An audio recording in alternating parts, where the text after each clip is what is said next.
My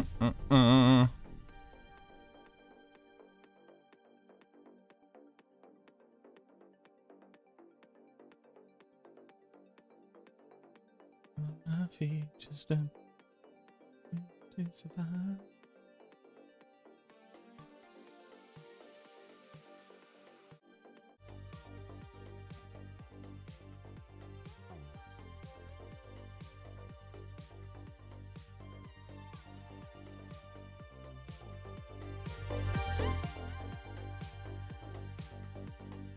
All right, now I can actually hear the song.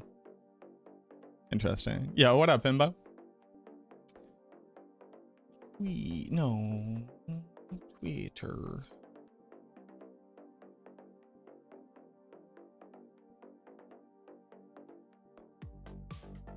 Jesus. What's going on, Graham?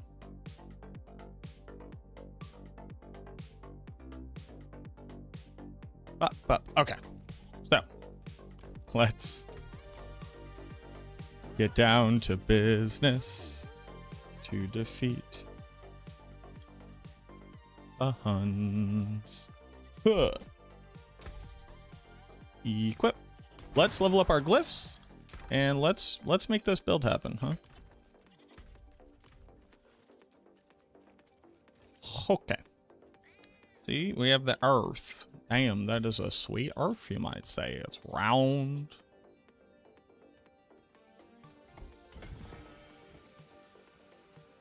What up, Tim? We're going to be building Bloodless Scream.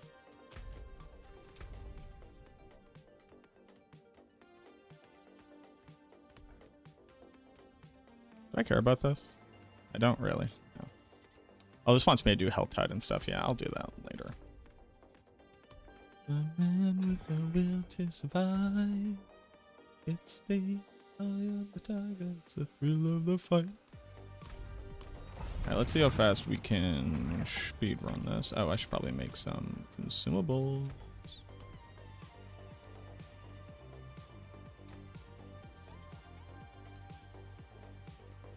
A potent quantity indeed.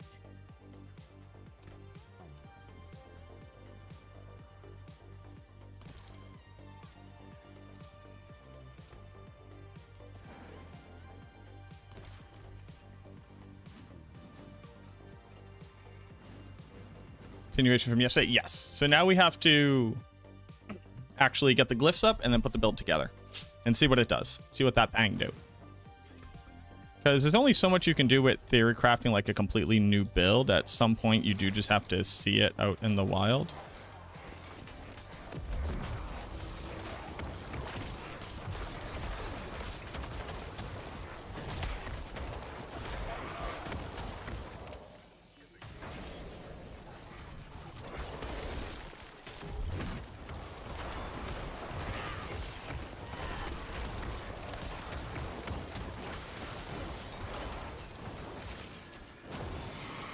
Oh, I don't have my mercenaries on. Rip. Does Bloodless scream or whisper? Find out more on this episode of MacroBioBoi Z. Garrot. Where's your pride? Pride in the Saiyan you are. Don't make me laugh. My red flag is that I identify with Vegeta.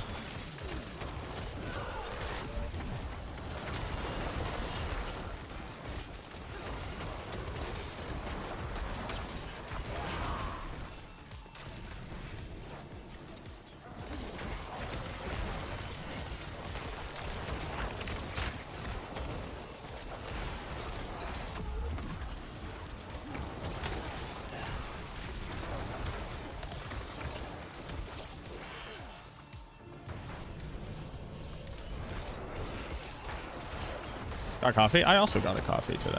You know what? I think I'm getting pretty coffee pilled recently. Been having a great time drinking coffee.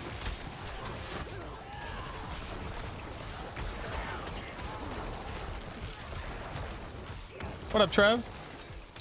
Trev, I don't know if you're playing at all, but I'm just trying to speedrun some tier 90s to get some glyphs leveled up. Wanted to join in.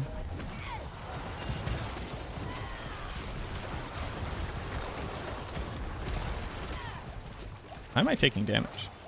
Why isn't everything getting CC'd? Hello? Can I play like 20 minutes? Yeah.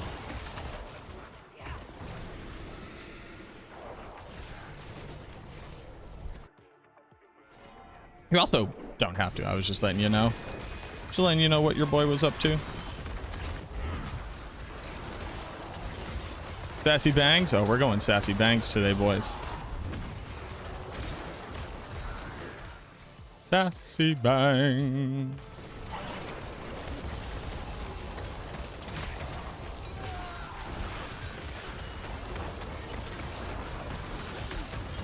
What people wouldn't survive if I didn't have coffee? Don't talk to me until I've had my coffee. Do you have one of those mugs? I'm not judging you.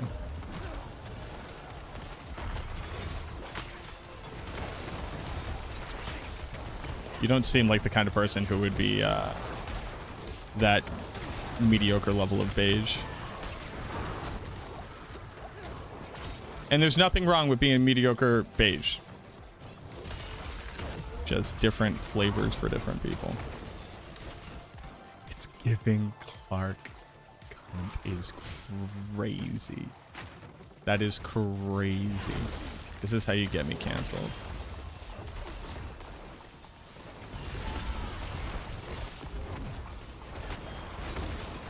Gays out of context are cancelable white people. That's just what it is. And yes, non-white people can also be gay. Obviously. When I run out of herbs, that's when I just stop playing the season. That's no joke. I forget who I was talking about that with recently. I was just like, oh, the moment I can't make potions? No, guess I'm done. I don't even know where to get that stuff.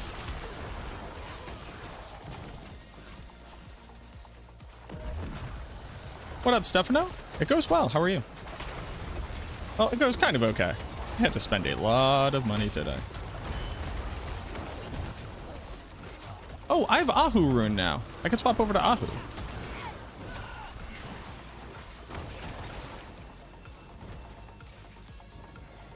It's the man with the will to survive.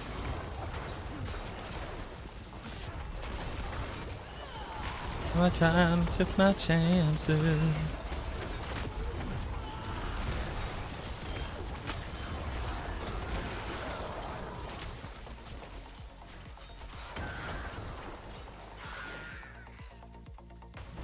I gotta be doing these in like 5 minutos. Maximum. I'm only gonna get the glyphs up to 46 to start. Hola, Grumpy. How's the dream? It's good. Good. We're living the dream. We got to level up our glyphs to actually be able to play the dream, and then we gotta live the dream.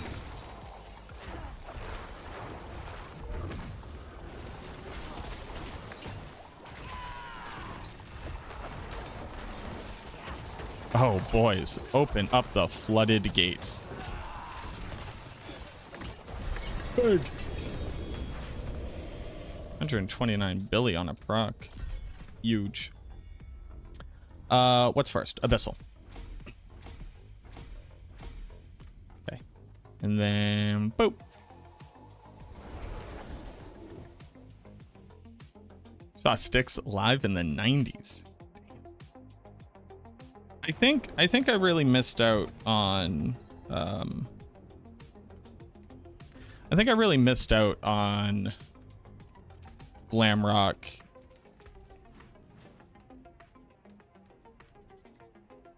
Like that could have been me, you know? Like I could have enjoyed that. How you doing, Shingoku? Hair metal, glam rock.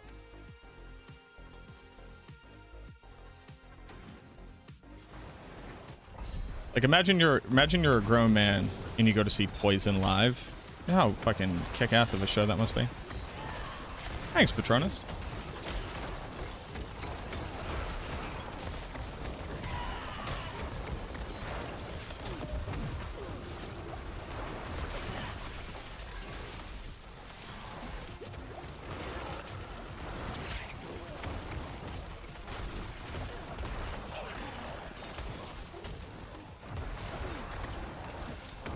Trev is like a war machine in that as I walk behind them, there are just like 10 various monsters at different amounts of health just kind of milling about.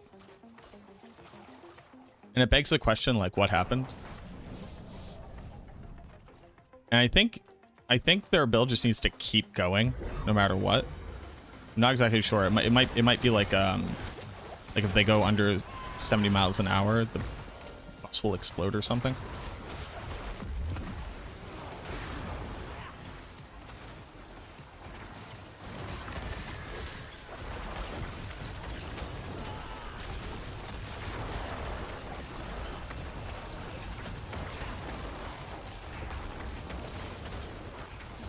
There's a bomb in the bear. Frustrated with the game that it's possible to thematically play a build I want to play, but in no way is it viable. Really want Bone Mage's Bone Spear to work. What does viable mean, Tim? Like, how are we defining viability? Just so I can understand, like, what kind of experience you've run up against. What up, Crimson? How you doing, Bubba?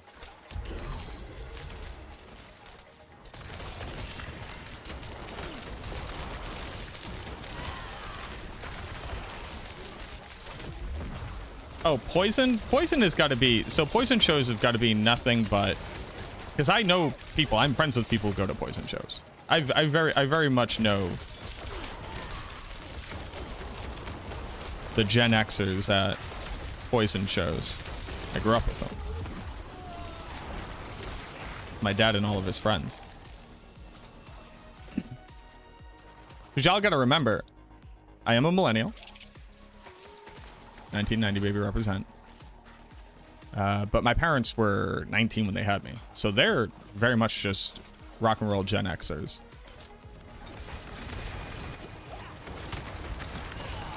Well, my dad's rock and roll Gen Xer. My mom's a ghetto Gen Xer.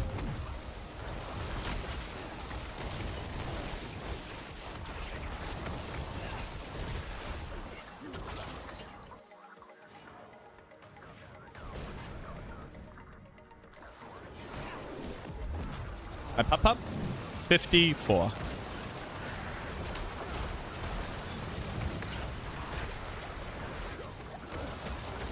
Mom and dad are 54.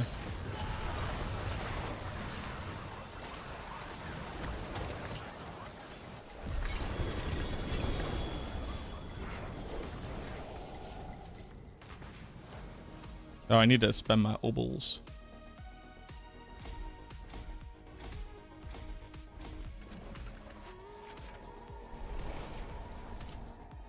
If you ever to start a band, I'm calling it rock and roll Gen Xers.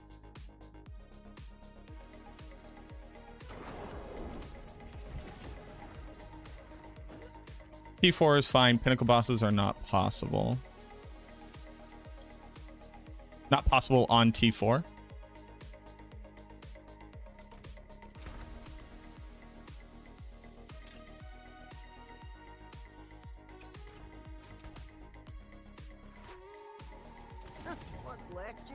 Give me a Hellbent Commander Emula.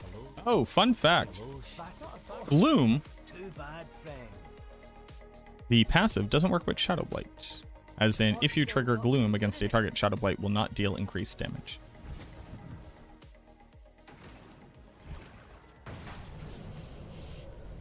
What up, Aussie?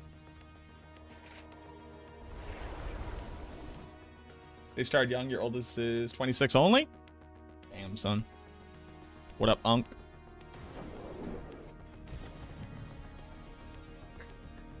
I did just put together Grumpy Man as part of this conversation. That's very fun.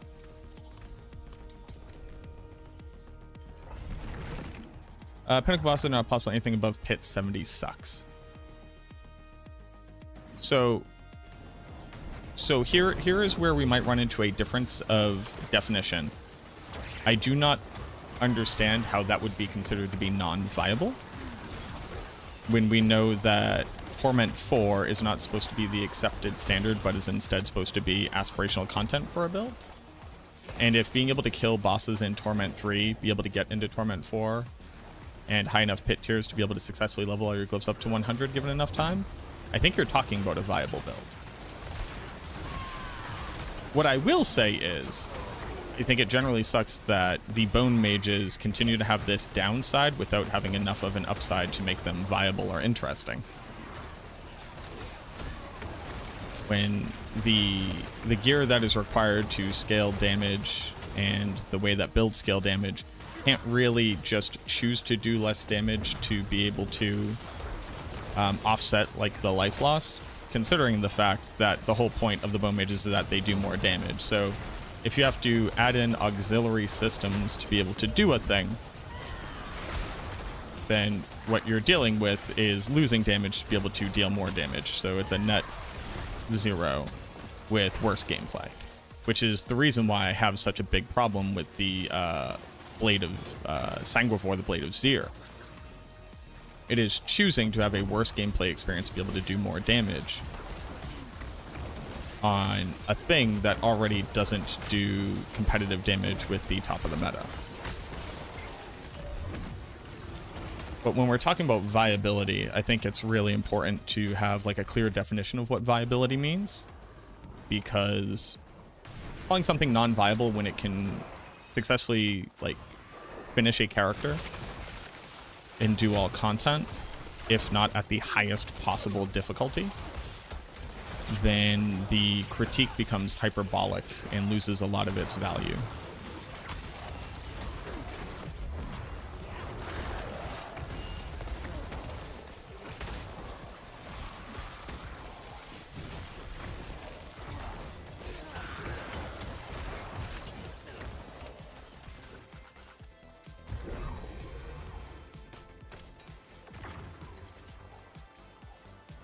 I think what I need to do is like really sit down with that build though, and like finally answer the question, how do you build this in a meaningful way?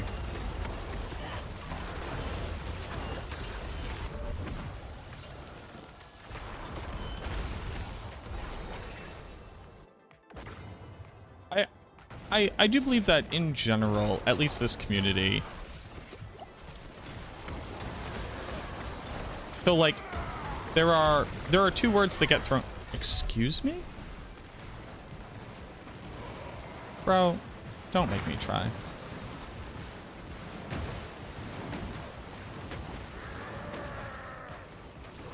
A week in a season, obviously can just grind away the build being shot. That better gear, but imagine a card glyph over the long front. I mean, at this point, I would say that like most, what would I say? At this point, if you've been playing a build, there's probably not much more room for like upward mobility if you believe you have like exhausted the build's power.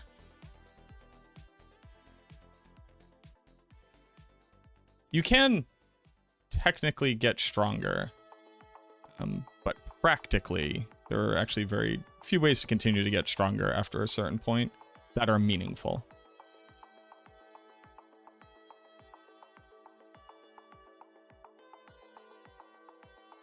Like technically there's more perfect gear, but often getting like more GAs onto like your uniques and stuff don't really like noticeably impact the potential of a build. Gravekeeper, Abyssal, Essence, Eliminator, Exploit. Oh, so I only need to level up Abyssal? Does that have Gravekeeper? Yeah. Oh.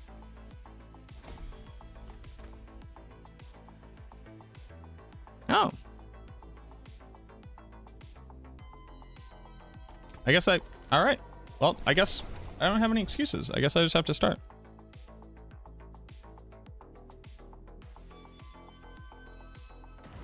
Viable endgame build in my mind is being able to eventually defeat pinnacle bosses in T4. I'm positive I can make bone mages without perfect gear kill T4 bosses. I'm like pretty positive that that is a thing. Unless you're trying to do like very specifically Indariel and Harbinger, but that's just because minions can't target. But I would replace Exploit with Amplify. All right, everybody, I'm doing the math. Very happy to hear that, Win. Sorry, Win's a last name, and Tran's a last name. So I guess I have to learn how to pronounce Tuyen. Tuyen.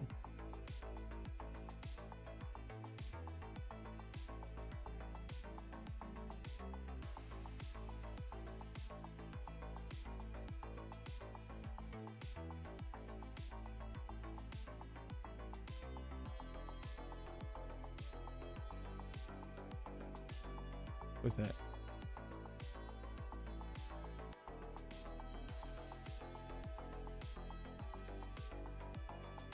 In English, it's generally pronounced the English pronunciation Tuan. Tuan. Twen? How do I pronounce this? Have a good one, Trev. But everybody. Everybody's saying amplify. We're going to do the math.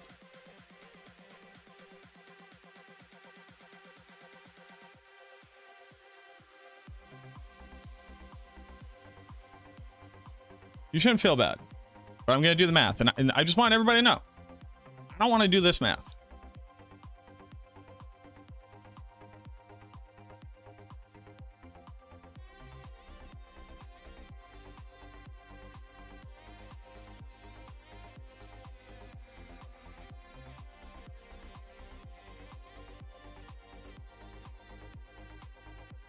We're going to do math. I don't want to do this math.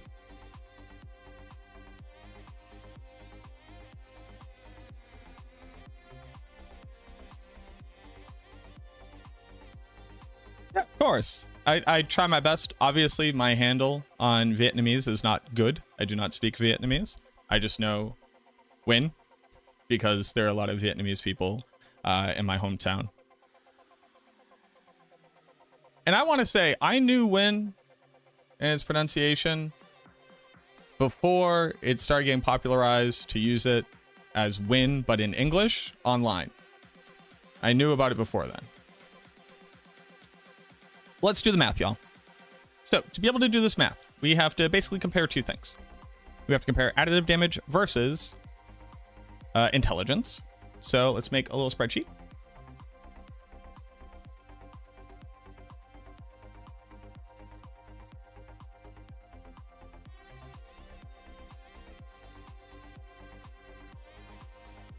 And just remember, I don't want to do this math. We got to make a little spreadsheet. So we're going to call this amplify. We're going to call this exploit. Call this int. A little add, boop, boop. Okay. So, to be able to do this, let's look at the current character. Well, we'd also have to reimagine our boards a little bit, right? So. Gravekeeper here makes sense. Dead Raise here makes sense. Essence.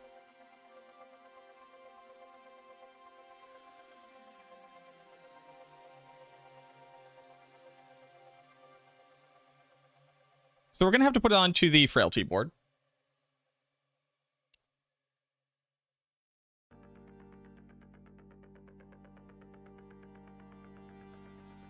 It's actually just a difference in additive, right?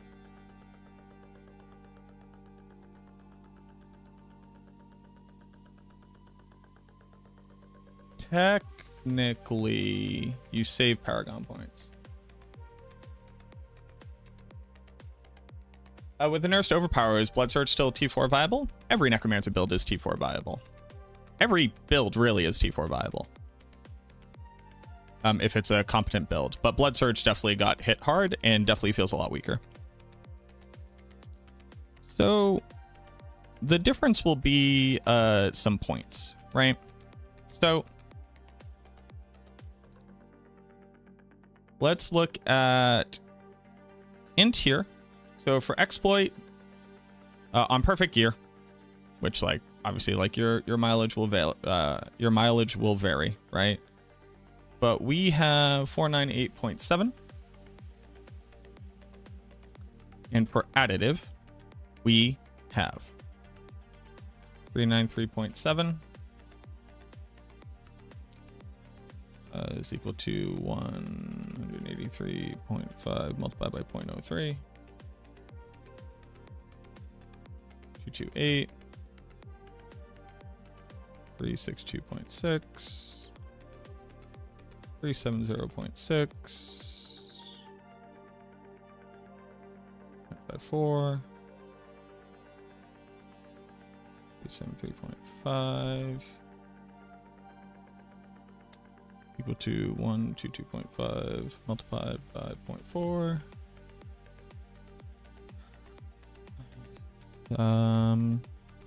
To 87.5 multiplied by 0.2.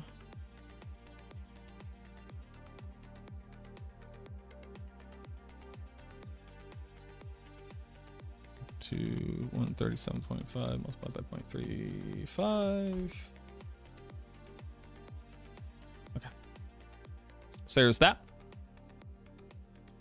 Versus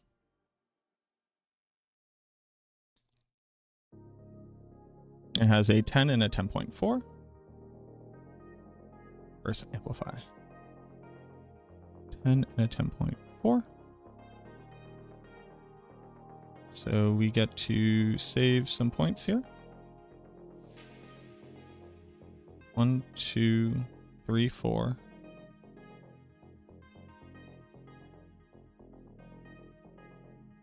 5.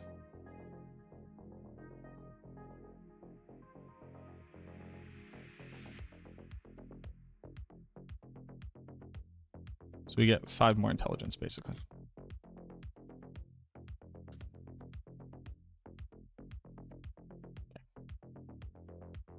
So int here, it's being 502.1. And the additive differences, this should be the same. This is the same. Vulnerable damage is obviously different.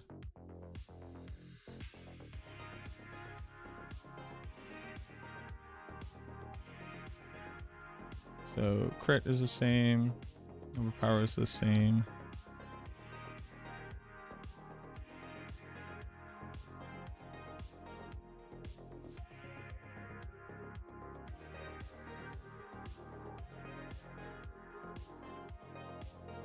This is the same.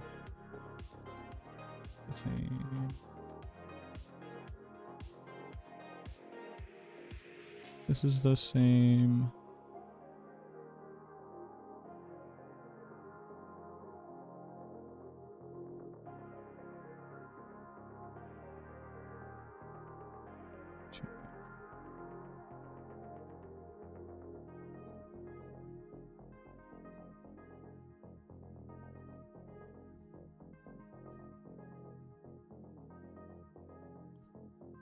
That is the same.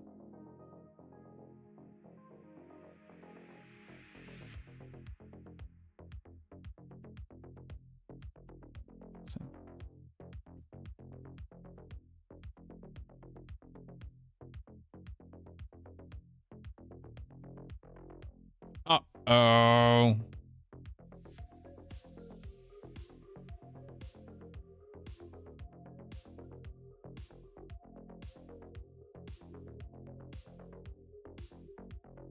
Uh-oh.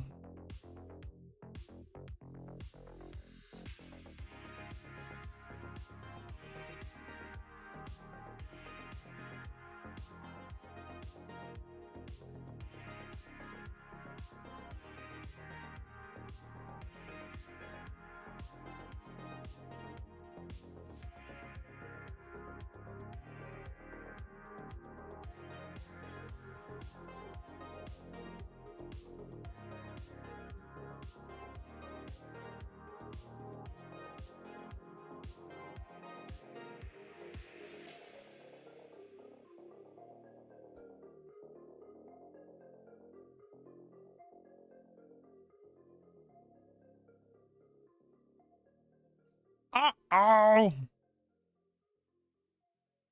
Uh-oh. I'm wrong?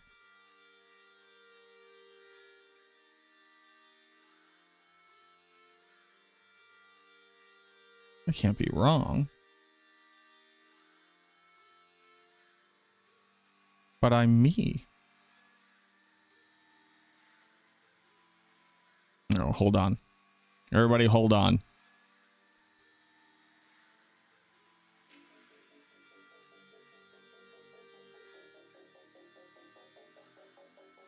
I'll find a way.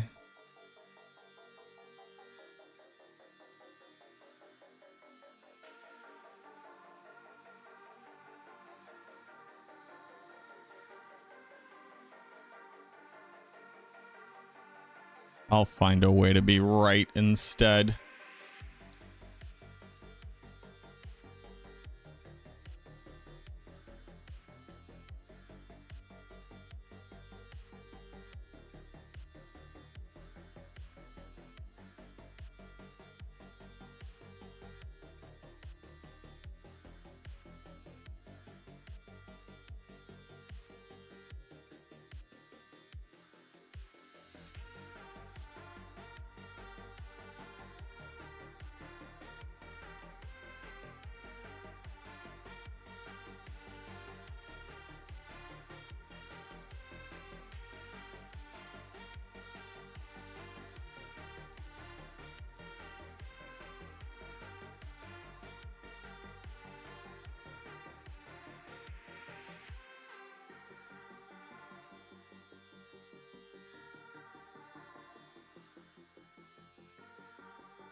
Hold on.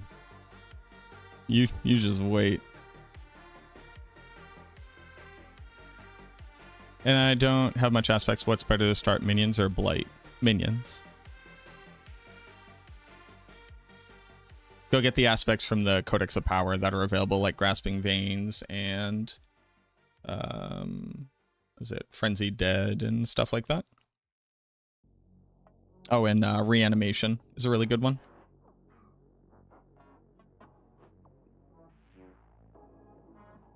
All right, so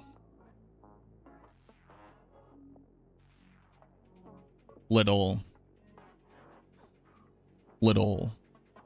you little vagabonds.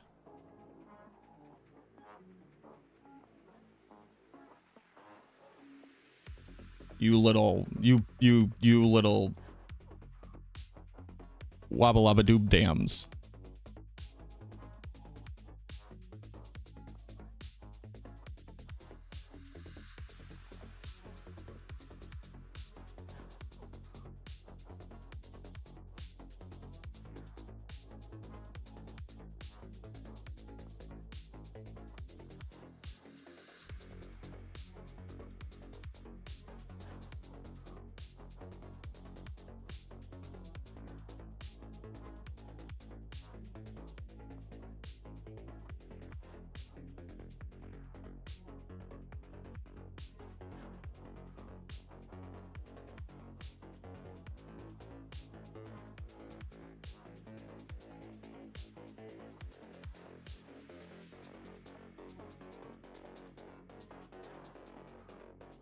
What if your pronouns are shabalaba ding dong? What if? You will have a hard time convincing people to properly respect your identification, and I wish you nothing but the best.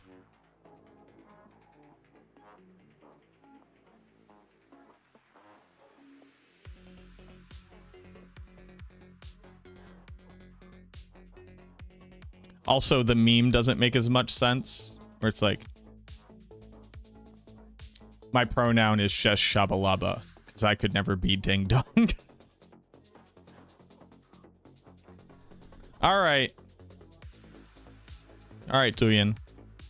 You made me do the math, and the answer is yes, Amplify is better than Exploit. But this is a big but here. This is a big but.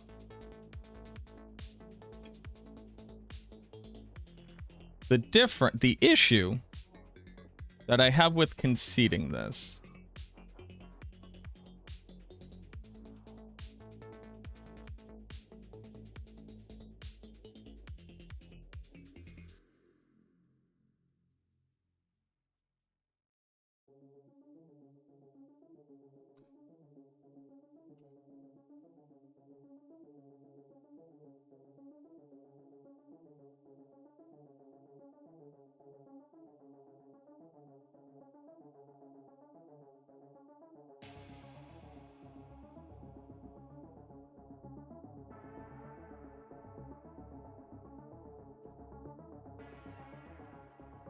Here's the issue.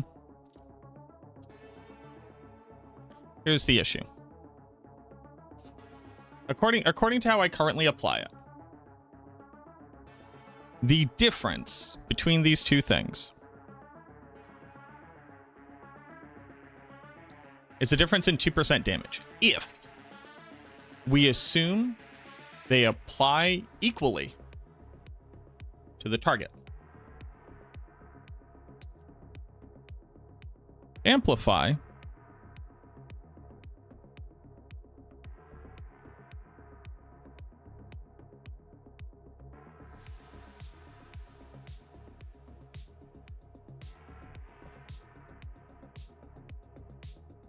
here's the problem. Un problema aquí. Mira. Mira con tus ojos. Okay? Miras con tus ojos. Look with your eyes. The difference is a 2% increase in damage. If we assume 100% uptime of the multiplier for Amplify and the multiplier for Exploit. We know we have 100% uptime on Vulnerable, but the target has to be hit 10 times for the total multiplier of Exploit to be in effect. So on the first hit, it's only a 1% increase, then a 2% increase, then a 3%, etc. Here's the issue, though. Wop, babaloo bop, a wop, bam, boom, tutti fruity. Oh, Rudy. Here's the issue. We have a 7% chance to apply a curse when they deal damage to a target. So we have to look at a binomial distribution.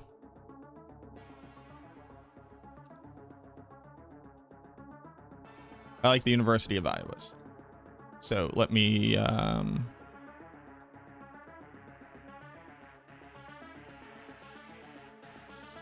do this. We have to look at binomial distribution.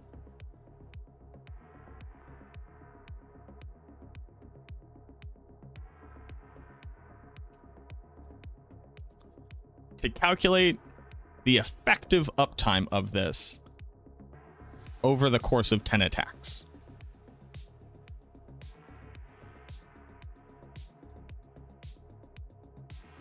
The probability is 0.07, 7% of the time. And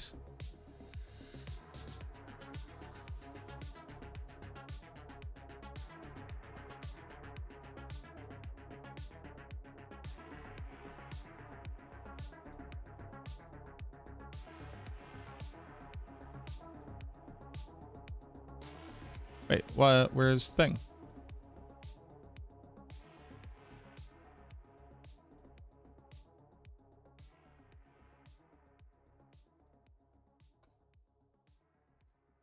So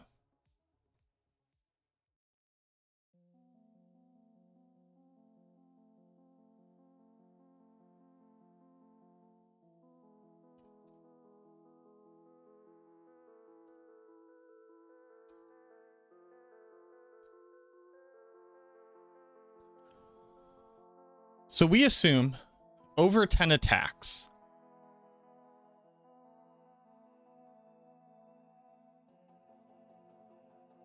We will have applied the curse effect 50% of the time. Or we have a 51% chance of having applied the attack or having applied a curse to the target within 10 hits.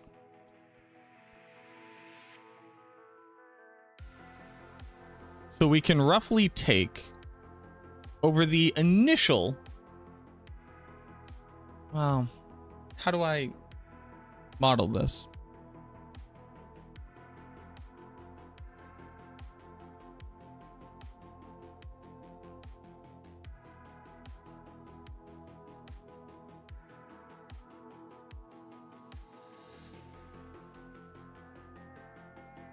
Wait, are you only using Blood Moon Breaches? Or are you casting a curse? Found Hand of Nas missing Skeleton Mage Mastery. Was it changed or is it bugged? Do not get Harbinger loot from Belial. Also, if you're fighting Belial, just immediately open the chest if you're looking for gloves because it defaults to Endariel's loot. And Endariel's loot doesn't have the bug. Okay. So, assuming you have the highest chance on the pants, attacking a target 10 times, which is the number of attacks that you would have to do for exploit to get up to its total bonus. The expectation of having triggered a curse on it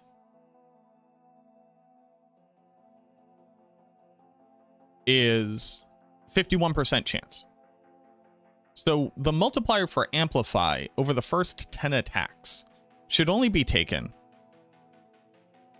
at 51% of its value for one of its multipliers. Over 10 attacks. And the way that you would math out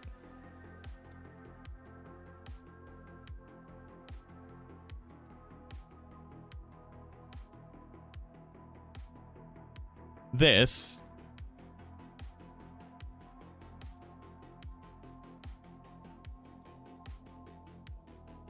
hello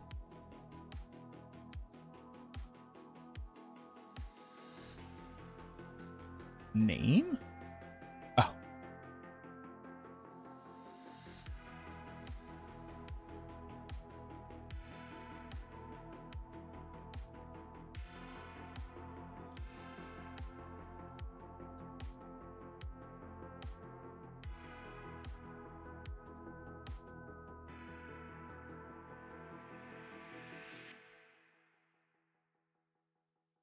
well, I actually got nothing. The expected damage loss and the average application time of exploit versus the chance to have applied a curse to the target is a lower increase in damage than the additive and int that you get out of it. I have nothing. Amplify is just better, even on average.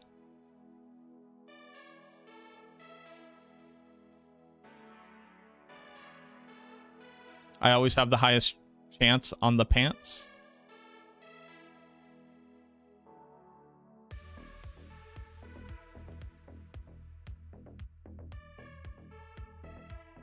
Do you invest in Scream Coin? Maybe. So, all of this is to say, you got me.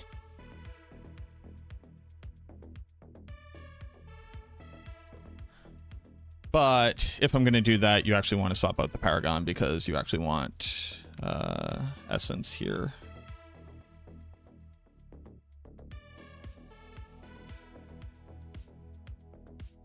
And you want Amplify here. Wop, bob, loo, bop, wop, bam, boom. Tutti frutti. Forward.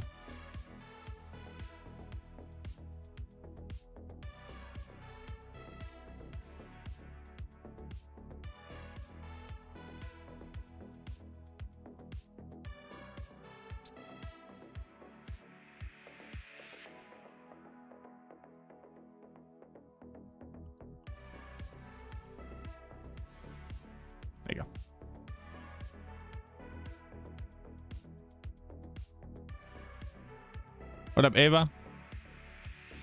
So, to people who have been asking me about it, we've swapped the Paragon. We are using Amplify, but we're putting Amplify in Flesh Eater and moving Essence over to Frailty. It comes out to be more additive damage.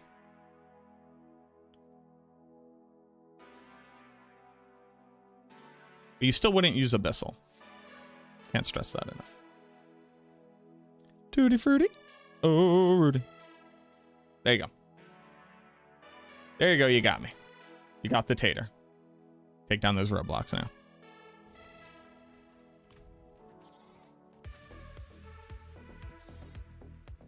Go for it. Absolutely.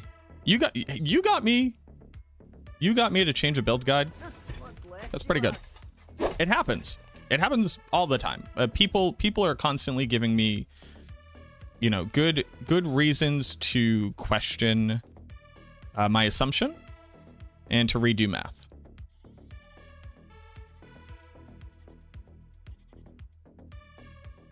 It is important to be willing to do that. Because if you're not doing that, what the fuck are we doing, you know?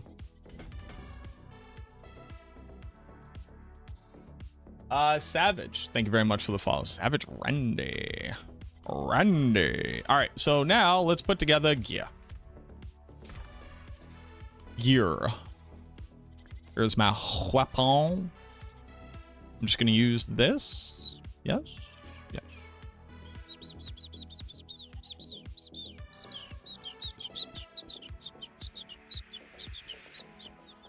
What do I have for amulets? Boom, to the birdie. Oh, to the birdie. To the birdie. Oh.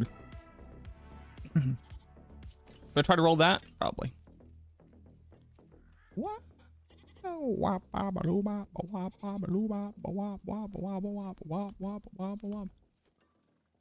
Yo, Ava, you see my G8 Tides of Blood amulet that I bricked? Pretty good. Pretty girt. It's pretty girt. Well, that one, that's pretty girt.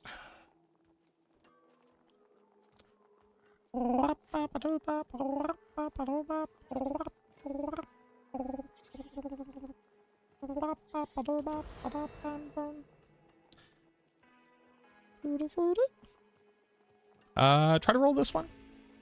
See some steel you need. Offensive.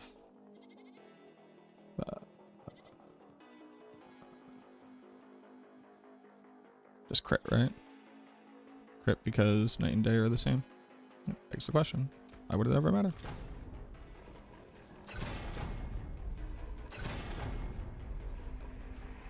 Fallen is just as good.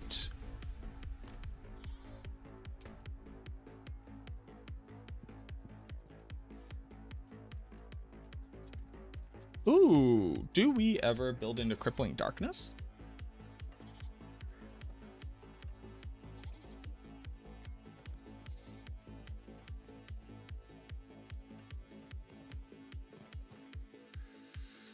We very rarely do.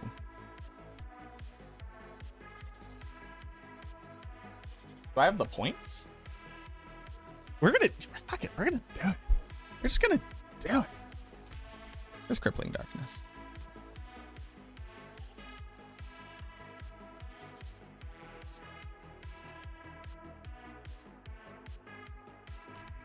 Defensive. Hell yeah, brother. All right, let's see if we can hit anything on this.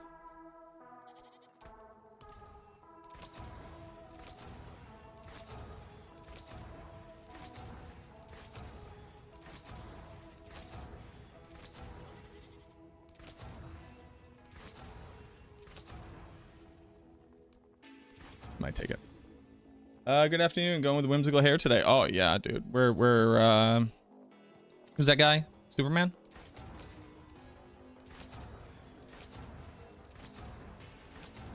Y'all know Superman? Evulsion. Interesting. Does that help me? Does not. Evulsion again.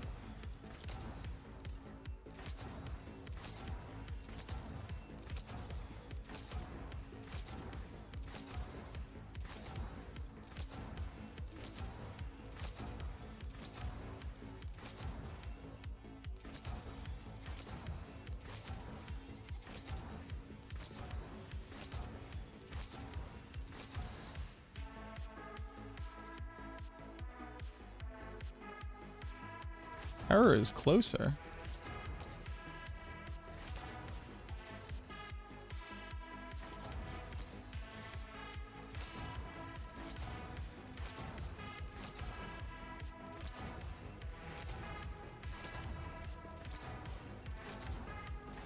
Gameplay. The idea that you can roll the same outcome that you already have is actually insane to me.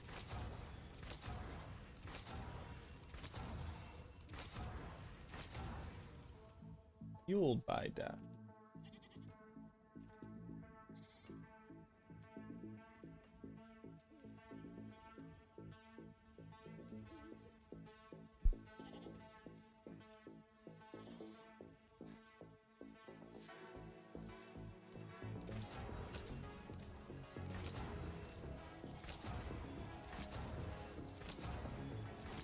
We'll try a few more times.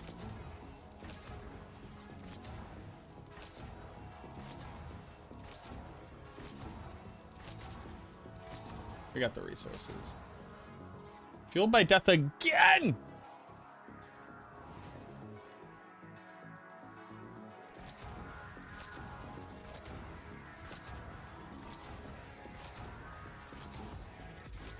Come on, Gloom, baby.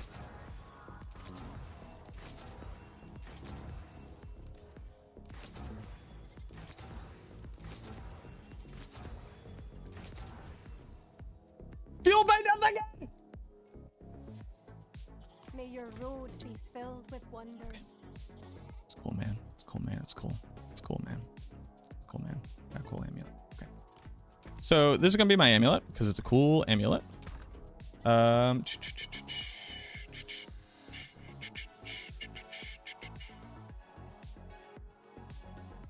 Taskbar settings.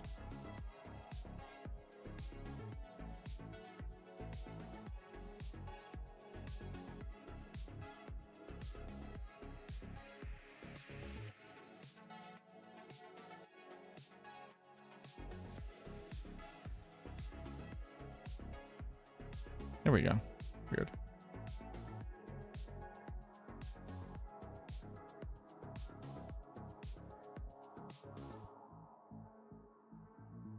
Am I actually doing Fists of Fate?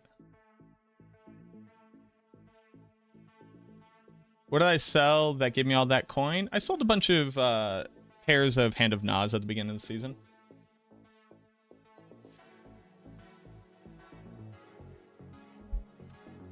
Am I really doing Fists of Fate? I guess I am, right? It makes most sense.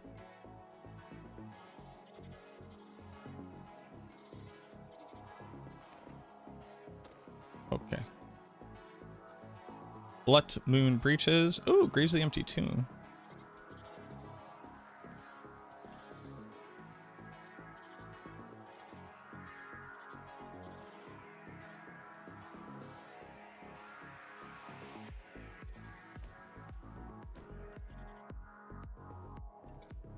Blood of the Scream, Amulet, and then Rings. Look at Rings.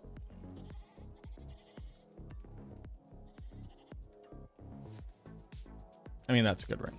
That's a good enough ring, right? I think we can all agree that's a good enough ring. That's a good enough ring too. We're just gonna rock both of these. These rings are fine. These rings are fine.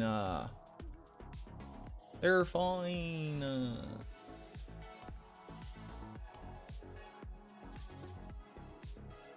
They're fine.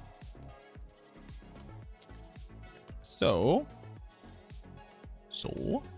no más. Socket those, unsocket.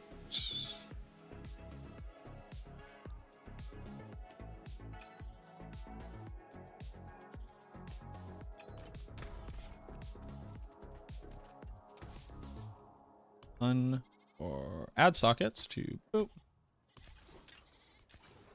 And unsocket this one, that one. Stars guide you. How does one kill their bone prison? You cast the skill again, and it will unsummon it.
Cream Dream, is it a thing? We're gonna see. We are going to see. Hopefully. Knows though, am I right? Okay, so there's this. We want Ahu Cax and Tam Thul.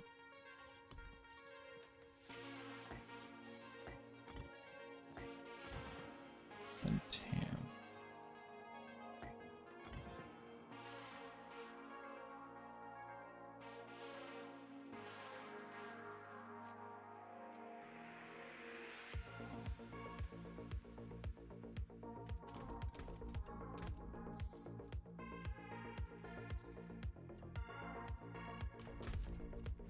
Let's go to here. Oh.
Oh, I have to cast Corpse Explosion?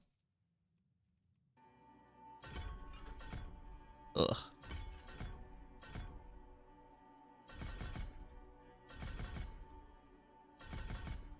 Things I don't want to do.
What? What did I do? You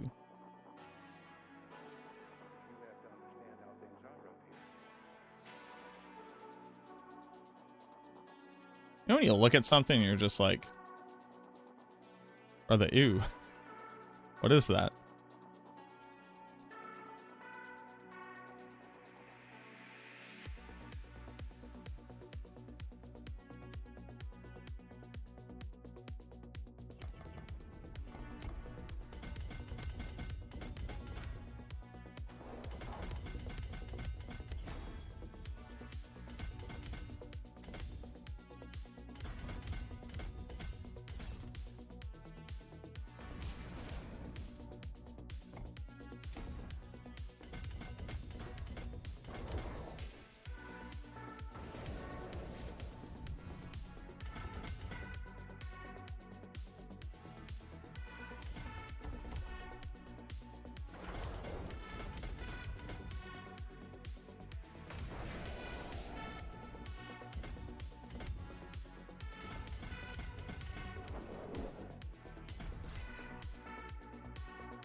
Brother, ooh.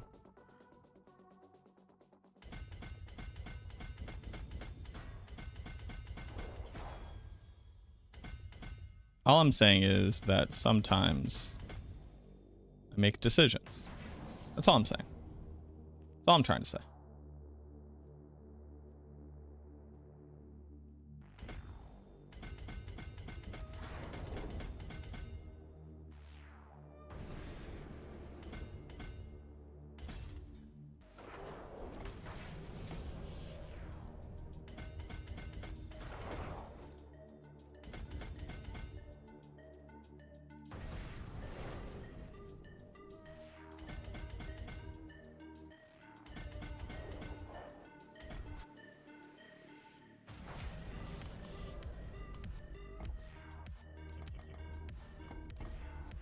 Brother, ooh.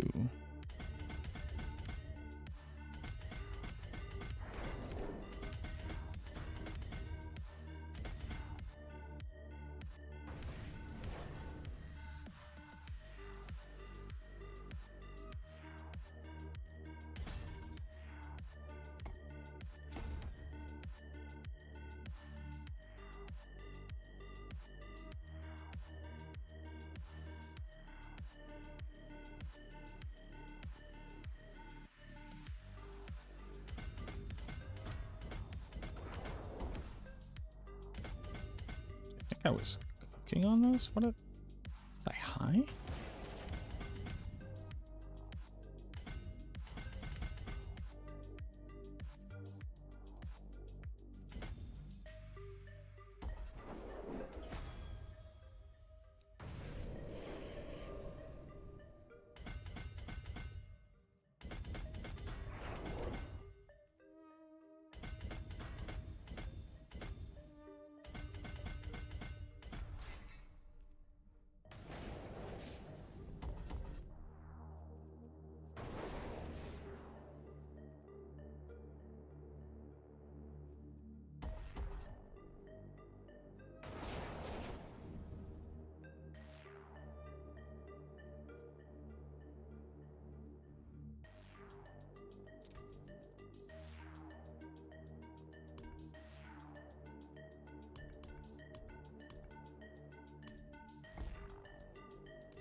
I'm on Torment 2.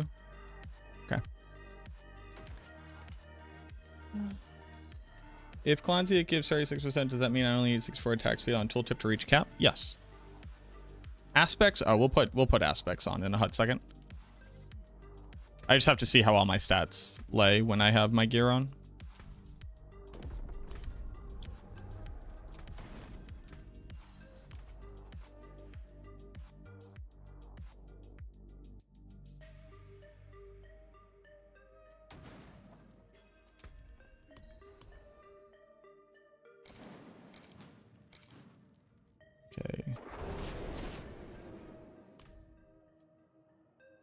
So armor is bad.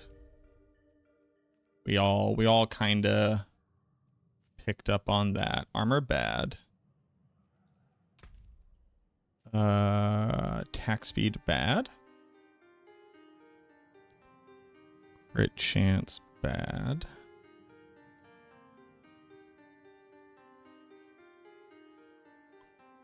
So Masterwork crit some attack speed. Our res will naturally go up. I'll just have to drink the armor. Your armor one. That's fine. Okay, so let's go Masterwork. We need attack speed. Masterwork crits. Need some int Masterwork crits there. Int being only 2600 is crazy. Okay. So, time to Masterwork the one that we hate the most.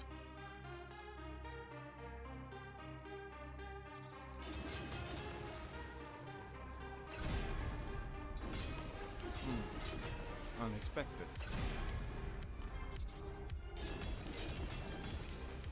Nice.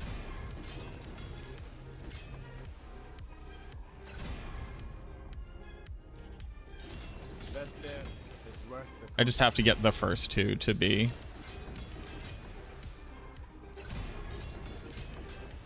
Nice. All right. I will take whatever outcome the third one is. If it was going to be anything, it should be that. I'm not going to triple Masterwork crit this. I refuse to do so. It is a pretty large reduction in damage, so that's important to remember, but fuck it. Nice. not bad. Sure. Good enough.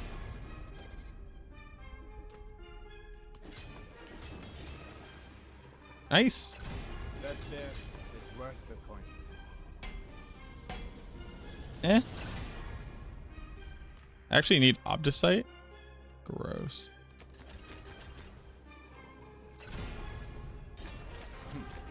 Not bad.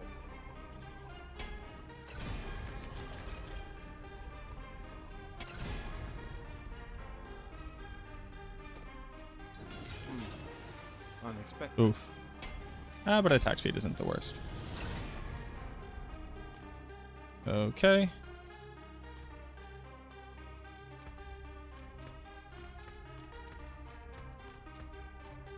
Rahir. Is Rahir who we're going with?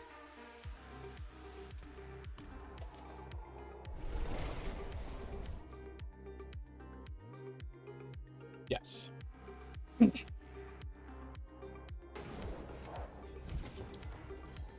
shield you forged. Rahir. Thank you. And Altkin. And for the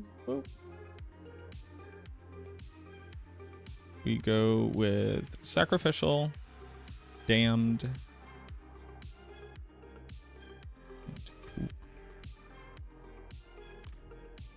We're gonna go with sacrificial.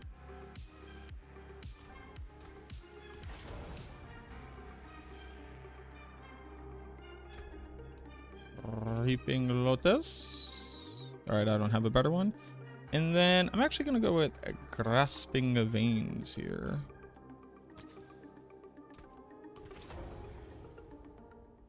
That'll manage crit chance because we don't have good crit chance on our glovies.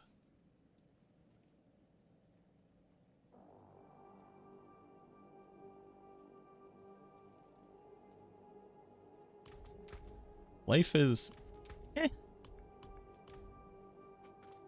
well, let's be honest, life is bad. Max life is real bad. Well, what can you do? I'm just a guy.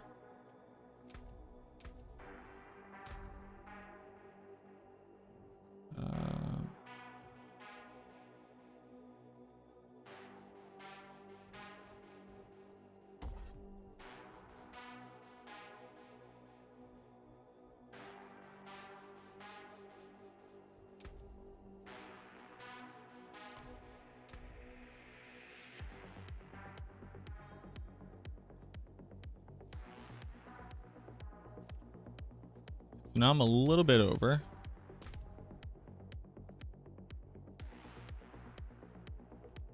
Res. Rid of that one.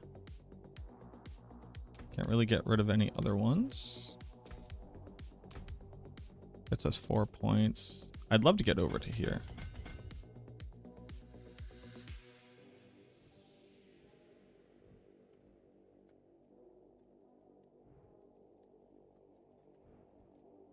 I guess getting over to here kind of doesn't matter, right? Now that I think about it. Like, what would that accomplish for me? I'm gonna have to change my elixir anyways. So... the question becomes... 1, 2, 3, 4, 5, 6, 7, 8. 1, 2, 3, 4. Where do I get 8?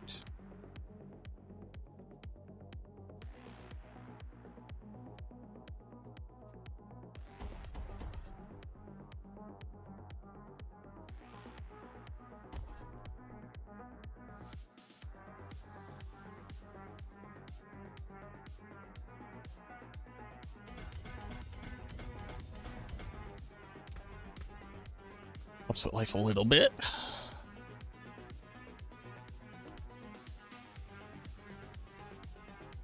I need DR. There's just kind of no way around it.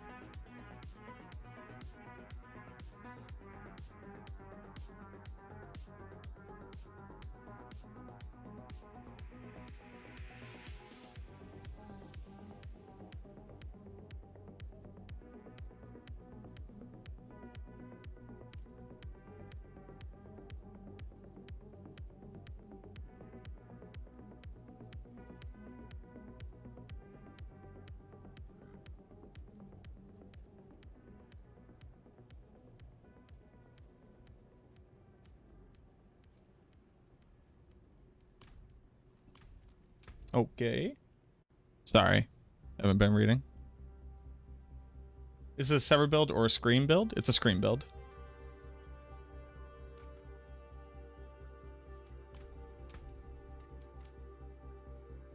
A Scream build.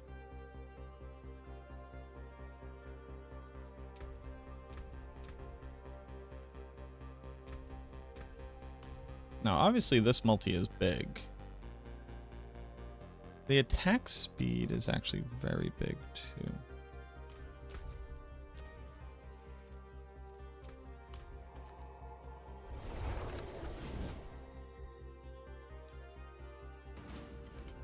I wish Feyira could see this place. Oh, I do miss her.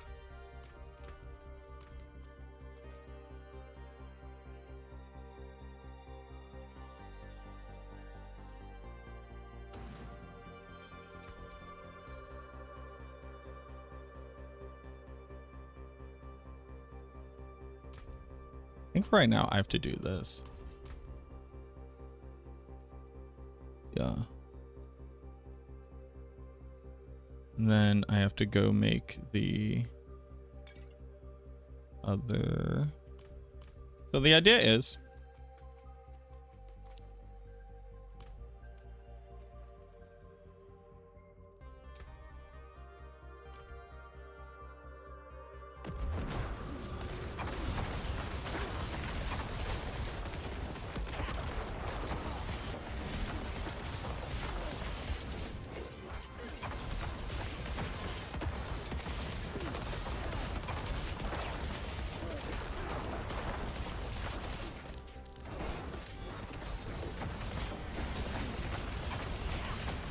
am I playing curses?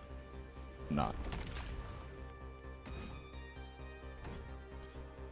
That would be important.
Yeah?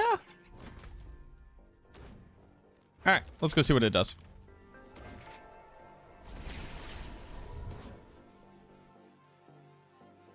Have I theorized at all with Ultimate Shadow instead of Sever? Can you expand on that question?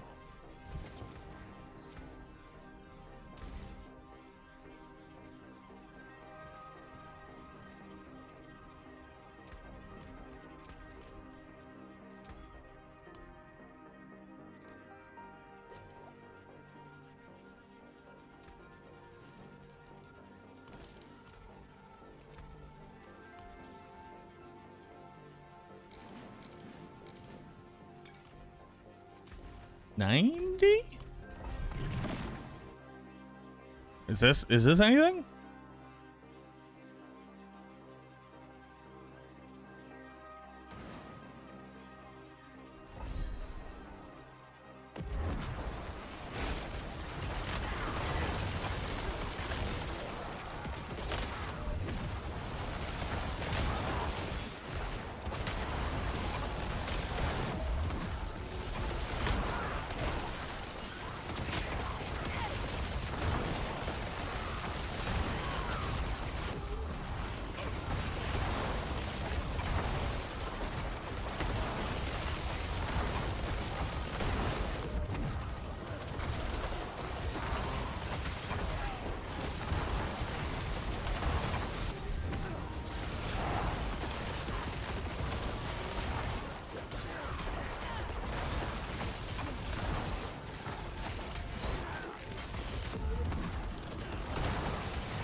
When I was thinking about Bloodlance, was I considering Crown of Lucian? I was not, no.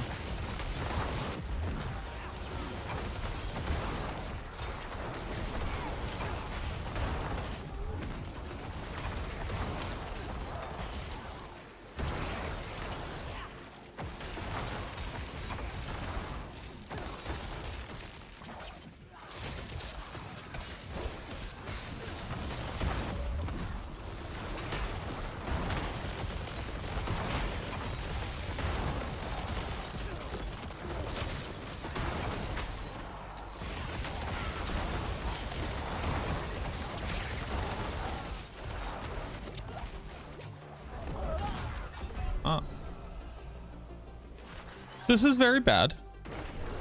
We can all agree on that.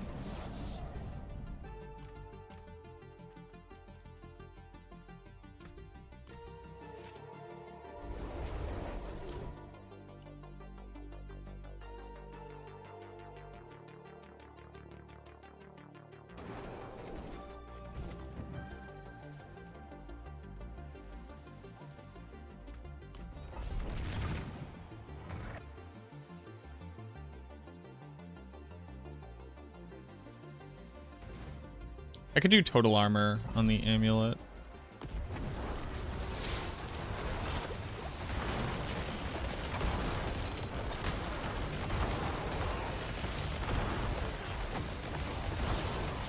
Run Bone Storm? Bone Storm is very, very bad lucky hit chance. Damage over time effects in general have very bad lucky hit chance. Like Sever's ability to proc lucky hit chance is probably like a factor of 10 better than that system's ability to do so.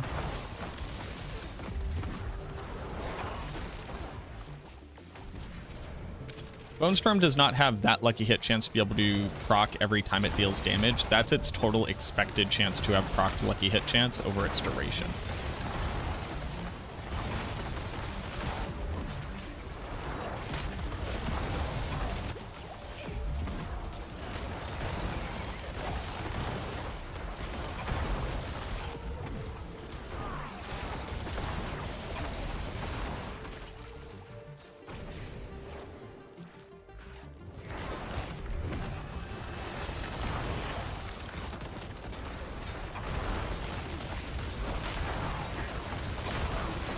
Could minions benefit from ossified essence? No, they are not bone skills.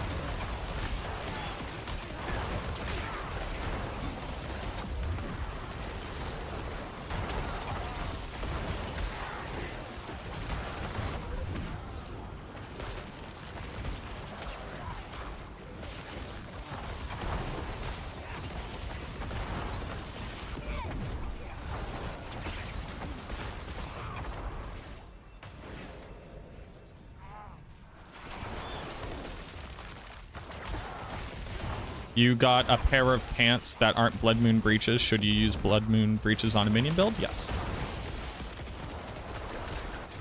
If you can't survive without those pants on, so you should use the piece of gear that is currently best for your build. There are no pants that are better than Blood Moon Breaches on a mage build because that's how you apply your curse in the first place, and it offers a damage multiplier, and it offers damage multiplication through Hellbent Commander.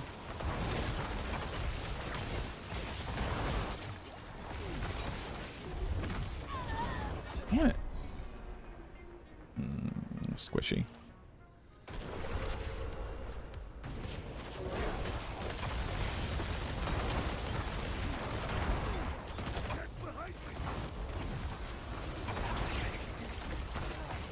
Oh, I screwed up. Well, this isn't going to be a massive difference, but I did screw up a bit.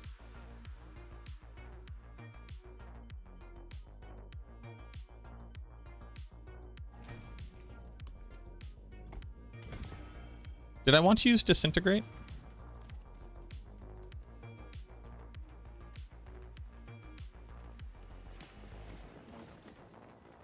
Yes.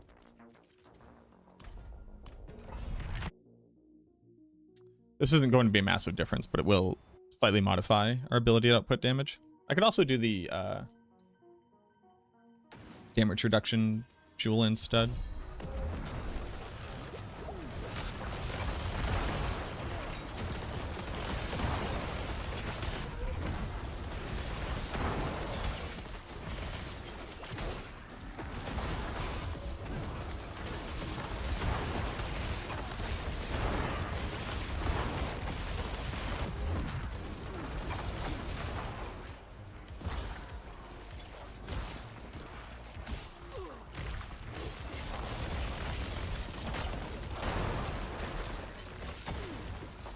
Please, unfreeze. Please come over here.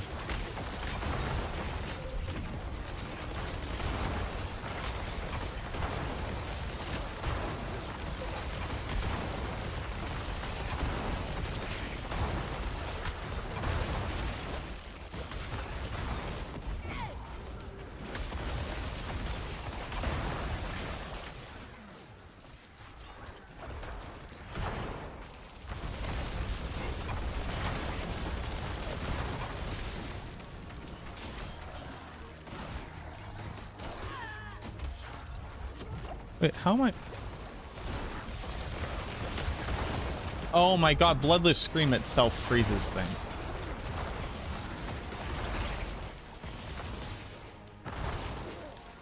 I was like, how am I applying a freeze? Dude, the freeze actually sucks. In pits, because nothing will walk towards me.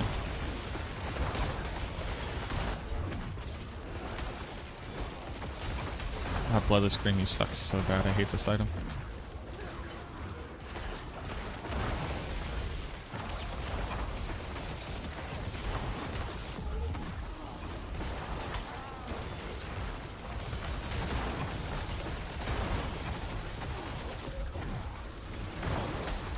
How dare I? How dare I? How dare this item be so antithetical to the typical flow of this game?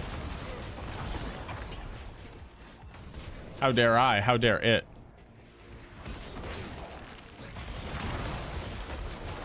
Like, them being frozen quite literally makes your corpse tendrils less efficient. I am worse at being able to apply damage because they're frozen and don't move as far. That's not on me.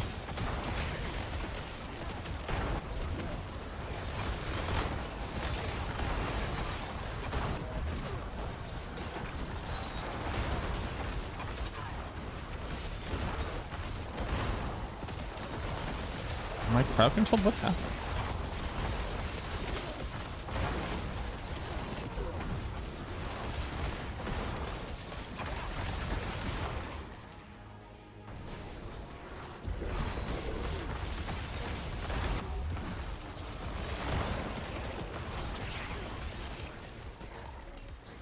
$48 billion on a Sever hit. Damn, maybe I should just build Overpower Sever.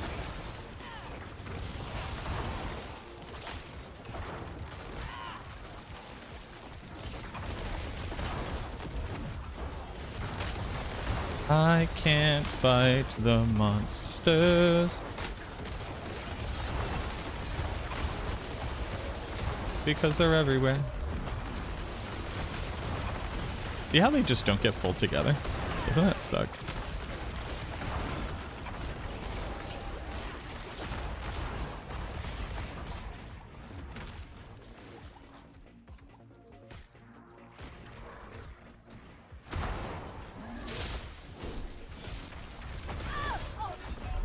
Ay, Dios, tuo.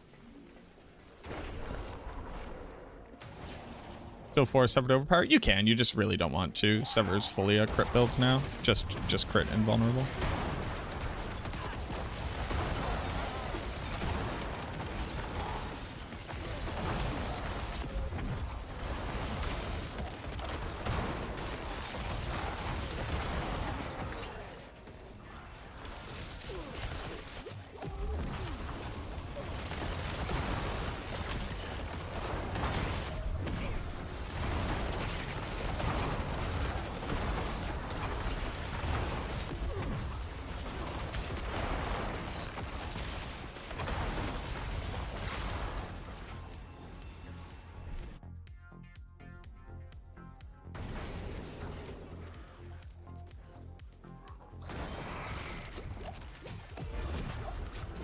Oh.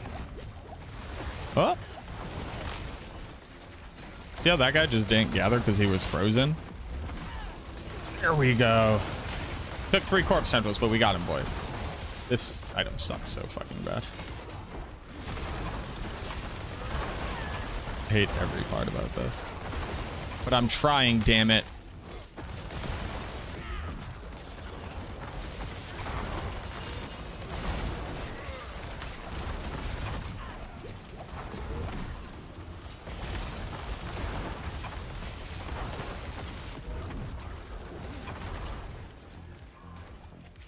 I'm trying, Grandpa.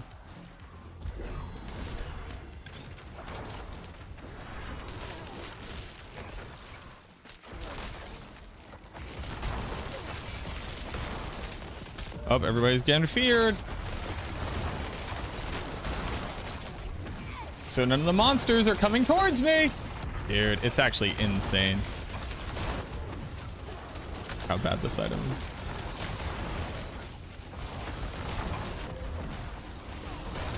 For the current use case I'm attempting to employ it for.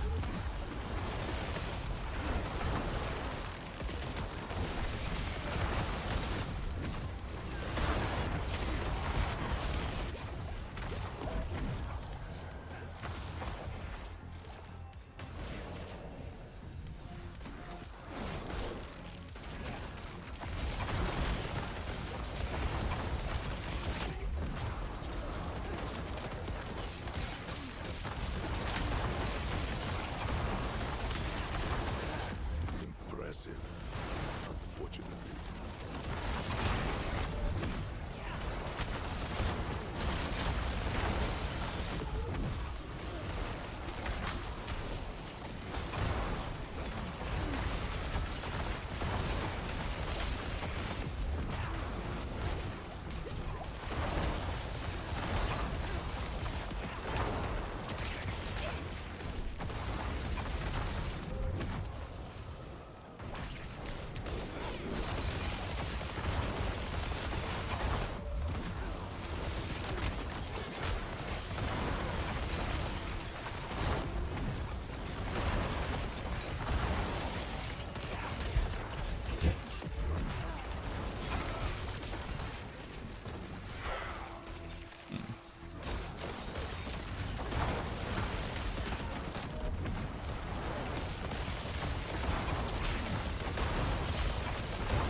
The stagger is crazy though.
That's tier 85.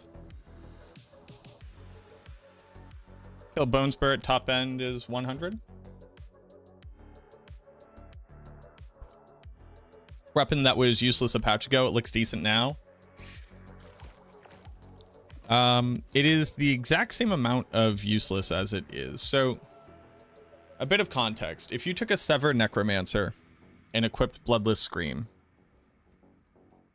you could do like 5 to 8 pit tiers below what Sever could do.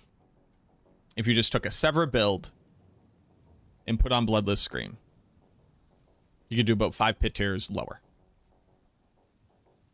Sever right now is running 103. Let's call 100 without perfect gear.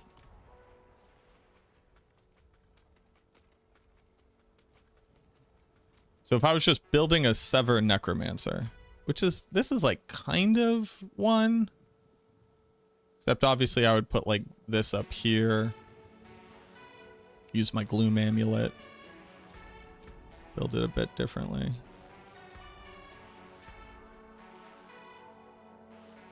If I could get up to 100% attack bonus without having to sacrifice, what's it called, I'd be doing 54% more damage versus what I'm doing right now. Hold on. I mean, I could, but why would I want to? 80. 80 up to 100. 80 up to 100.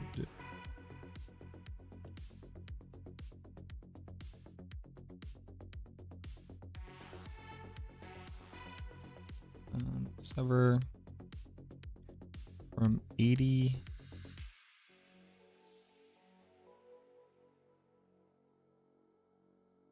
Up to 100 is 25 divided by 23, which is a 1.087. And 2 divided by 1.8, just 11%. So it's a 1.11 multiplied by 1.087. 20%. So let's do this again, but we swap over to this multi instead.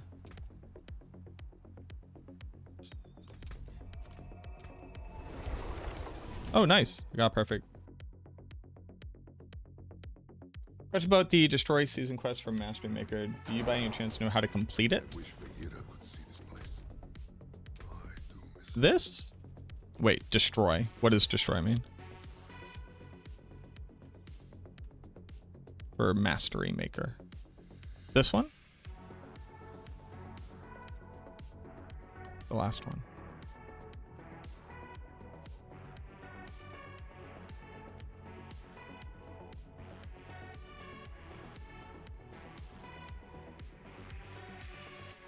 Destroyer.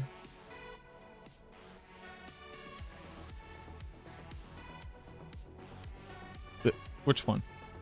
Destroy Season quest for Mastery Maker.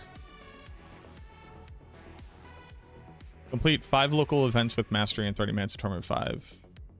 Time starts when first event is completed with Mastery. Go to Helltide. Quite a good build for Tormented bosses. It's an average build for Tormented bosses. What's a Mastery? So events that are the big orange circle, you can complete them with Mastery, which has a requirement which will say directly beneath the timer.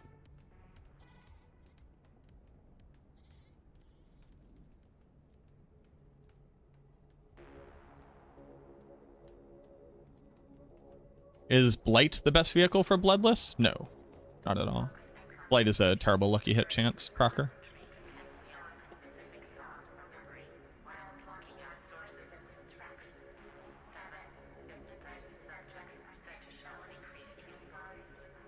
Using the pull, we don't have room for a rune, an alternative rune word, sadly.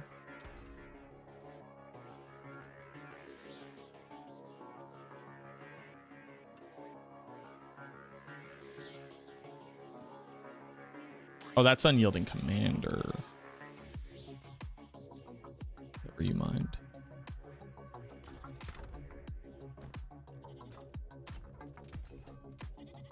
Alright, so let's try it again, but with the crit multi, see how that feels. Give me a quick second. I'm going to get up and stretch. Y'all should do the same. I'll run ads now so we don't get interrupted later. If you're watching over on YouTube and you haven't already, like the stream, please. It would mean the world to me. Thank you, thank you. And thanks for hanging out today, y'all. I appreciate y'all being here. Just give me a few minutes. I'll be RB. Click that like button on YouTube, and you'll win a digital cookie, which you can't redeem, but you will have won it. And winning's half the battle, G.I. Joe.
I survived.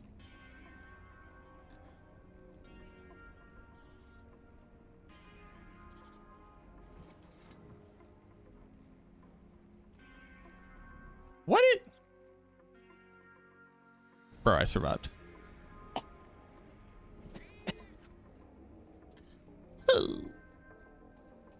Oh boy. We definitely swap off of Crippling Darkness, right? Crippling Darkness was absolutely nothing.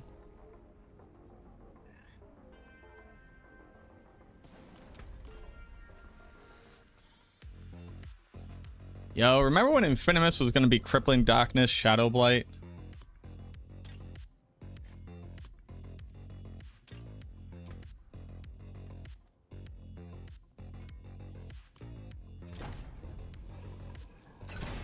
My hammer sings on your return. That was a cool time to be alive. Okay.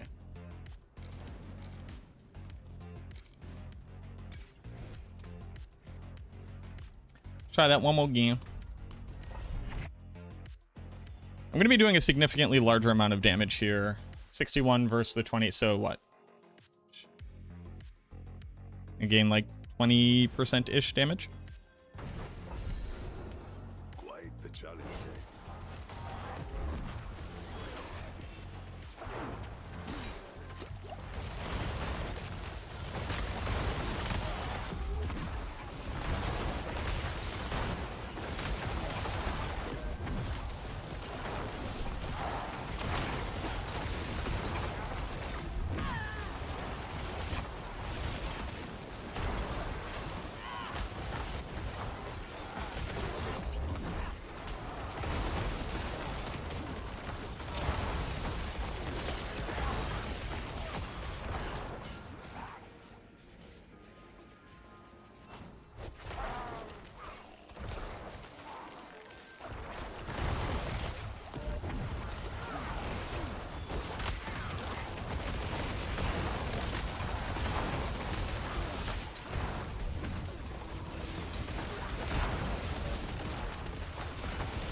Arto, thank you very much for the follow.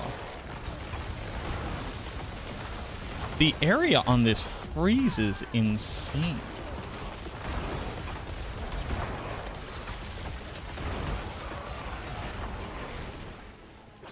It's like absolutely nutty how big this freeze is.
What is freezing all of that? What is doing that? Why is the freeze so massive?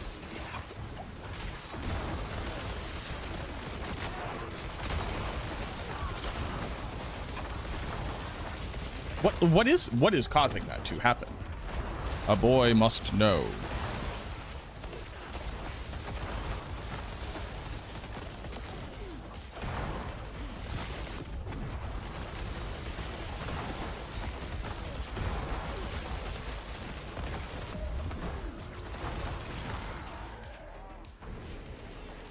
Stream liked Hail Hydrate. Thank you.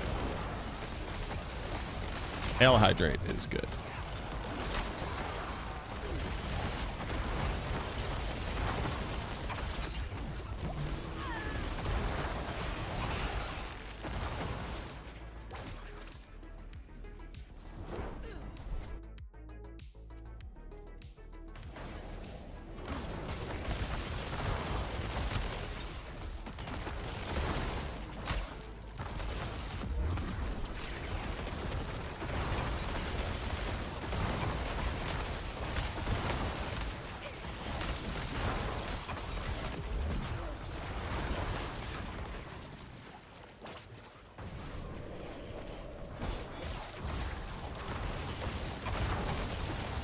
You use Shared Misery? I haven't used Shared Misery on a build since Bloodlance in Season 2 or 3?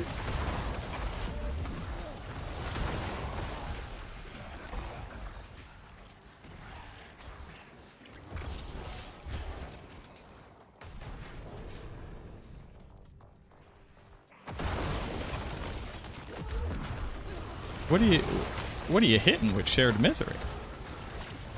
They're all frozen simultaneously.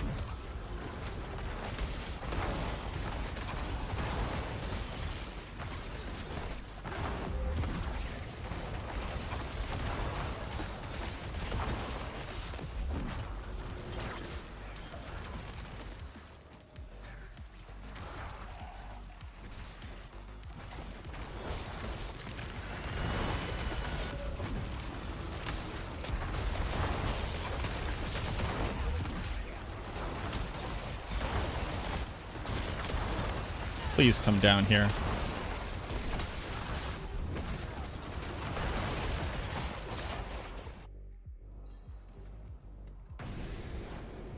I don't hate freezing Lotus.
Huh.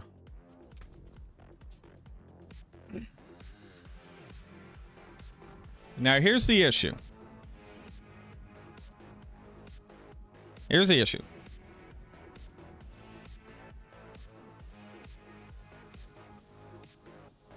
It would be strictly better if I just built just Sever.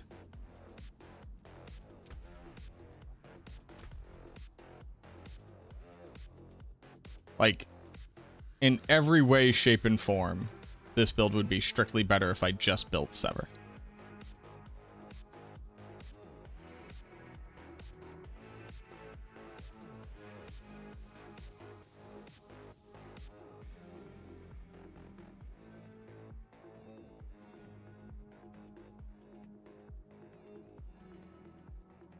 But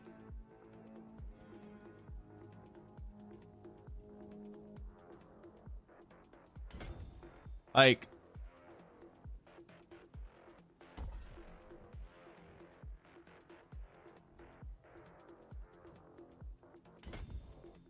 this would do tier 90.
Wouldn't that mean that increasing the duration of skill would increase its lucky hit chance? No. So maybe we're misinterpreting what I was attempting to communicate. Bone Storm has a 100% lucky hit chance. This is not a 100% chance to proc something on every damage instance that Bone Storm applies. It is the expectation that you would have procced something over its 10-second duration. Increasing the duration of Bone Storm will maintain the chance to proc it and apply it per damage instance. But like, so Sever's lucky hit chance of 122% is any time any part of the Sever skill would deal damage to any target. So with Reaping Lotus, there are 8 instances of damage. 8 instances at 122% chance to proc of proccing the effect. Bone Storm does a total of 20 damage instances, and the lucky hit chance is divided over those 20 damage instances. So right here, there's a 5% chance on any given damage instance that it would proc. And then that has to be multiplied by the effect. So it's roughly, on this one, it's roughly 5% per damage instance per target.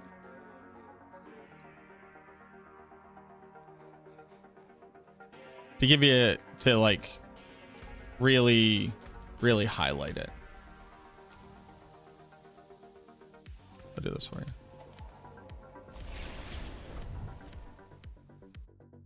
What was changed about it? They added on lucky hit chance to deal shadow damage, which is a weird buggy affix which is a weird buggy affix that scales with your attack speed. We have a shortage of gold and recruits. So that by that logic, no. Let's keep our ears open then. Because you are missing the secondary point which I made, which is that this is the tooltip is showing you a value which is roughly based off of what its chance to proc per damage instance is over its duration. It has that chance to proc per damage instance. Increasing the duration would maintain the exact same lucky hit chance. It is not something which is modified in real time. The tooltip is showing you what the base skill's chance of proccing it is over its total duration.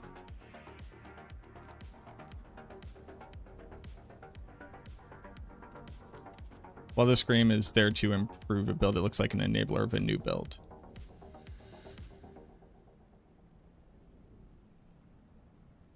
I'm not exactly sure what that means. Like so to the point, Walker, there isn't some like secret manipulatable thing which can be manipulated here. The tooltip is not its chance to proc per damage instance. On damage over time effects, the tooltip is not actually an accurate number. There is a actual chance to proc per damage instance that it is trying to roughly communicate what the total expected chance of proccing it over that duration would be. Increasing the duration neither changes the lucky hit chance. It just doesn't change the lucky hit chance. But the tooltip is attempting to show you an approximation of your chance to have triggered something over that duration. But there is a number, and that is its actual lucky hit chance per damage instance. I can show you real quick. So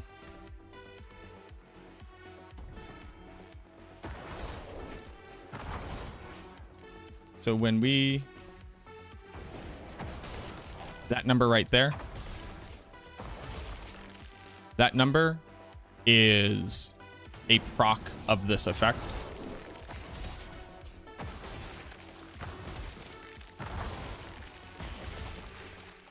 That one.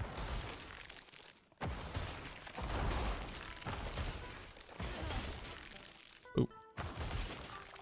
And you can see, even with all of these different damage instances, it turns out that only a 40% chance for something to trigger just doesn't really occur often, right? Then, if I cast Bone Storm, boop, boop, boop, boop, boop, boop.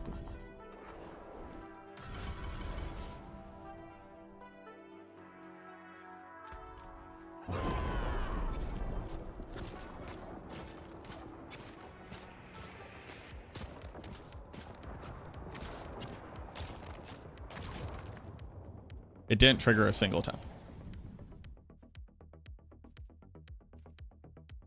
Am I going to attempt to make Affliction? I am.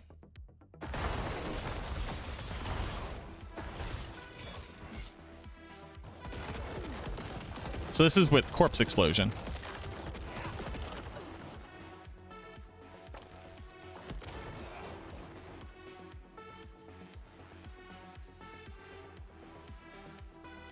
It didn't trigger a single time.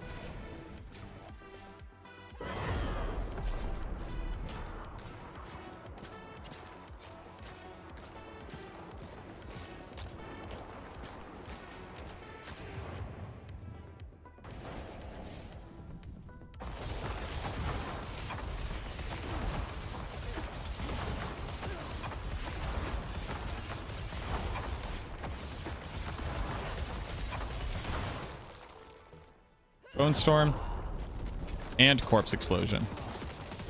Oh, we got one trigger. Actually, that might have been Crippling Darkness. But do you see how it just doesn't trigger? It's because damage over time effects have incredibly bad lucky hit chance.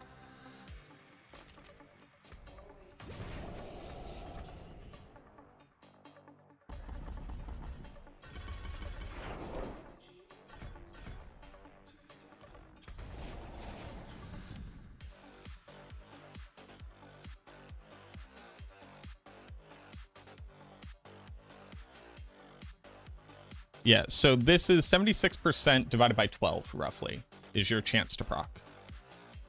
So divided by 12 is what, 5, 6, 6.33 multiplied by 40%. So it is...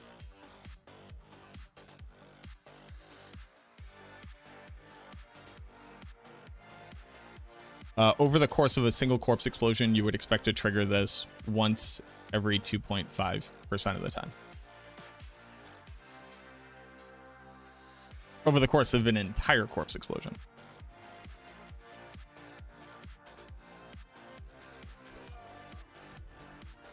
Kajitar, thank you very much for the 9 months, boo-boo.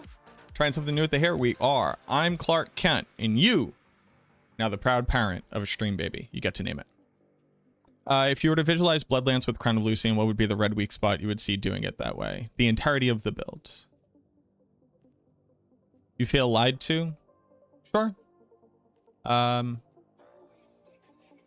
It's telling the same truth. You just wouldn't intuitively think of it that way.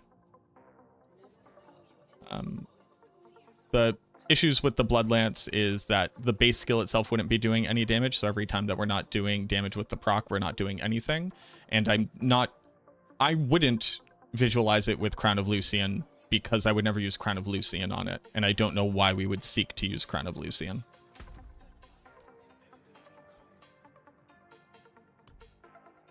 I don't even have a Crown of Lucian. So Crown of Lucian's upsides over Air of Perdition is it offers cooldown reduction and a slightly higher damage multiplier, which comes along with making the build clunkier and making Cax Rune less efficient. Because we will less often have 100% of our resistances.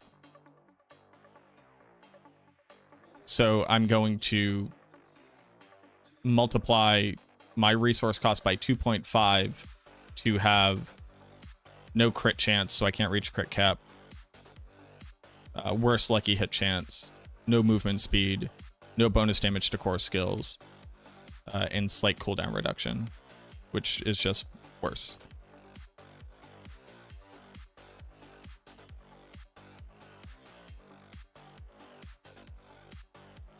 You could do it with Elemental Surge as well, yeah. Only Mac could convince you? I'm trying. I'm trying out here.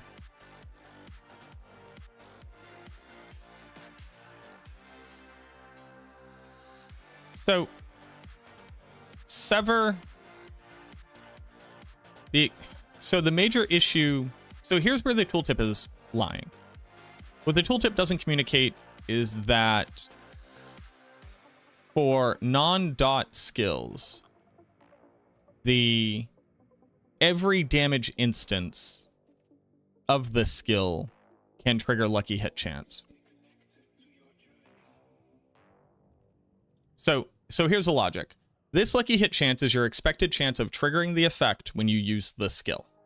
The same is true for Sever. The issue with it, though, is that lucky hit chance applied to hits, so things which do a hit as opposed to apply a dot, carry its lucky hit chance for every instance where that skill would do damage. So the travel damage here carries the same lucky hit chance. When you think about Reaping Lotus says that Sever gains 3 more projectiles. So you would always imagine that those projectiles would probably also carry the lucky hit chance. It wouldn't make sense for it to not. But the issue being that things like Corpse Explosion don't gain more projectiles or don't gain multiple damage instances. So the dot and the base tooltip are telling the same thing. If I were to cast Corpse Explosion, I would expect to trigger it this often. If I were to cast Sever, I would expect to trigger it this often. Dots are just fundamentally worse than on-hit effects at lucky hit chance. And that was, like, back in the day, Corpse Explosion had double the lucky hit chance that it does now. That got nerfed. It never got revisited. The devs have just abandoned this skill. And I think they fundamentally, like, misunderstand the issue with this skill. And I mean this with my whole chest. I cannot imagine a universe where any developer looks at Corpse Explosion in its current form, says this is okay, and believes that things like Howl from Below adding summon tag would legitimately answer the question.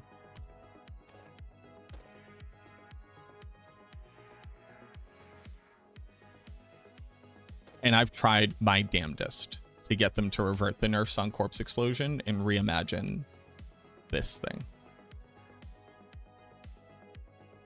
Sever has 2 damage hits. Sever has, without Reaping Lotus, Sever has 3 damage instances. When it actually has 4 damage instances. When it travels through a target, when it does its main attack, when it travels back through the target, and then when it does its secondary attack.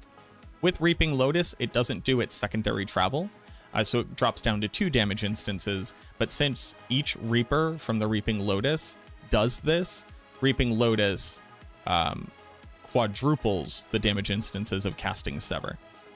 Since your Sever travels, deals damage, and then all 3 Reapers travel, and then all deal damage. So that's 8 damage instances per cast. Hence why I'm using Sever in the first place.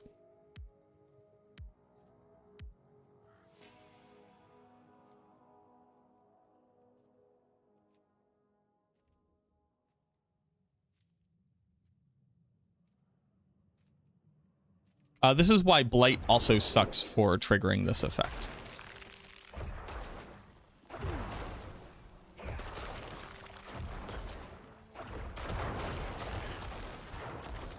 It's better than Corpse Explosion because its initial missile has a lucky hit chance, and then it also has a lucky hit chance per damage instance of the pool.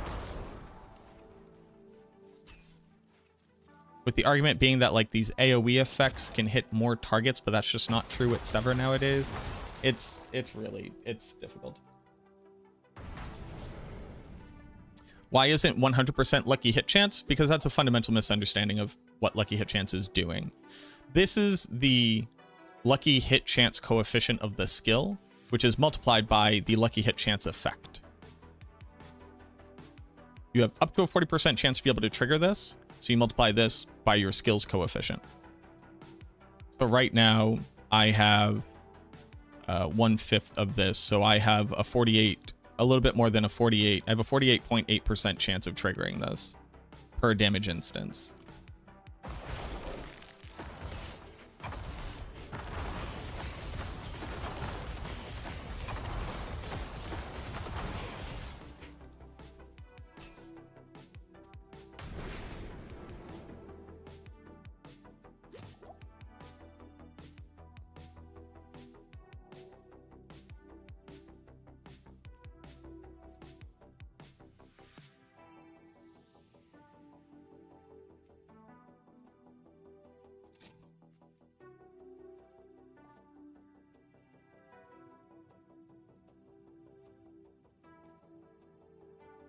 Is this a full Sever build? It's a Sever build.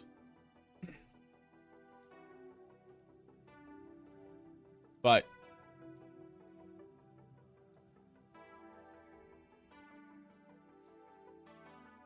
bad.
Yeah, see, the primary issue is it's bad. Am I using Fist of Fate? Yes.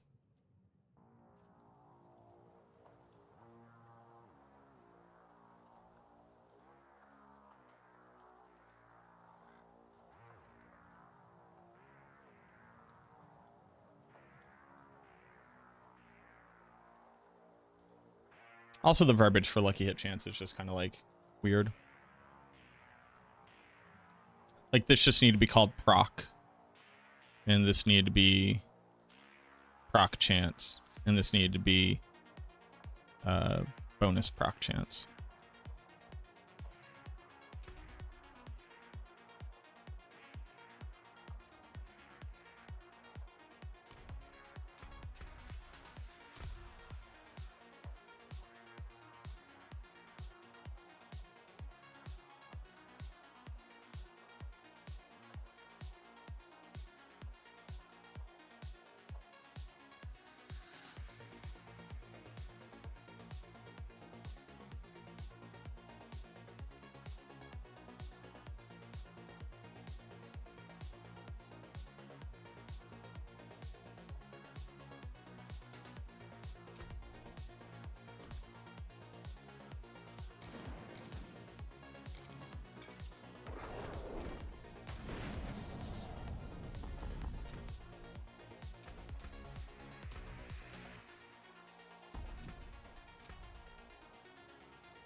Huh.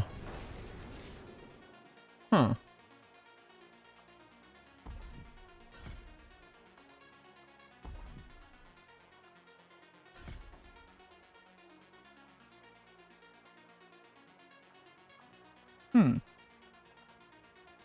I dare say.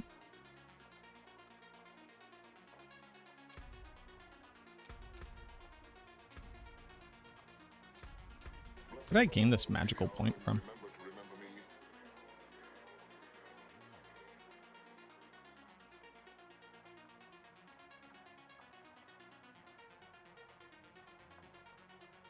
I'm going to let you pray for me tonight.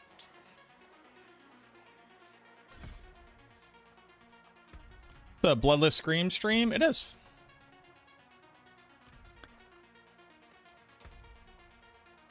You shall die exquisitely.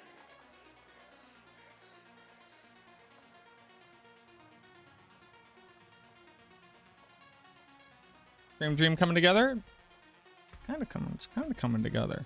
It's like fine.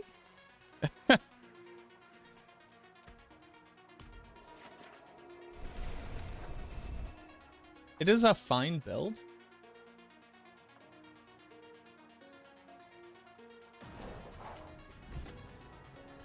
Worry about it. And I do better. Once the Lotus has its claws in you, it's damn hard to rid yourself of it.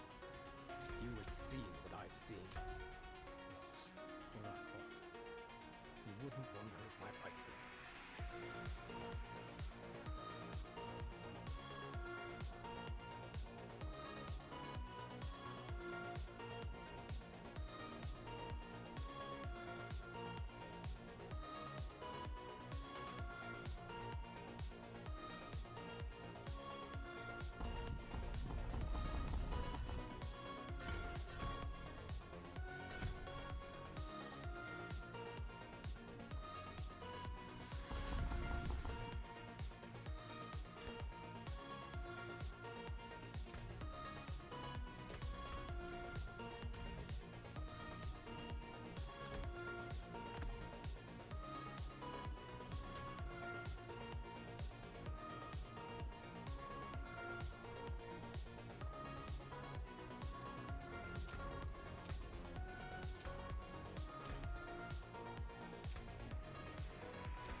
Let's test a bias real quick.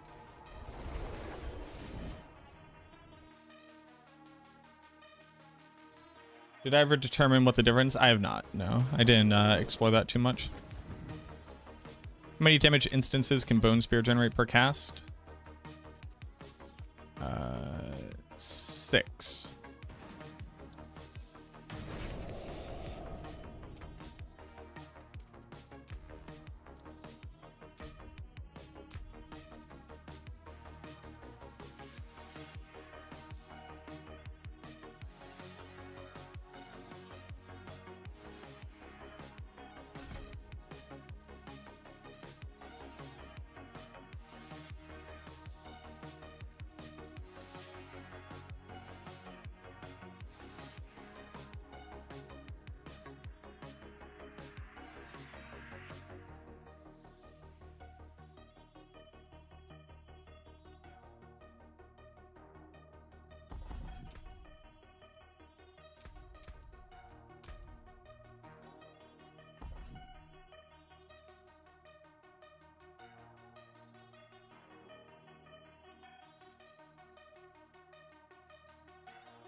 With the difference being that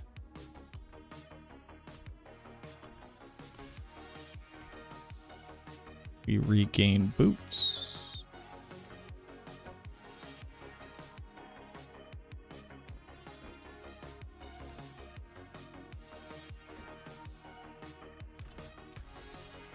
What does regaining boots allow us to do?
Oh, you Potterero? Fare thee well.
16. And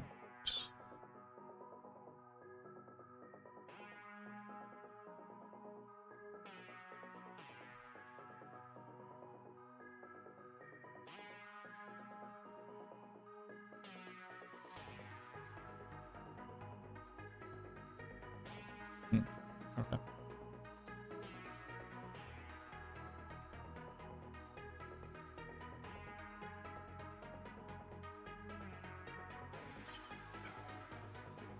All right, let's try it. Why is my res all of a sudden worse? Oh, I don't have here. Do I know for sure that Visage doesn't carry a lucky hit chance? Visage carries a lucky hit chance. You don't talk very much, bounty hunter. Why? I don't have very much to say. The structure of that question leads me to believe that you heard me say that, which I have not said. So I'm not sure where the question comes from.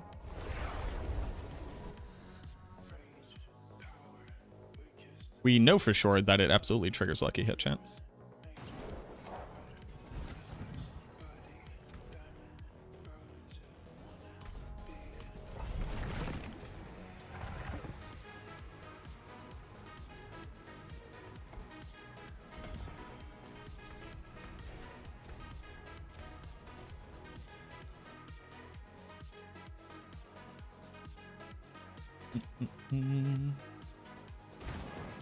I'm with you, friend.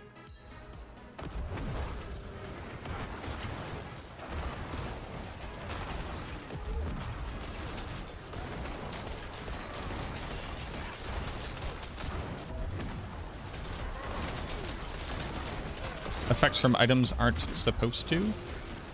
So yes and no.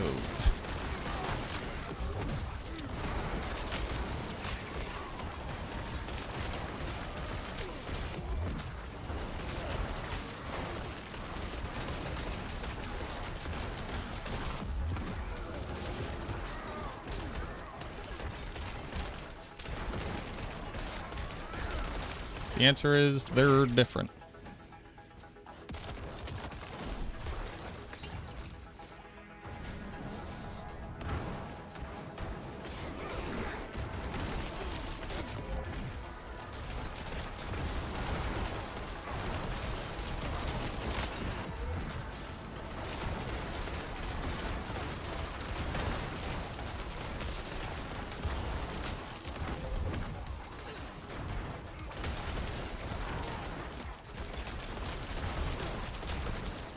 This is a Bloodless Scream stream? Yes.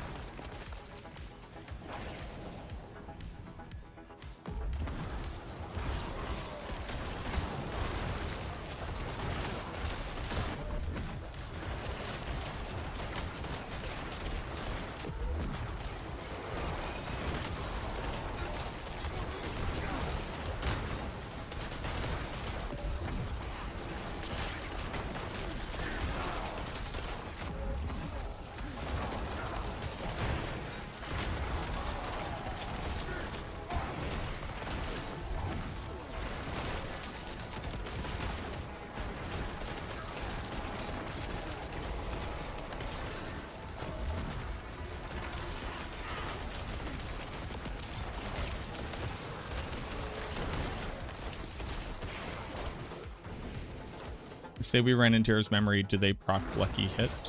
Indira's memory? Does what proc lucky hit? The additional bone spears? Yes.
Is Summoner Necro Dream alive or dead? Just checking out this season. It's our third strongest build.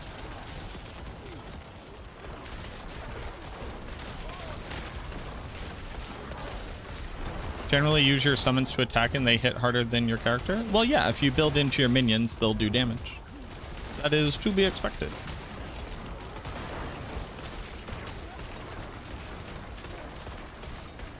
When you build into minions, the Necromancer itself doesn't do damage.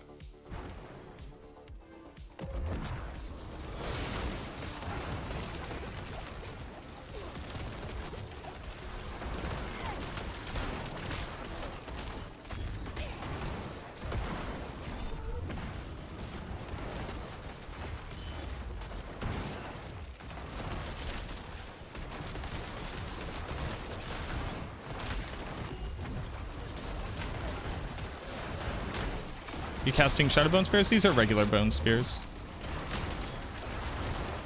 It appears as if Decaying Humorous just like doesn't work. For something. I haven't looked into it myself. But casting Shadow Bone Spears wouldn't matter because it doesn't turn into a darkness skill. It just does shadow damage, which wouldn't actually like differently engage with the build.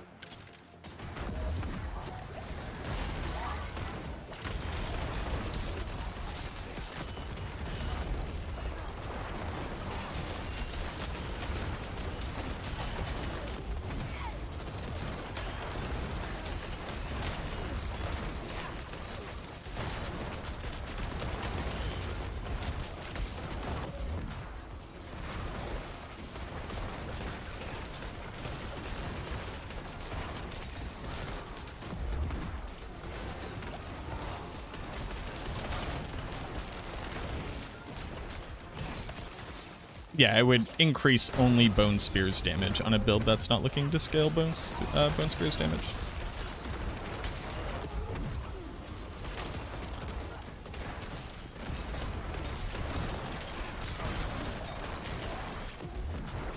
This is painful. Alright, I had to try it, but...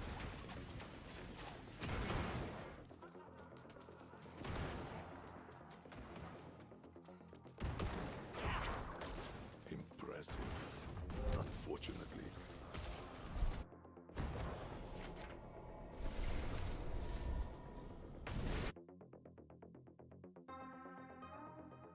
Do you think there's chance of testing Golem? I do, except that the bonuses from it are bugged, is my current understanding.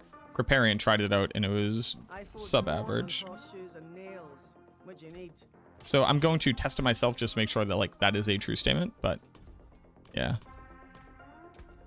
Just, you know. You know.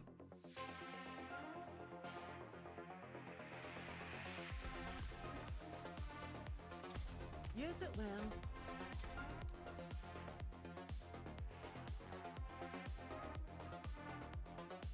Oh, sure. Yeah. I mean, this would still just be worse than any other multiplier you would put on the build. But yes, that is an accurate statement. May your road be filled with Okay, wonders. I think Sever's the best way to build it. What else could I try? The only other thing I should probably do is just make sure that something weird isn't happening with Ebon Piercer. You always gotta check Ebon Piercer. You never know with Ebon Piercer.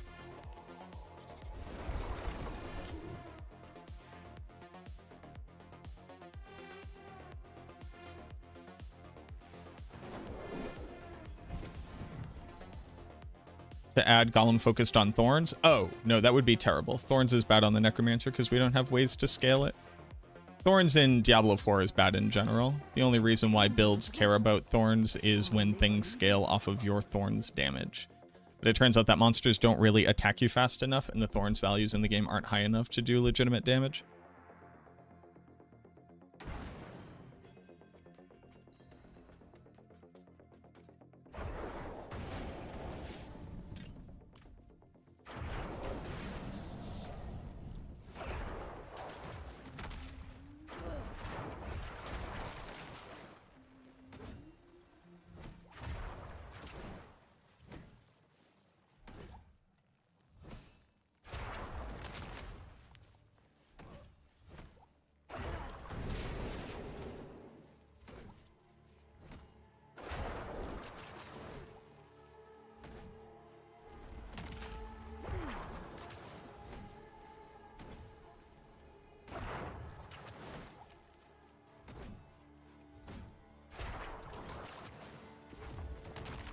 No problem. The Needle Flare bug, where when they fortified themselves, they exploded for Thorns damage. That was interesting. Yeah. If you have like a bunch of minions, and then you put Thorns on it, and then you have a monster that does an AoE attack that counts as triggering Thorns, you can see it do some damage, but like most scenarios aren't that. Wonder if you're being redundant. There is no question, Hawk. There is zero question in my mind. Just Sever alone would freeze the entire screen.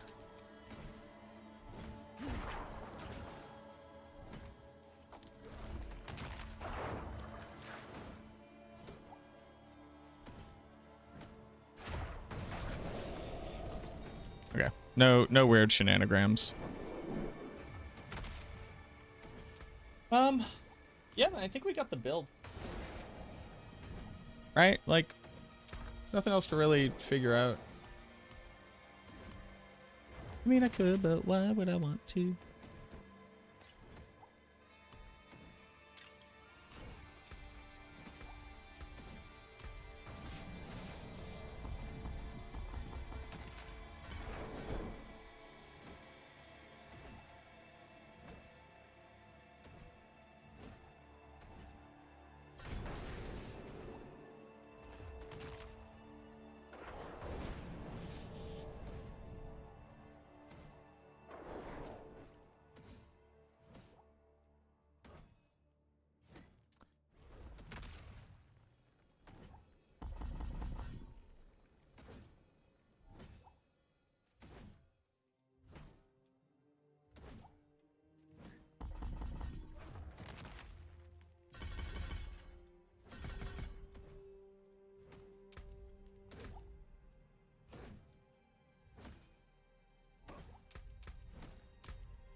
Yeah, that's the build.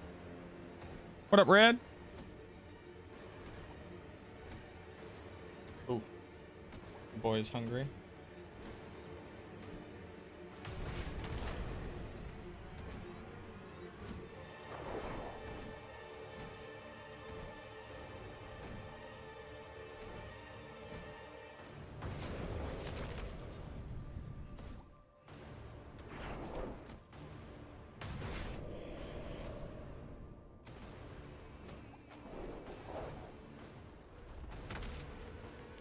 At T1, let's go.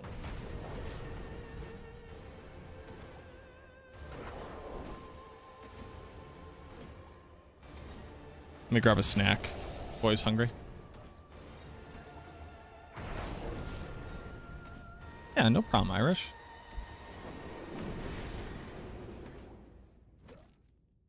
All right, let's get up. Let's think about it. And then talk about freezing Lotus? Is that a thing?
Protect us!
Ah.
Try one more thing.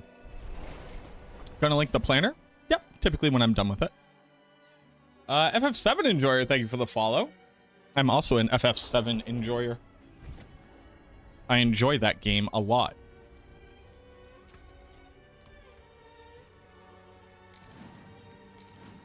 They call me the FF7 enjoyer.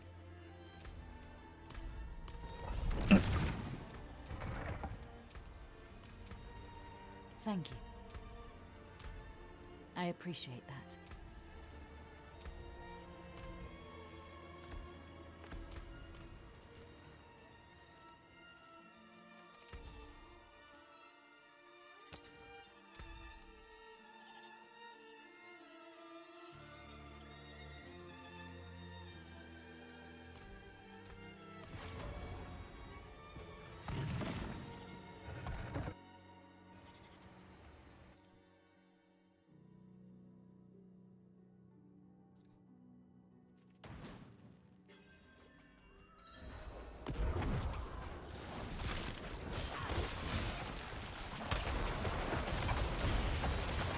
Exactly what I thought would happen.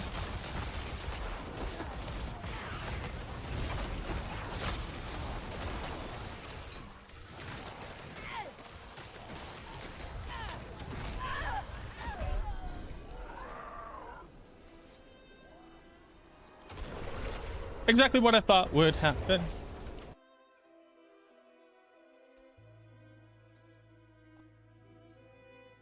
Man, fuck that power.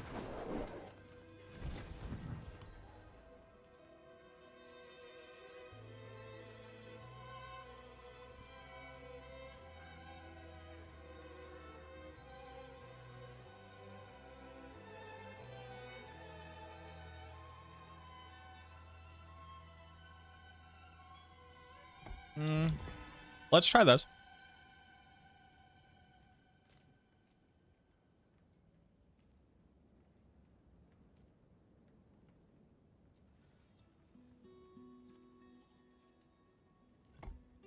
Nah, I'm over it. All right, I'm over it.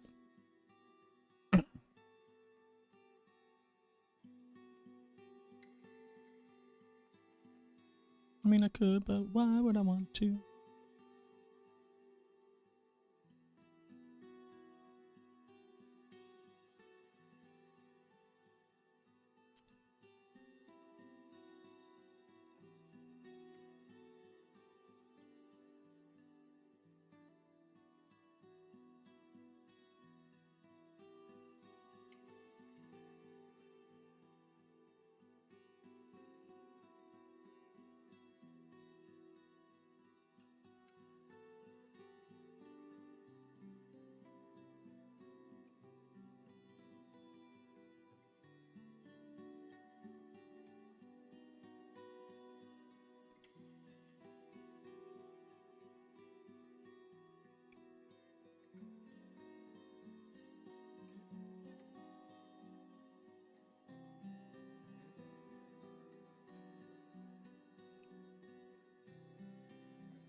Okay.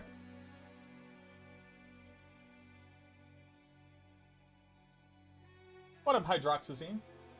How you doing? Isn't Hydroxazine the...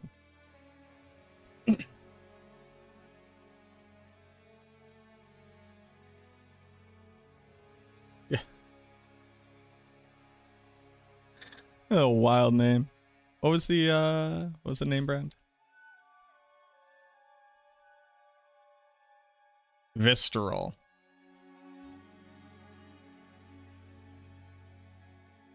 Could I ask you a question? Playing Shadowblight Necro, what have priority in crafting air perdition? Shroud. Shroud.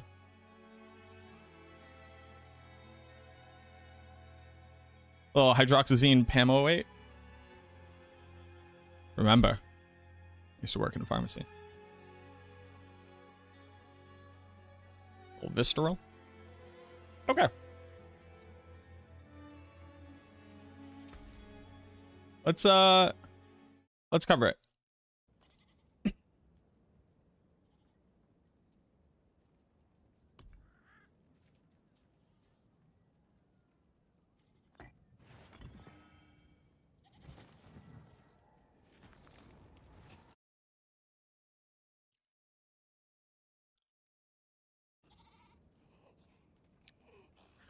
I made a bloodless scream build and it's actually kind of good. So I guess let me go ahead and introduce you. What would be better, Frozen Lotus or Freezing Lotus? A Ghost Lion? I have the Ghost Lion. A street pharmacist? I wasn't a street pharmacist. I was a pharmacy technician. Are we going Freezing Lotus or Frozen Lotus?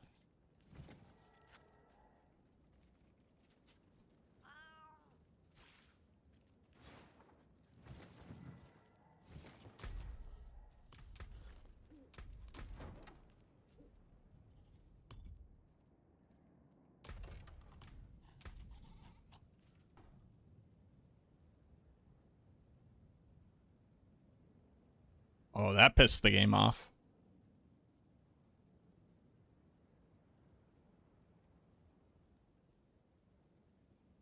Whoa. That like hard bricked my computer for a second. Jesus.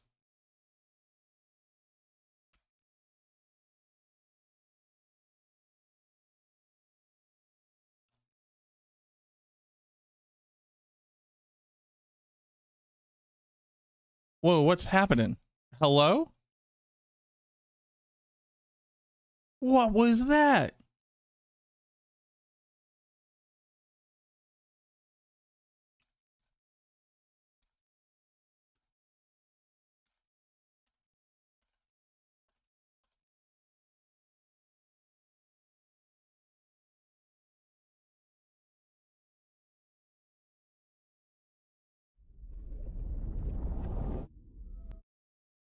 Freezing Lotus because Reaping Lotus.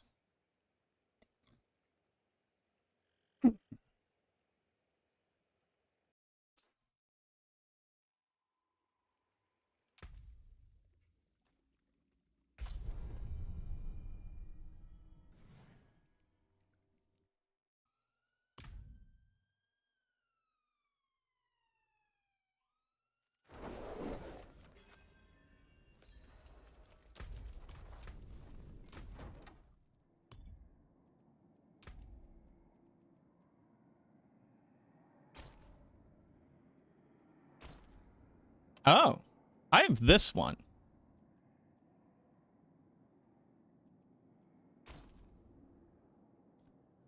Oh, they put the... Well, it's a spectral lion.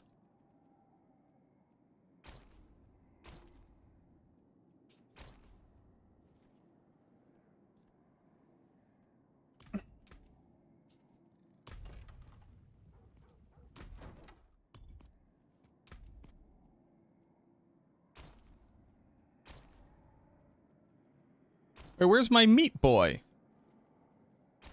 Give me back my meat. There he is.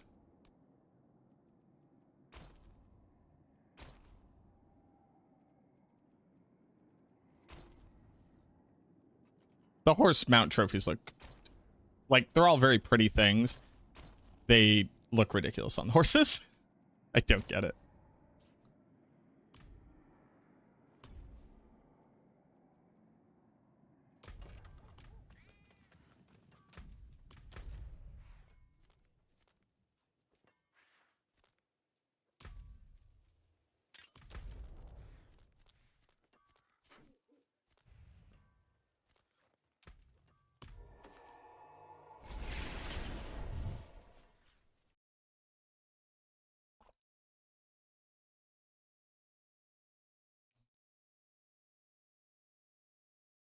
Their cosmetics were like,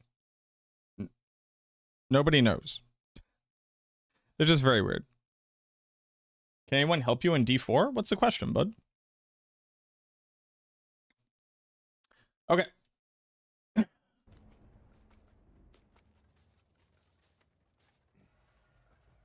How powerful is Bloodwave? We run it as a dot now. It's our second strongest build this season.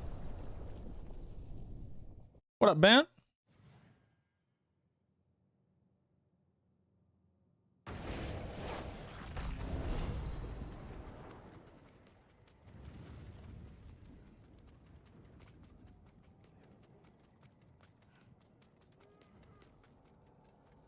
They're a new drop? No.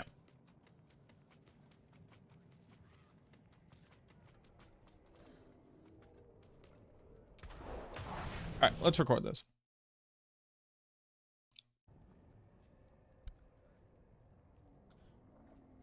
I finally made a Bloodless Scream build. The worst part is it's kind of good. So I guess let's go ahead and roll this bean footage and let me introduce you to the Freezing Lotus Necromancer. This one's going to be a little bit hard to explain, but I promise it might be worth your while. What surpassed it? Shadowblight. Walking into Season 9, the developers finally said, hey, we're going to do our best here. Let's fully revive Bloodless Scream. Arguably, the most sought after and asked about unique item in the game as far as my viewership has been concerned. Every single season, since the very beginning when this item was first introduced, people have been asking the question, can you make a Bloodless Scream build? It had a really cool concept. It had this sub-theme of chilling and freezing, which is something that the Necromancer had for a very long time and has largely been forgotten and replaced with fear, which I think is a strict downgrade. And I promise you, I've been lobbying against it with the devs since they made that change. But back to the story at hand. Bloodless Scream has long been a fan favorite. And they finally juiced this thing to the point where I don't feel bad or clickbaity or like I'm towing you around just selling you snake oil. It's actually a good item, but it's almost certainly not because of the thing that you would first think. Instead, it's actually just one of the single affixes on the weapon that we're looking to scale here for this build, and then everything else on it kind of just allows us to build a pretty decent Sever Necromancer, so we don't have any lulls in our damage output. Now, if you've been a longtime rogue or sorceress enjoyer, you've probably seen some combination of this particular affix on other builds, most notably on the item Azurath. But the lucky hit chance to be able to apply shadow damage, which can come as a greater affix, and not only that, we can triple masterwork crit it, means that we have a really, really powerful base of damage to be able to scale. Because this thing is bugged, and it, for whatever reason, directly scales with your attack damage, meaning that gaining more attack damage is actually a double dip. Not only do you attack faster, meaning more chances to proc it per second, but it is a direct multiplier of the base damage. And if you didn't know, anytime you could take the base damage of effect and directly multiply it before you scale everything else, you probably have some kind of powerhouse on your hands. And while nobody may be necessarily impressed with a tier 85 clear, I'm going to go over just how much power is currently missing on this build and what it would look like in its ideal state. And not only that, this is just my first pass at it. While I've tried out a couple different setups to see what would work best, I definitely do think I've hit it on the head with this one, but there's definitely room for improvement. But if you've always been interested in being the But if you've always been interested in being something like the Lich King, just walking around freezing everything with your darkness, doing massive shattering amounts of damage, as well as trying to get into some nitty-gritty details about how some more archaic and kind of ridiculous stats in this game work, then this one is probably the build for you. And again, the best part about it is that it's not just a meme. It is a perfectly well-functioning Sever Necromancer build, meaning that before you try to build into this stat, you could actually just equip this thing early on and build a very competent build. Sever itself right now is already cleared pit tier 103, and while this does slightly less damage than a normal Sever build would do, we're still using the core aspects that empower that as well, in addition to being able to sneak out this huge damage proc from this Lucky Hit ability. So before I bore you with any more yapping, let me go ahead and explain the mechanic that we're dealing with here so you understand what the rest of the build is trying to do. I also have a build planner down in the description below. I also have timestamps, so if you feel like you understand stuff, you can just jump around. You're not going to offend me. I don't want to be wasting your time. Let's go ahead and get into it. We're going to jump into mechanics right now. I guess we'll finish killing off this boss here, and we can get a better understanding of what Bloodless Scream offers you.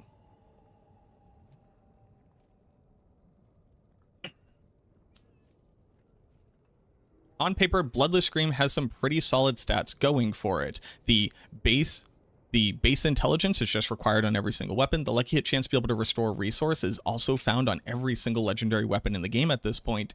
And then it has two very unique stats. One, it grants additional skill ranks to darkness skills, which you can see right here without masterworking on it is 8 ranks to darkness skills. So my Sever is already 12 ranks additional on Sever right now without having to really invest anything into it. I have 13 ranks in Soul Rift, and each individual one of our skills is getting more and more out of this if it happens to be a darkness skill. But it is this... The aspect itself says a lot of words, but the TLDR on it is that darkness skills, so not shadow damage, but darkness skills will chill enemies, and that they will deal up to 200% or 3 times bonus damage to either frozen enemies or bosses. So this just works 100% of the time on a boss. You would need to freeze elites, meaning you have about a 50% uptime on this. And then the secondary part, this 800 times damage, blah, blah, blah, blah, blah, blah, this is nothing. It does freeze the entirety of the screen, which is like kind of ridiculous. I think it's weirdly interacting with Soul Rift and how big of a radius that has, but I'm constantly freezing the whole screen with this thing. So if you want to bring this into places like Hordes or out into Helltide, or even in the Undercity, you're going to be crowd controlling the entire screen.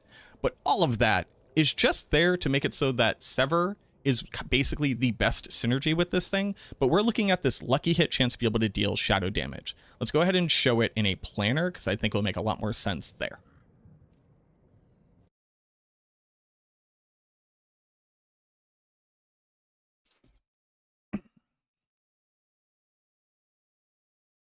If you were to take a Bloodless Scream with a GA on this lucky hit chance and then triple masterwork crit it, you get all the way up to 36,450 shadow damage. Now that's a little bit difficult to really conceptualize, right? Well, let's go ahead and compare it to something like Sever. Sever is going to deal 253% of my weapon damage. Yes, it says a very big number right there. Actually, ignore that for right now. That includes things which scale your stats, which the weapon won't show on this number. But what is 253% of your weapon damage?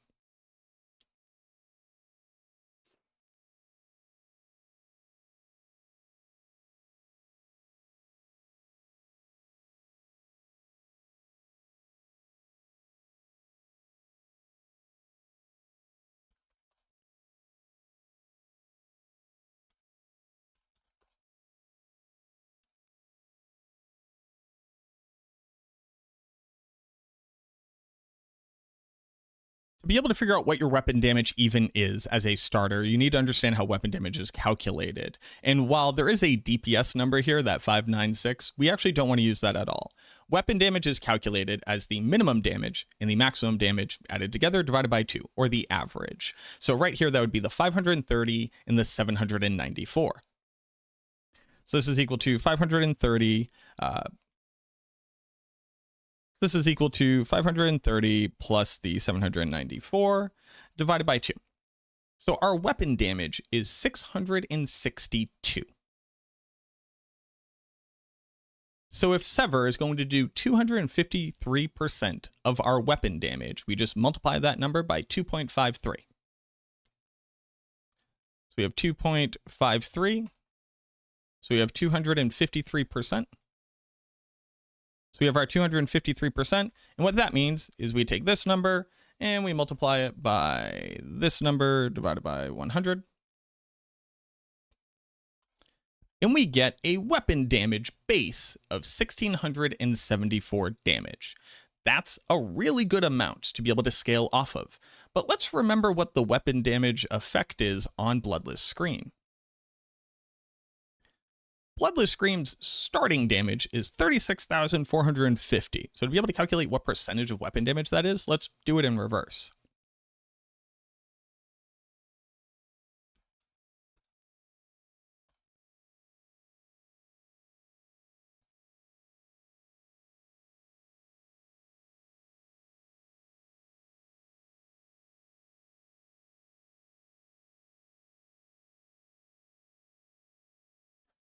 So we take our 36,450. We know our base damage is the 662 of our weapon. So what percentage is that? Well, we just take this number and we divide it by this number. And then we multiply that by 100 so that we get it as a percentage. And you'll see that this effect is 5,506% of your weapon damage. Yeah, it's a big number. And it goes even further than that because there's just a weird bug in this game.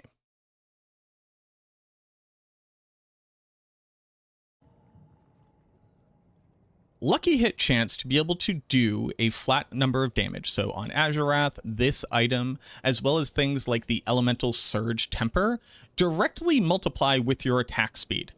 And I don't mean you attack faster, so technically speaking, you trigger it faster. No, I mean however much attack speed you have multiplies that damage amount. And since you can get up to 100% attack speed in cap 1, and you can get up to 100% attack speed in cap 2, that means that in a perfect world, you could triple this base damage.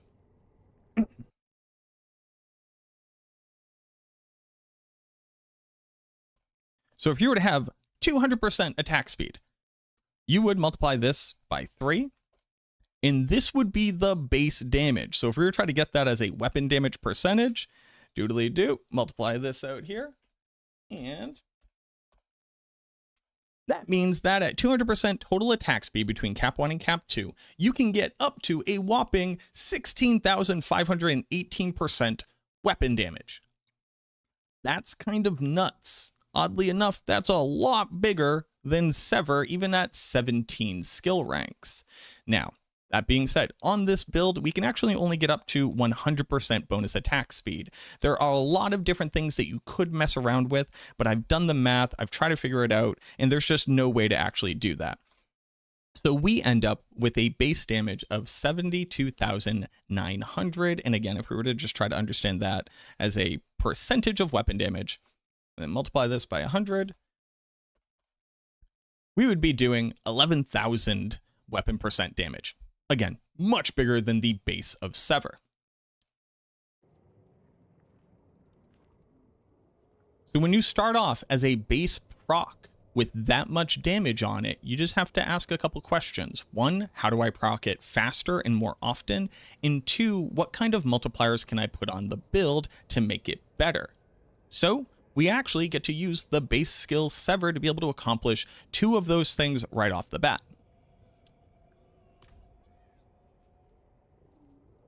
With my bonus lucky hit chance that I have on this build with a very, very imperfect version of Fists of Fate, I'm at a base 116% lucky hit chance for the skill Sever. And this is every single time that Sever deals damage. So when it travels through a target and when the Sever actually spins.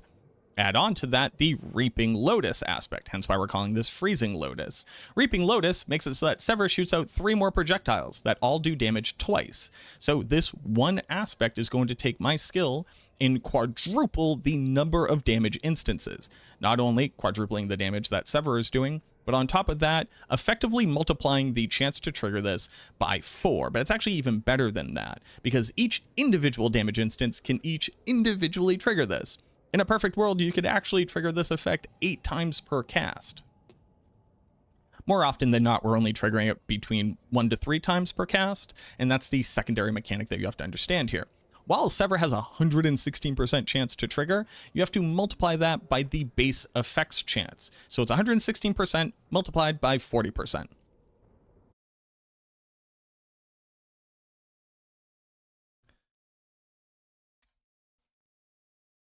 So if I were to take 116 and multiply that by 40%, you'll notice that I only have a 46.4% chance to be able to trigger this, which means it's triggering less often than 1/2 of the time per damage instance, and that's why we're only getting between 1 to 3 triggers per cast. Yes, you could get all the way up to 8, you could also get 0, but we're trying to normalize this. We're trying to find the average chance of proccing it. Reaping Lotus has the added benefit that's going to make Sever the skill deal more damage. Remember how I said that basically nothing on this really works for the proc damage? Like, it's not a darkness skill, so that doesn't increase the proc damage. The darkness skill ranks don't increase it either. The intelligence obviously does, but that's just par for the course. That works for everything. Well, rather than leave all of these stats on the table completely unused, basically wasting them, Sever is picking up the slack. It's only doing about, I don't know, about 1/4 to maybe 1/8 of the damage of the proc, but it's doing it consistently. And oddly enough, Blood to Scream is kind of a good enough weapon where Sever is doing enough of a good amount of damage where you're consistently getting these DPS output even when the proc isn't happening.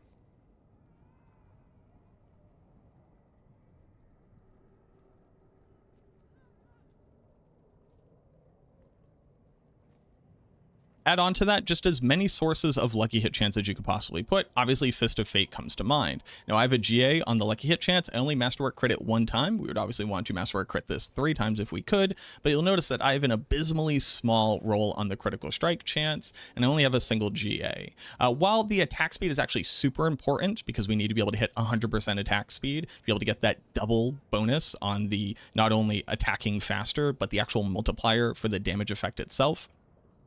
But this crit chance and this attack speed being higher would actually help to basically bridge the gap where I don't have to use all of these shoehorned in mechanics that I currently am, and that's where a lot of the damage on this build is currently missing from. I just have bad gear. Like, this is my amulet. It's a GA intellect. It has attack speed. I would love for it to be a GA attack speed, but you'll notice I rolled Fueled by Death on it, and as well as needing to put total armor because I don't have enough Paragon points to be able to cap my armor without it. Add on to that, basically none of my aspects are actually perfect at this point. And right there, bare minimum, is already like another like 10 or 15% damage on top of what you're already seeing that is missing just from this one item.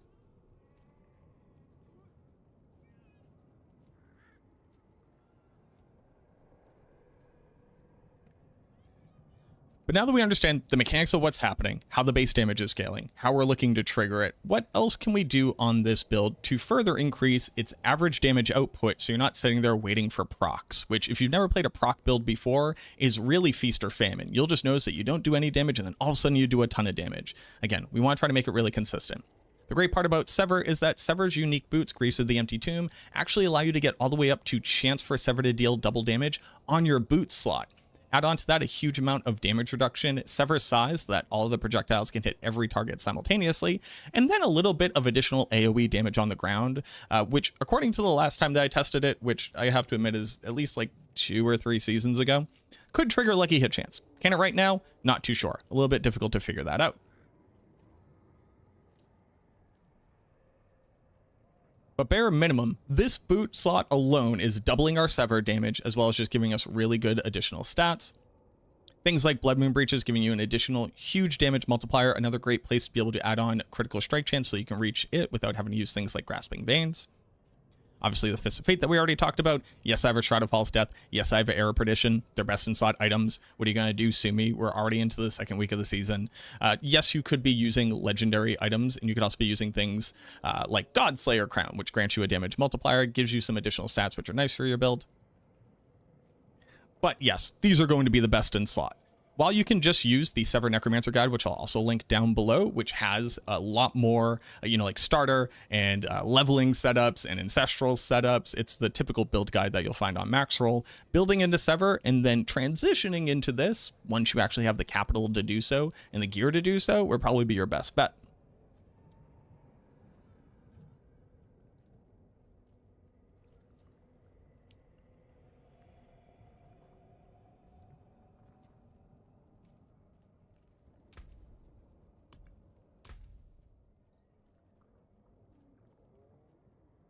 The other cool thing about this build in general is that the skill tree basically looks the exact same as a Sever skill tree would. There are particular things which will increase your damage, just like generic multipliers.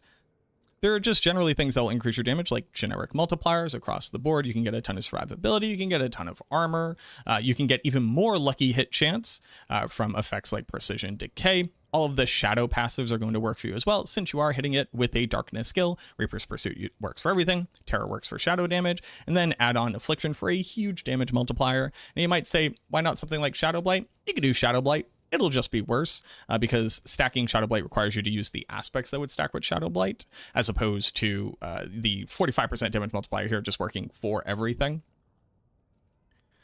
Soul Rift adds on a huge amount of utility. Obviously, you can help to max out your crit chance. You can get huge multis on Memento Mori, as well as the sacrificial aspect for all of your multipliers from your Book of the Dead. Book of the Dead, you get more shadow damage. That's awesome. More vulnerable damage. That's awesome. More crit damage. That's awesome. If you have really bad gear, you could go with the attack speed here. Be able to not only get up to 100% attack speed, but in addition to that, maximize that multiplier for the base effect damage. And then the Paragon is the exact same pound for pound that you would get with a Sever build. You're just looking for things that will increase shadow damage or your crit multipliers, Flesh Eater for additional multipliers, etc. A lot of great options to be able to get more maximum life or more survivability, a ton more maximum resistance in all life. You can get a huge amount of armor from multiple boards. So all these things can help with maxing out everything. But you might notice we are a little bit low on armor, and I'm not going to lie to you. When you're using this many unique items all in a row, getting maximum armor is very hard. So this is definitely going to be for the people who do not mind utilizing incense, so like Song of the Mountain, as well as Soothing Spices, and all of a sudden, boom, we're above armor cap, boom, we're above res cap, or at least the base res cap of 75%, and Rahir is going to help with that as well. Even throwing on just a little bit of additional intellect from the Sage's Whisper gets you up to that cap.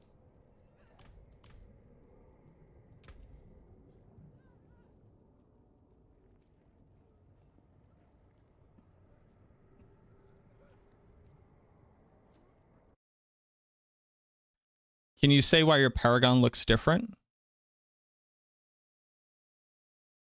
Can you explain what that means? What up, Papa? So now let's have a very honest conversation about like how powerful do I think that this is? I was able to very easily clear out that pit tier 85. I think I had like 5 or 6 minutes left on the clock, which is actually like barely good for where I'm at right now. I think that there's, I don't know, another 50 to 80% damage just on getting better gear than what I currently have that's available on the build. After that, there's probably like another 50% damage from leveling up all of the glyphs that I have and getting above Paragon 208. And then getting perfect masterwork crits on the stuff that I have as opposed to what I currently do. That's maybe another like 20 to 30%. So I see this build easily getting up into the 90s, maybe a bit higher if you're willing to fish as well. And at that point, we're actually talking about like an A tier build all based around Bloodless Scream. That's kind of impressive.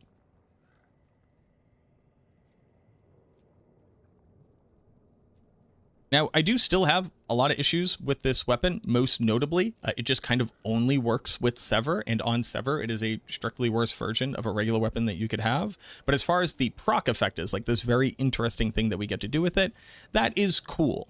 I just generally wish that the entirety of the unique item wasn't effectively wasted, except for that one stat, if you're looking to scale it as hard as possible. Now, while we're able to be smart and build into Sever to be able to recoup some of these losses, it's still just strictly worse than like a regular core skill build. So hopefully the developers are able to continuously iterate on this thing. Sorry, let me go ahead and kill these bad guys who all decided to pop up on me and take off my amulet. But hopefully the developers are willing to like continue to see some of the issues that Bloodless Scream experiences. Maybe they're just going to leave it like this. That's fine. If they do, the only thing that I would say is I would love if this said your shadow darkness chills enemies and deals increased damage to frozen enemies and bosses. That would be sick. I don't think that locking this to darkness skills is somehow stopping it from being abused by other things, and instead is just limiting its own ability to scale its own damage. But imagine if this thing said triple the damage that that lucky hit thing does. That would be cool as all hell. No pun intended there. But there you go. Here is your Freezing Lotus Necromancer. Here's your Bloodless Scream Necromancer. It's very cool. I'm glad that it worked a lot better than I was expecting it to. I don't think I'm ever going to make like an official fully built out build guide on Maxroll, but obviously, again, the planner is down in the description. It's also in the pinned comment if you want to go check it out yourself. And if there's like a lot, and I mean a lot of interest in this thing, I could talk about putting different progression points down in the planner and potentially things like a speed farming version and things like that. Let me know down in the comments though if that's what you're looking for. If you're brand new to the channel, consider subscribing. You don't want to miss out on anything like this as we continue to get into the season. And I finally have time to go test out all the other crazy cool builds. I think next up on the chopping block is going to be Shadow Blight Necromancer, so we can iterate on that. A lot of people have been doing some cool stuff with it. O's just cleared out Pit Tier 110, making it our strongest Necromancer build. And I definitely have a few things to learn from the setup that they have. So look forward to an update coming on that as well after I have my opportunity to be able to test it in this season. But that's enough of me yapping. Thank you so much for watching this video. I truly, truly hope that it helps, and I look forward to seeing you in the next one.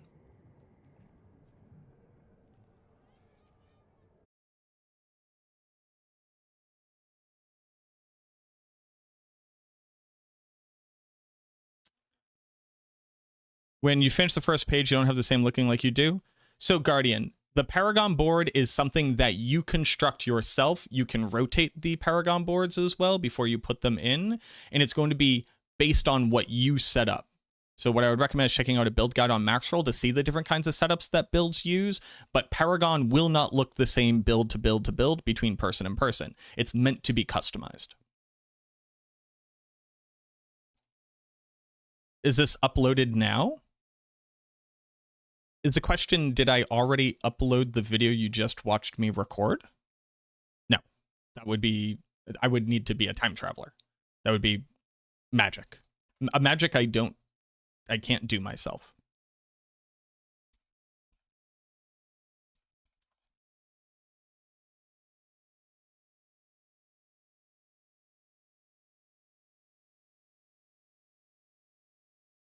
You can go back in time on the YouTube VOD and watch the recording of it, I guess.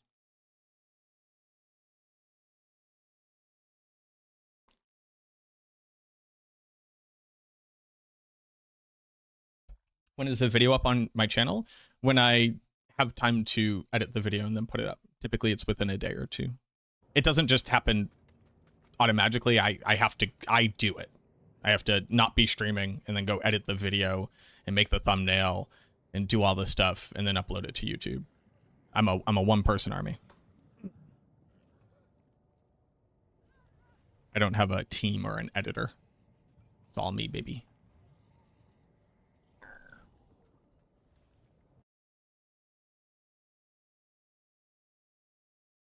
So that's that.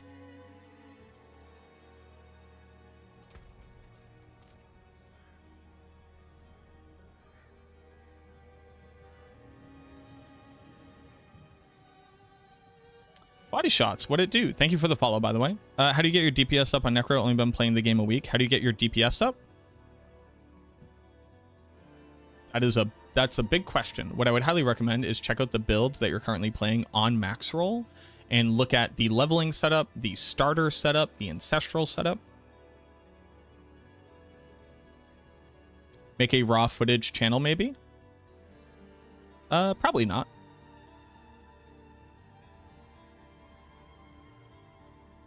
I don't know. I don't know if you heard the part where I say I have to do all of my own editing and also I have to be the full-time streamer, but I also have a day job. I don't have time to upload multiple versions of the same video.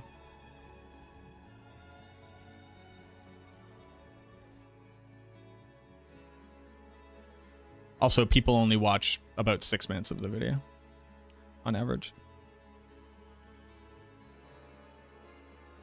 Didn't realize they recorded. I don't have time to record after stream, Rude, and on top of that, because I'm covering a thing in the stream typically, people getting the recap at the end tends to be very valuable for them as they're watching. But body shots, what build are you playing?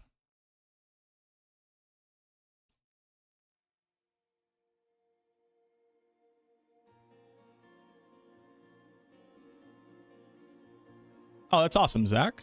Glad to hear that.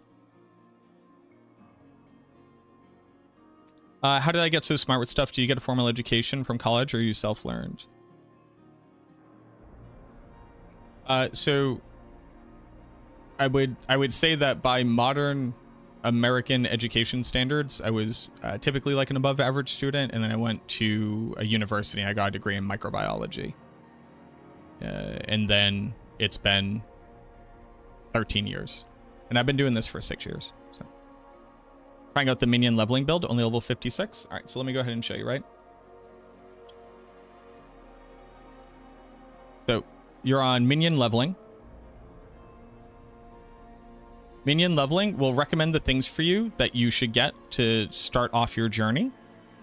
As you follow through it, it'll give you the ideas of like what everything should look like, how you should get your skill tree going, etc. It'll give you some stat priorities for what you're doing. But the really interesting part is, one, it gives you an idea of what dungeon affix or what dungeon aspects you can go get. Aspects are the easiest way to be able to scale your damage. It'll then tell you other great aspects for the build that you can use on it. So if you get any of these, tossing them onto gear will be a huge damage multiplier. If you happen to find any of these items, would also be great. Hold on real quick.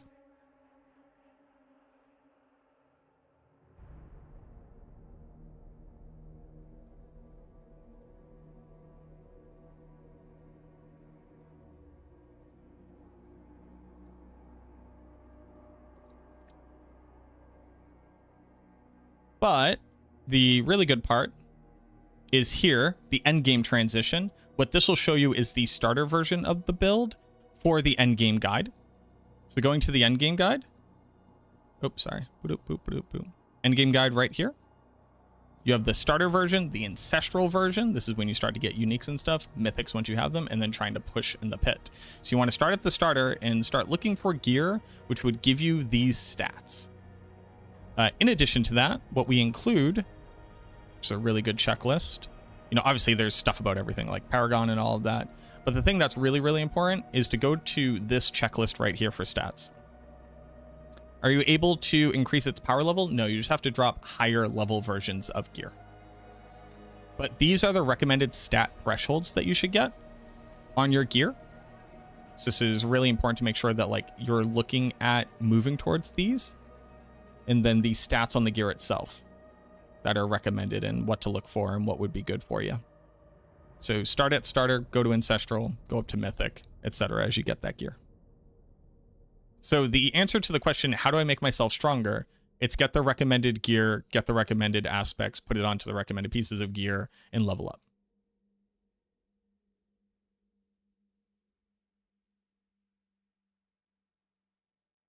I got season burnout last season. Should I play this one anyway or take a break? Since it costs you nothing, start playing the season. If you don't enjoy it, stop immediately and hang out. I don't know how to give you the cost benefit analysis of your own burnout or what causes that or whether or not it would be alleviated.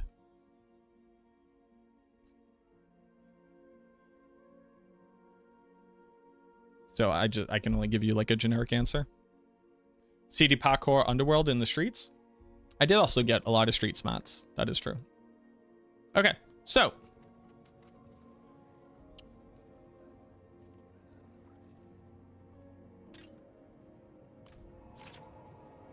Now what?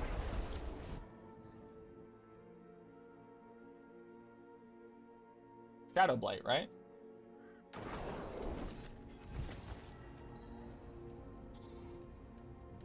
To do that, I'll have to masterwork. So, to do some dungeons, I guess.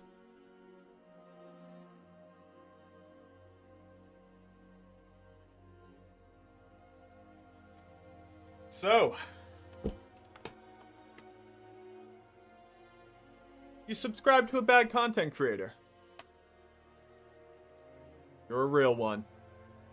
Hey there, I just tuned and this is Crazy, so here's my subscription. I like this streamy. Hey, I just tuned and this is crazy, so here's my subscription. I like this streamy. Oh, streamy is rough. How do you unlock rune crafting? you have to have the expansion. Which has a lower cost of entry, Mage Minions or Shadowblade? Mage Minions. Inventor of Soup, thank you so much for the 76 months. You crazy for that one.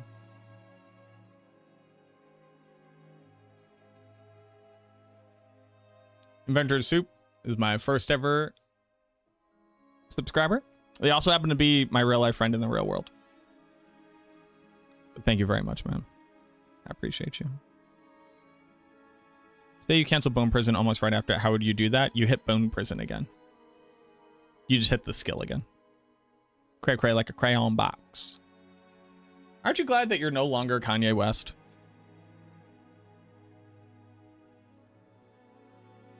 Hey, thank you, Guardian.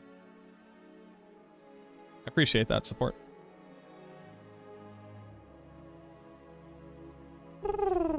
So we swap back over to minions, and we... Well, let's save this. Rename it as Freezing Lotus. Swap back over.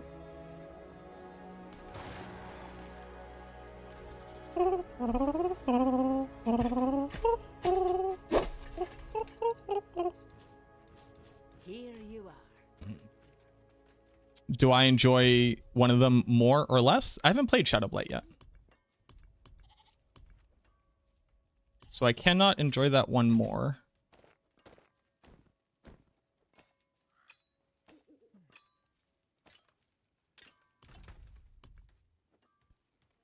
Hey, I just met you. This is crazy. But here's my number. So call me maybe. If all the other boys trying to chase me. Is Shadowblade a thing now? Yeah, it's the strongest Necromancer build.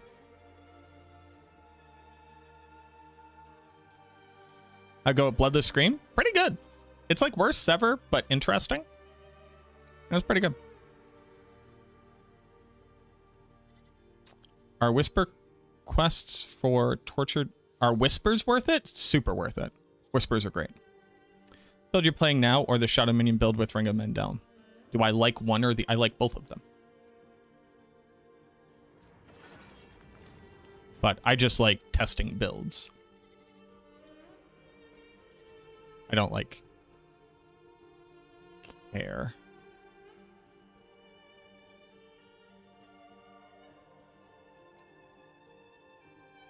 Did you get it? Well, I played it in the PTR.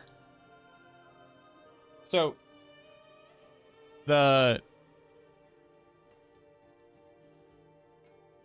builds are tested.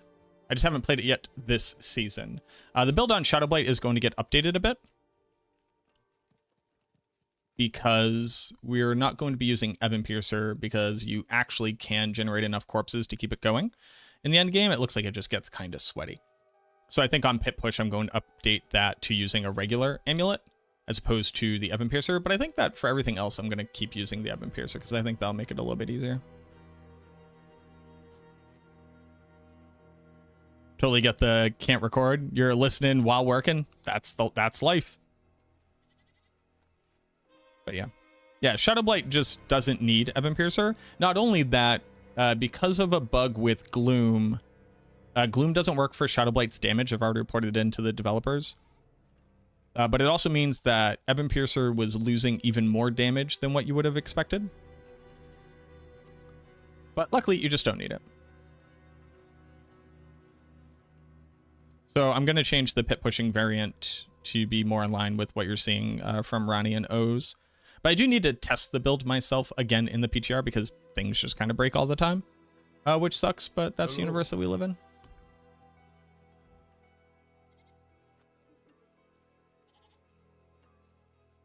But here's my number, so call me maybe.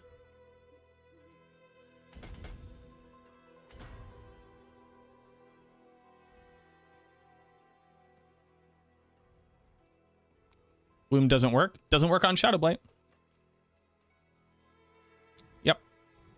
Sucks the moon out of this guy. Extra ring of Mandel or Nas gloves lying around. Can't seem to get the gear to drop. Yeah, probably.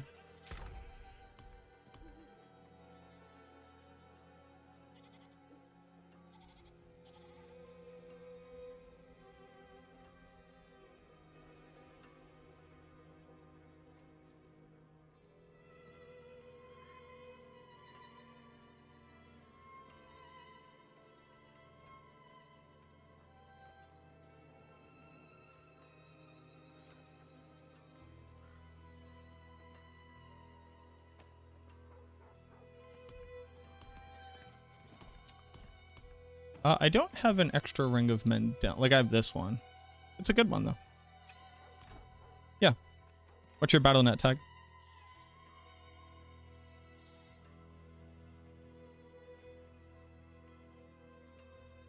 Is it true Gloom isn't working? Gloom is working. It's just not working for Shadowblight. It is never a good idea to take what I've said and extrapolate out to, like, something beyond that, because I will speak very precisely.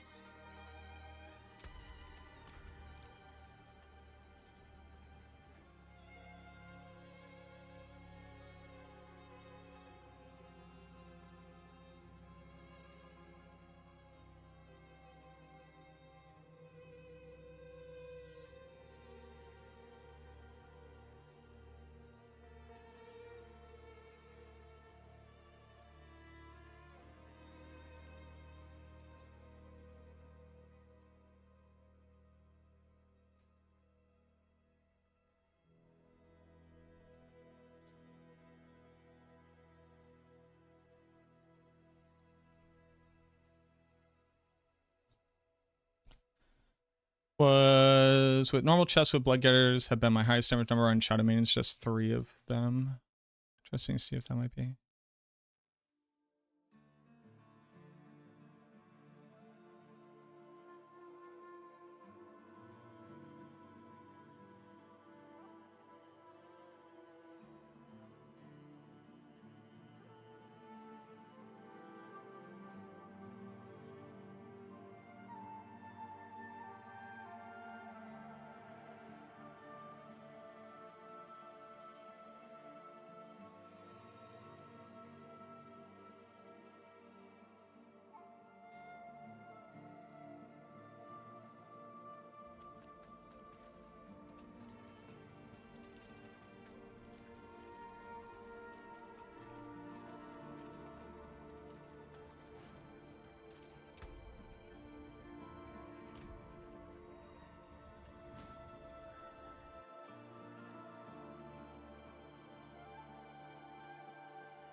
How do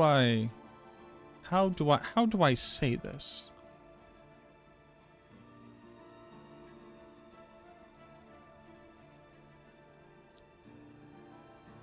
I'm not calling you a liar. I don't believe you. Or rather, I think that something has to be fundamentally wrong for that to be a truth of the experience that you have had.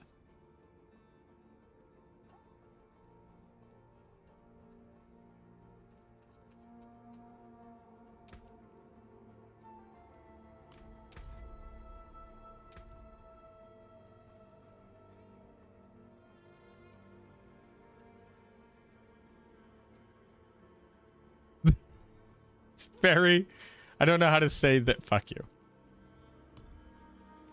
Do you have cross network play on, Zach, or did you get my invite?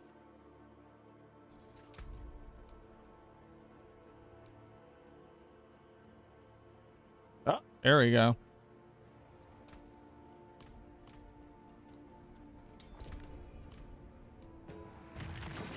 I believe you're having that experience. That experience should be impossible.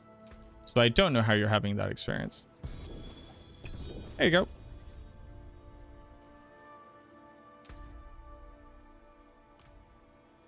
Thank you.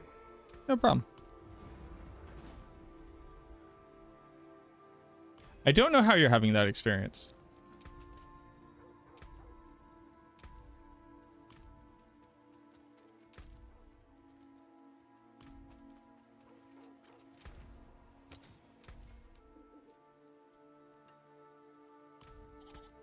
Masterful work.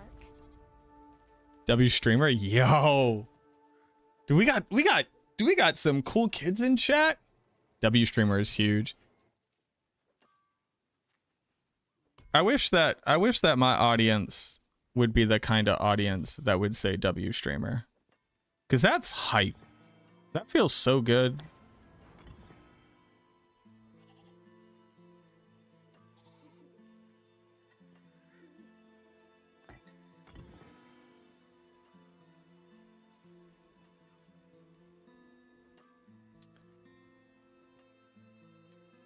Yeah, so Shroud of False Death represents a greater than 37.5% total increase in damage. Like if you were to just go through and get, you know, the multi from Fueled by Death and the multi from Titan's Fall and the multi from Amplify and the multi from Death's Embrace and the multi from Terror and the multi from Coalesce Blood and the multi from Finality and the additional ranks to Memento Mori, which, like, you're losing out on the sacrifice bonus, which is stronger than the bonus that the mages are granting, and then not being able to have Memento Mori is like a further decrease in the damage bonus. Yeah, Levy, thank you very much for becoming a real one. I appreciate that. Thank you.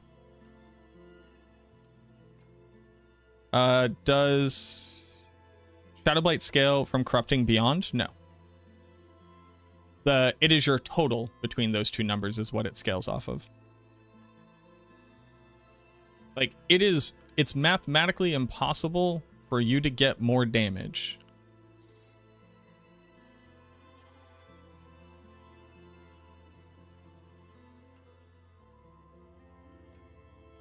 You had Hand of Nas on?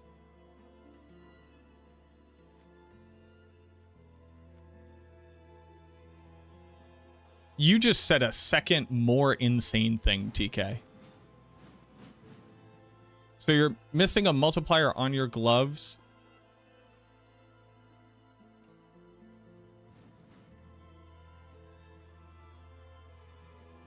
So saying I saw a 91 and I saw a 147, do you mean in the testing room with damage variance turned off?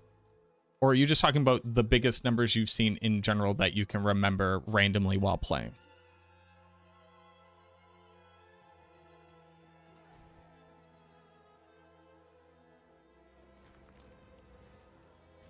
Because 91 billion to 147 billion is all within the range of damage variance. So you have to remember that your weapon has a damage variance, and that skills have a damage variance.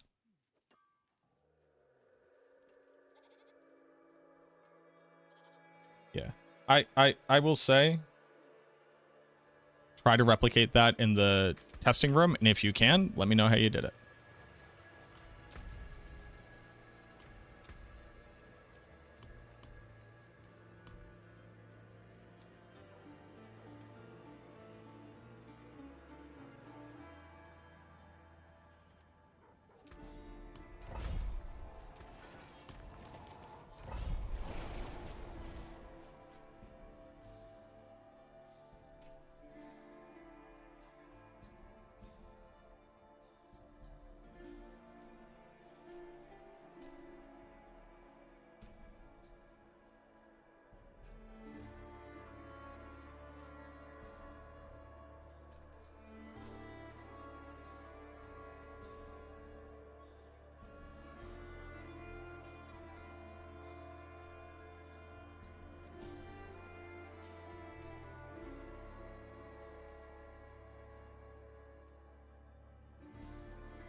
Did you jump into a rainstorm? That haircut looks wild.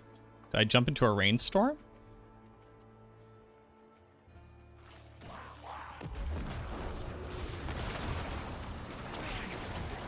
No, I just left the front lock of my hair to be a little guy.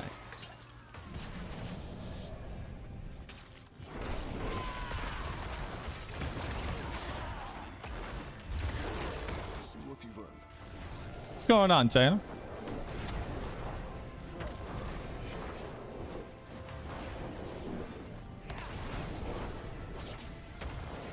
Good spike with well-timed Nas procs, but it worked insanely good as speed farm. Wait, what just happened? I'm doing well, Taya. How are you doing?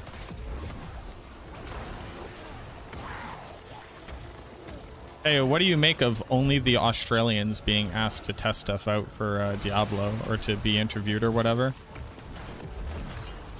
What's up with that, huh?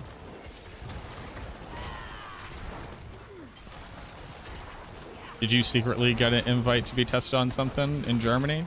And they're just anti-American now over at Blizzard?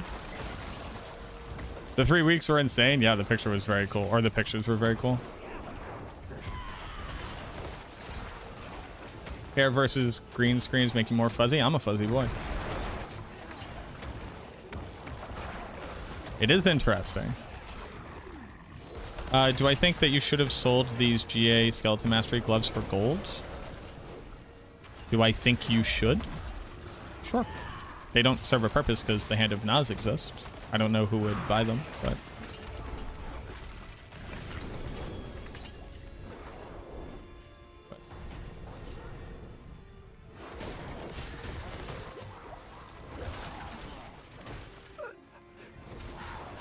Cold. So cold. And before it's Diablo... Well, there's also the tweet, right? Like, people are saying, like, don't get too excited. That tweet is insane. I don't think they would ever, like, reasonably say, wait for the chaos that's about to ensue and, like, not do something pretty meaningful. But we'll see, I guess. Cinemonster, thank you for the follow. Also, Psychronaut, thank you very much for the follow as well.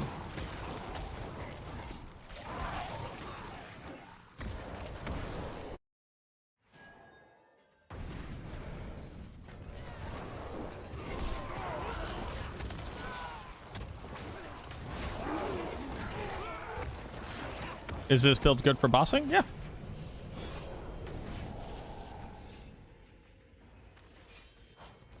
The minion build is basically like our best overall build, I would say.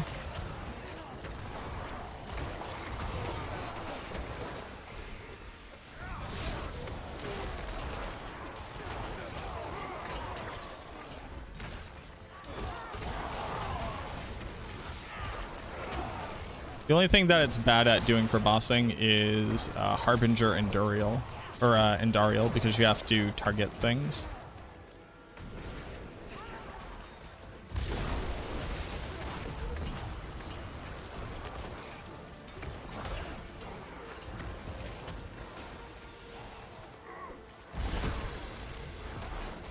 What's the purple line thingy?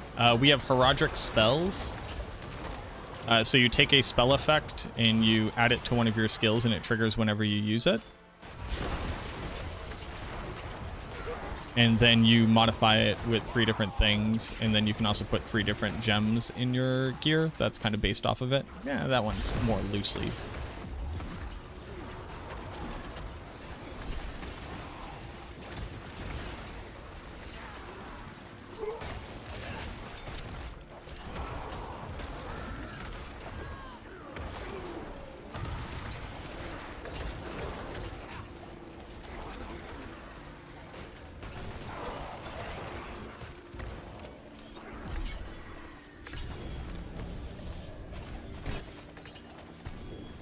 Andy stinks. Valid. Semi-convoluted thing? I mean, it's the thing that people are complaining about is its powers.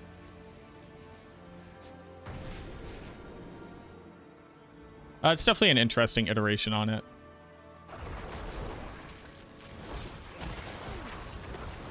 You like the seasonal powers? Do I like them? They're fine. My only thing is that they got rid of the coolest one, which was the ability to like make a speed farming build on the Necromancer, and it was because it would homogenize the game, but only for speed farming. And I'm like, oh, okay. Like, I get it. You don't want to homogenize the game. I can generally understand that. But how come that means that like again and again and again when we would have options to be able to make speed farming builds on the Necromancer. We just don't get to do it.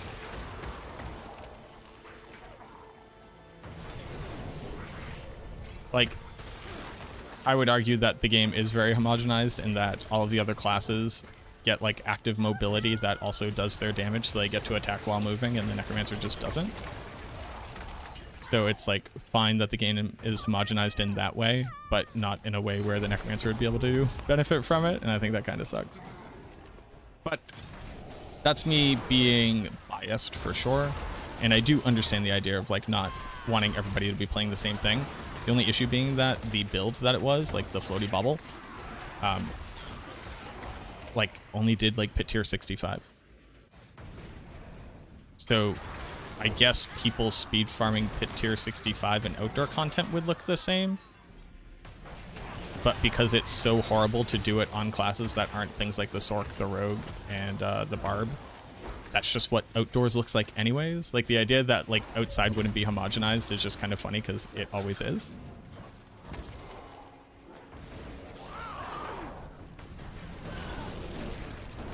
What would I say about having a Ring of Starless Skies on the Shadowblight build? Seems like a bad inclusion since you don't get to have additive cooldown reduction or intelligence. And the benefits are attack speed, which you should already be able to cap without that. And crit chance, which you can also cap without that. As well as like core skill ranks that don't really do anything, and lucky hit chance, which kind of doesn't really do anything on the build.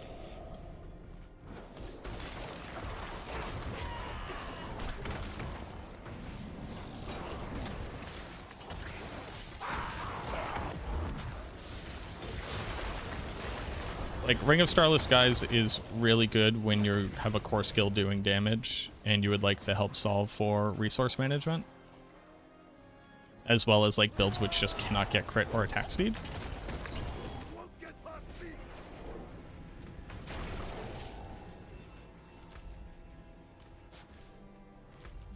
Wait, where's...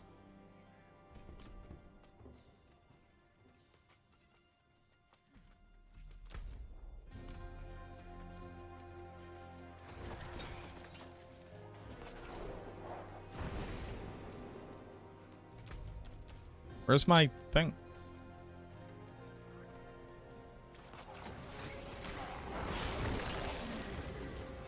You find it hard to cap your attack speed? The answer to whether or not an item is good for your build is always based off of your build. If you're asking me what do I think about this generically, attempting to consider what would be best in slot, the answer is it's suboptimal. If it's better than your gear, it's best for you. Godslayer Crown from the minion build you made on Maxwell, is it still viable without? Yeah. Yeah, Godslayer Crown is just a way to be able to get extra damage onto the build. Like, Godslayer is not the best in slot item for the build. Wait, why? What am I missing here?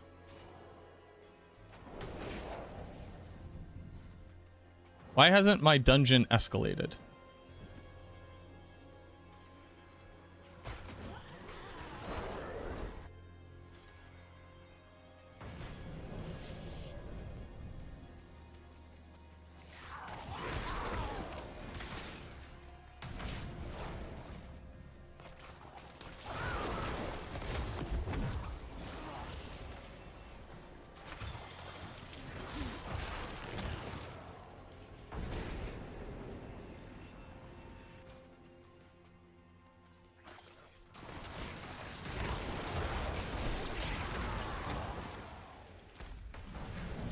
Were you also in a Nahantu dungeon?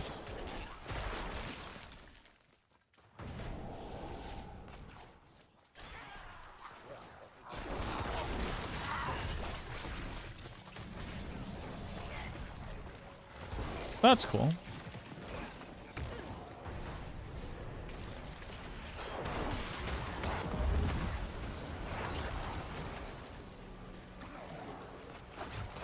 Gold Goblin actually drops like a decent amount of gold. Yeah, Escalation Sigil and the portal didn't open.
Watch updated video and 2 questions came to mind. Maybe you can help me understand the build more. First thing is you keep saying that attack speed doesn't matter at all for this build, but isn't it indirectly buff Mandel and proc damage by simply more procs? You know, when I said that, I knew that there would be confusion. I'm saying that getting GAs on the attack speed stats on gear doesn't matter because you are going to be at 100% increased attack speed without having to worry about that.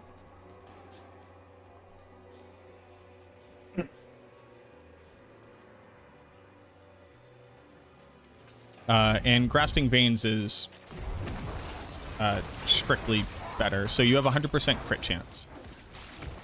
I think that the misunderstanding might be in the idea that a multiplier only applies to certain damage, and that's just not how multipliers work. So Grasping Veins says, if you would critically strike, increase your damage by 50%. Because a great way to think about this is when you crit, what color is your damage? It's yellow, right? How much of that yellow damage was crit damage? You realize that it would only be yellow if it was all crit damage, right? Because it was a crit attack. So critically striking activates the multiplier. It's not that it's a multiplier of just a subset of your damage. That's just not how Diablo 4 works. When something says it increases your vulnerable damage as a multiplier, it's not that your vulnerable damage goes up because of the multiplier. It is that if the monster is vulnerable, you do more damage.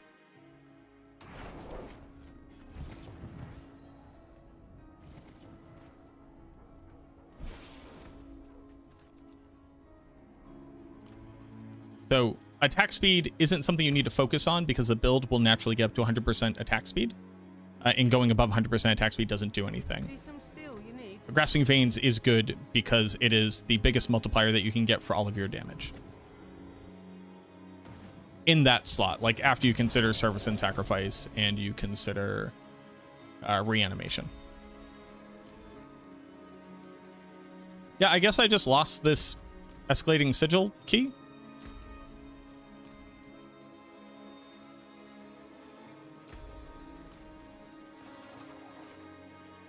That's cool, man.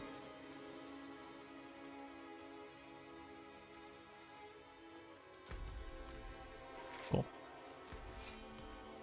Oh, fuck me, right?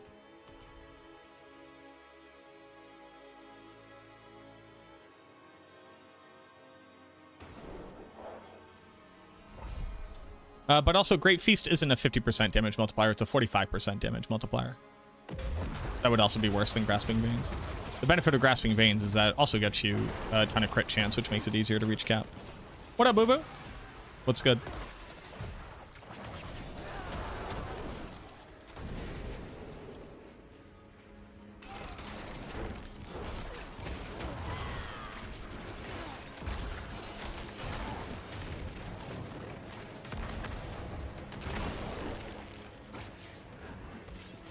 Yeah, no problem, Michael.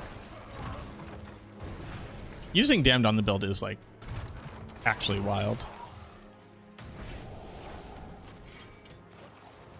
Wild bonanos.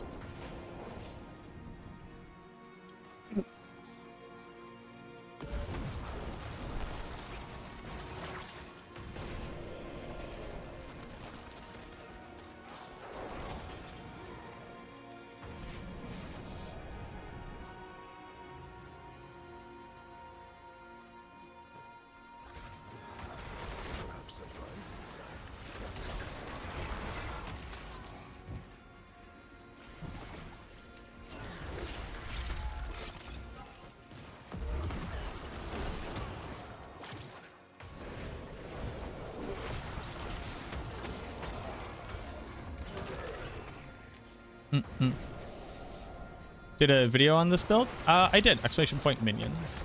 Although I just put out an updated one, so let me... Well, watching the first one is good. I put out one at the start, and then I put out an updated one last night. Yeah, so hold on.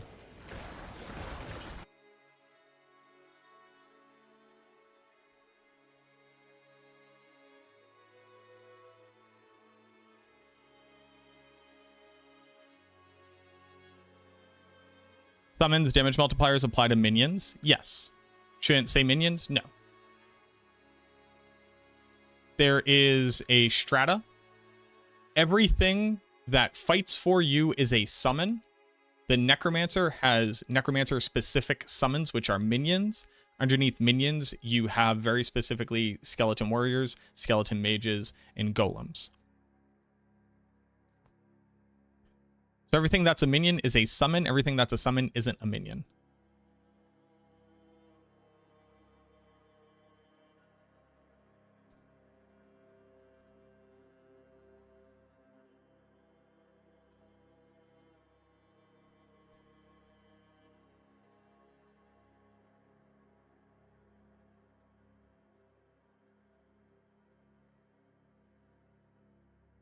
You're back. Everything will be okay.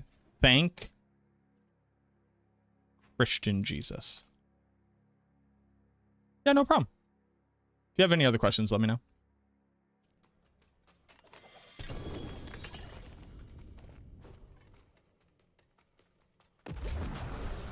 Mercenaries aren't summons. They are.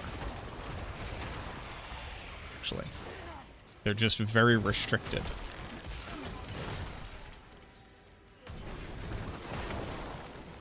And they now have hard coding on them to modify how they engage with systems. But they were absolutely summons. The pet that picks up stuff on the ground, that was a summon.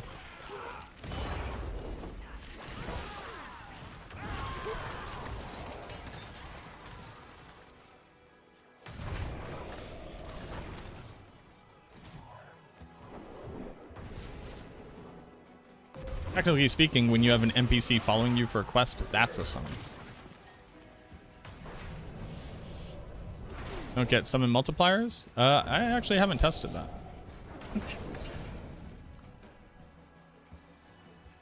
Your horse is a summon.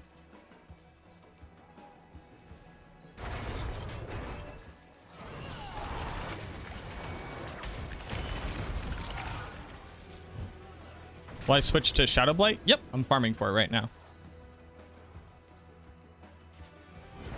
Why do people pick Great Feast over Reanimation on a minion build? Because they're wrong. I don't know. That is wrong to do, and they're wrong for doing it.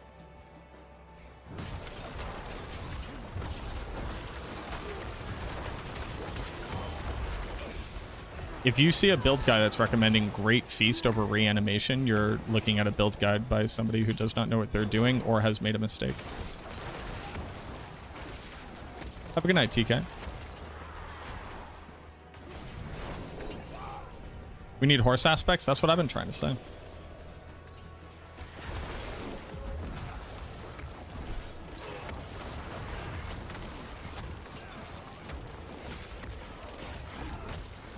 What's freezing the enemies? Thule rune.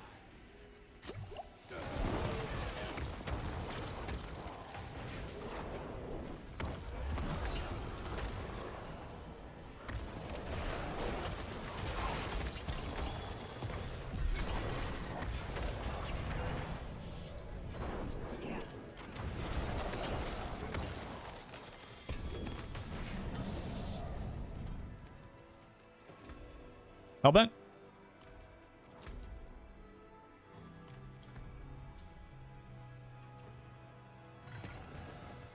Do I need axe for Shadowblight? Do I need an axe for Shadowblight?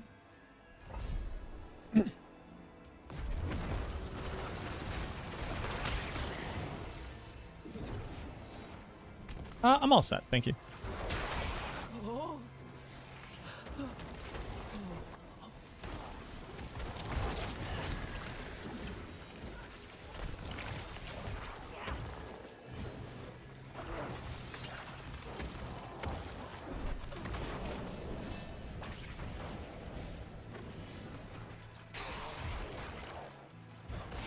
Underclarer did 108 on mages, and you recommend Damn Acid and Mage Cast twice. Okay.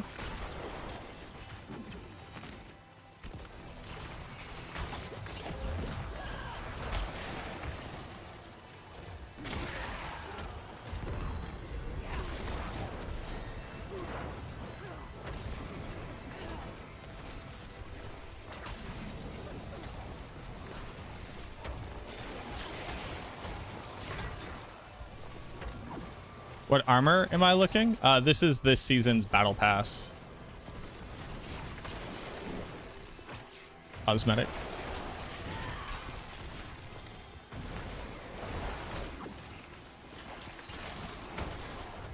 No problem, grew up.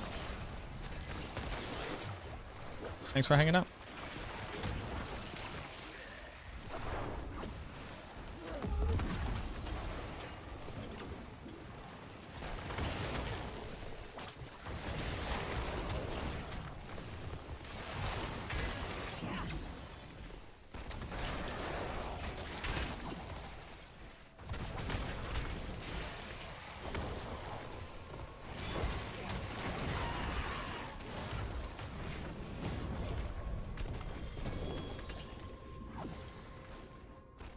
I mean, I could, but why would I want to?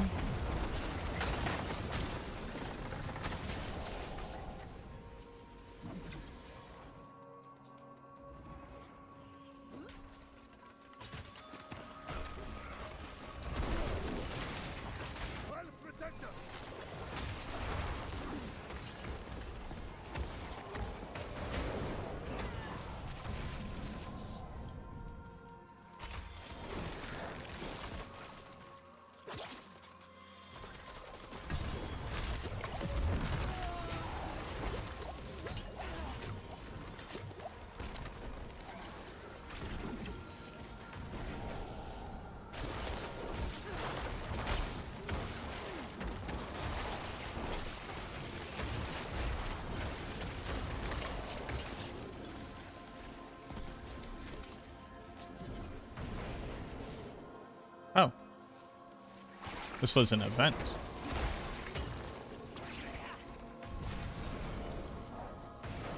What am I currently farming? Obdicite. Hey, that's awesome, Zach. GG.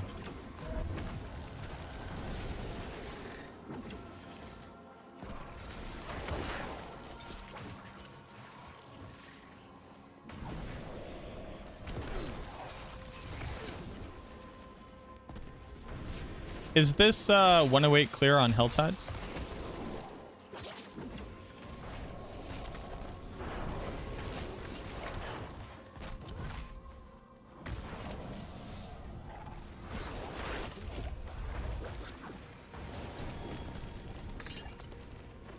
$106? Oh, it's a 106?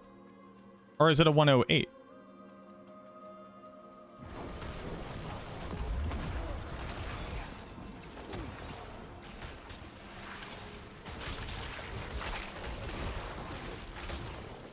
Yeah, I get it. It's 106. So, okay.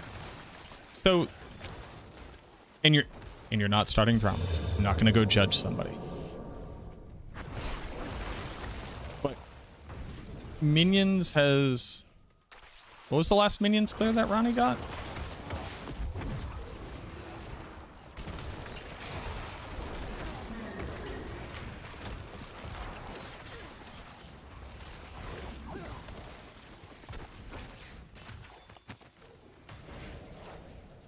Any reason to use higher power rares over legendaries?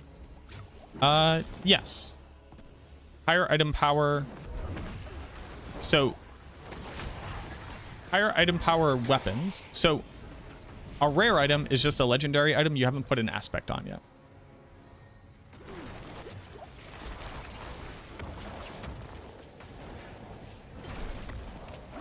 Where can you look at the freezing Lotus planner? Nowhere yet. I haven't put it somewhere.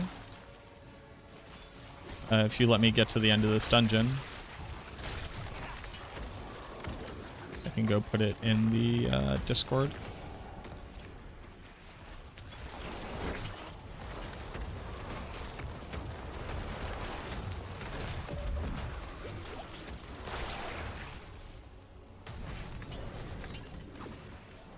You reroll a temper? Nope. Same for enchanting.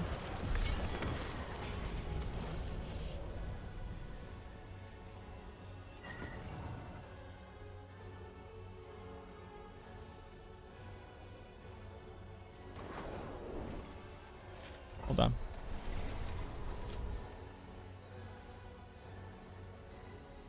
And higher item power weapon does more damage. Higher item power gear has more armor. Higher item power jewelry has more resistance.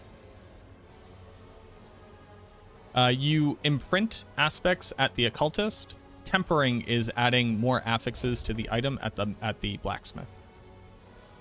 Would I say minions is the strongest build? I would not. Shadowblight is. Minions is our third strongest build.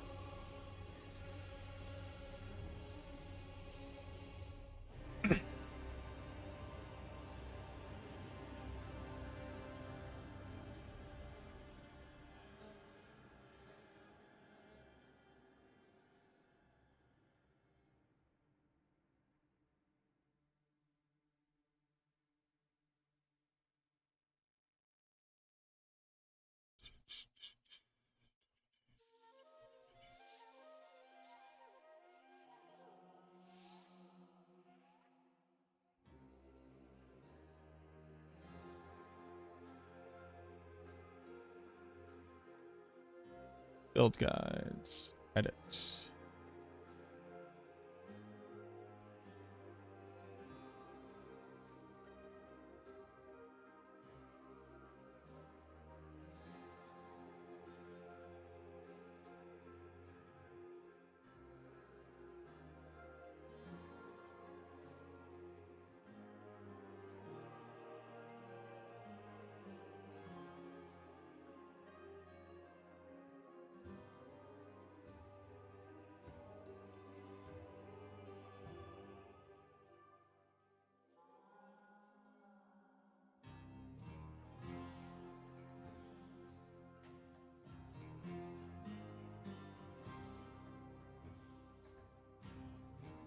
There you go.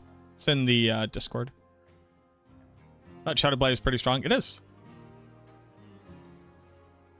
Shadowblight is the strongest Necromancer build right now. Without question.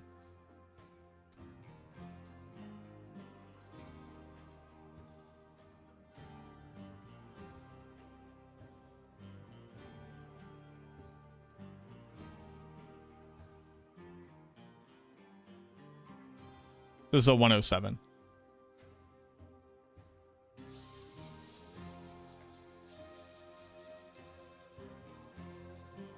Yeah. Yeah. So until Skeleton Mage Mastery and Damned is better than a 107,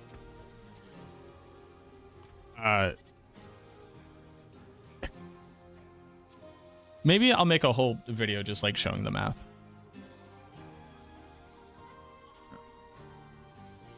Is the strongest Necro build 2 seasons ago. Shadowblight was the strongest Necro build in season 1. Find the best build. I feel like all the builds differ a good amount everywhere. Where to find the best builds? maxroll.gg. It's not even close. We have the best build guides. We have the best testers. We have the best team. We have the best tools. We have the best insight. Top of the food chain, baby. I might be a little bit biased, considering I'm the Necromancer class lead for Maxroll.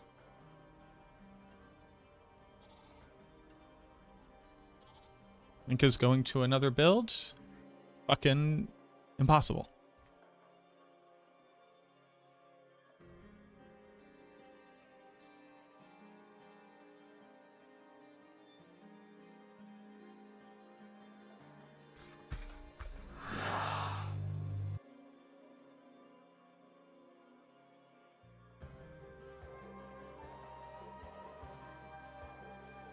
Wait, hold on. What's this?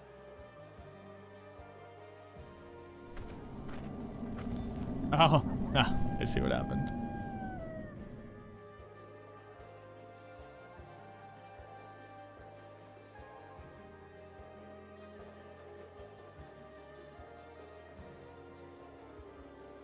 There you go. Woody! Woody with the raid.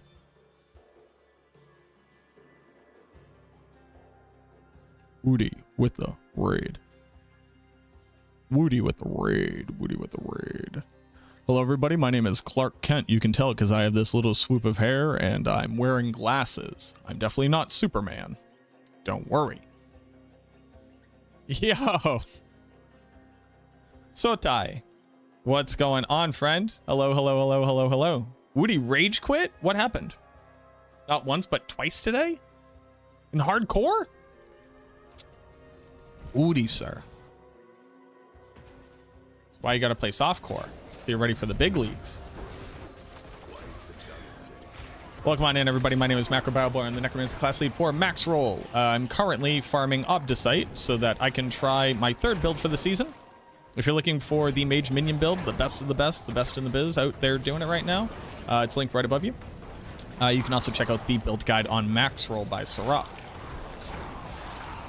If you're looking for any of my other builds, they are in my Discord, ! Discord. You can go check it out.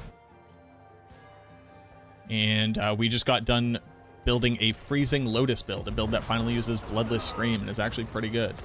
So a video will be out on that tomorrow, but I have the planner in my Discord as well if you want to go check it out. And now we are just...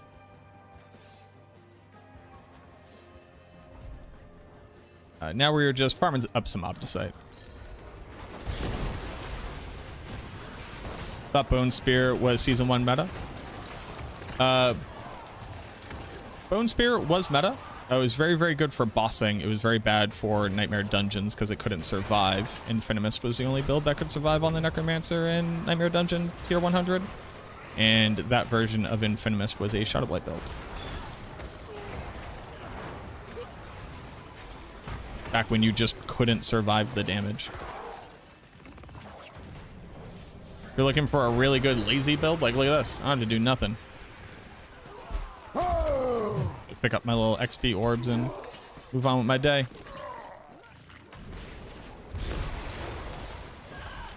What's up with the hair today? I don't know what you're talking about. Also, my name isn't Macro. I'm Clark Kent. And I'm definitely not Superman. Do you use Coldbringers? You could use Coldbringers. I wouldn't. I would put on like Hardened Bones, if you already have Hardened Bones on the build. You know what? Sure. Use Coldbringers. Why not?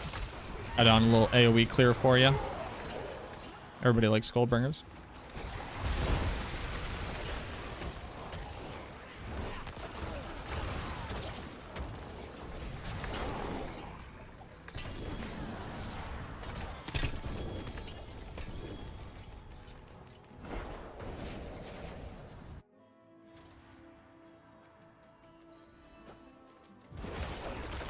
I give my official blessing.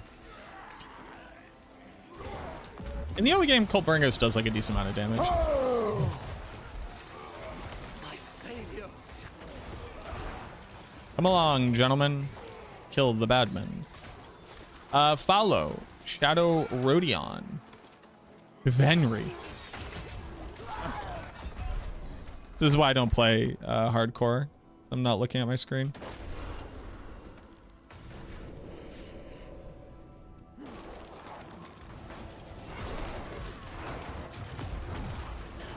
Oh yeah, I forgot this is my pit push setup, so I need elixirs to be armor and res capped.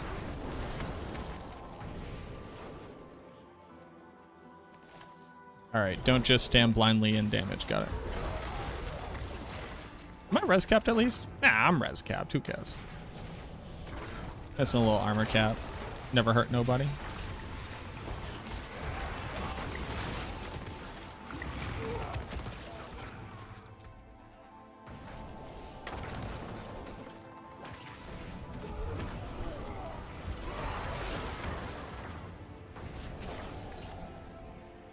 Free the prisoners.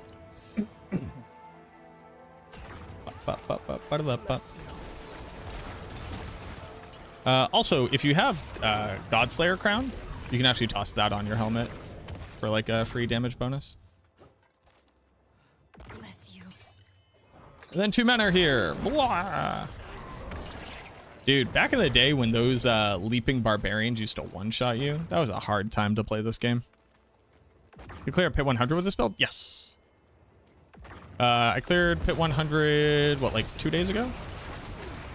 I had to miss this weekend. I wasn't able to play during the weekend, so I was a bit behind. But my build on my gear right now, I think I had like 6 minutes left over. So my build on this gear right now could probably do like 103 if I fished. This minion build, though, would do, I was currently able to do 107. Making it the 3rd strongest Necromancer build behind Shadow Blight and Dot Bloodwave. I guess I should be like drinking a potion for XP. Why not? I guess I care about Paragon to a certain degree. Oh, that's the other thing too. My glyphs are rank 90 for the build, although I have to level up a new glyph. I had a suboptimal glyph. But what's happening here? Survive the enemy assault. What the fuck was that? Hello?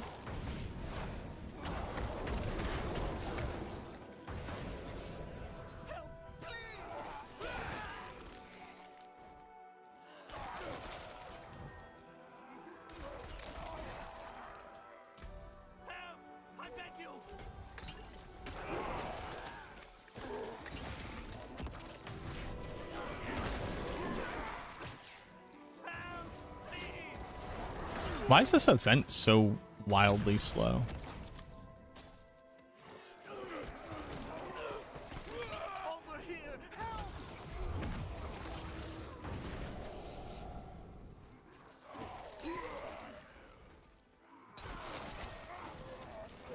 A reward for your bravery. Give me loot.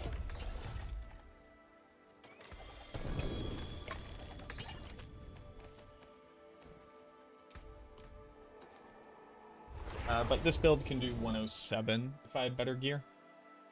Currently. I'm at 103 probably, like I said. I'm at Paragon, what, 209? This is quite a bit of Paragon.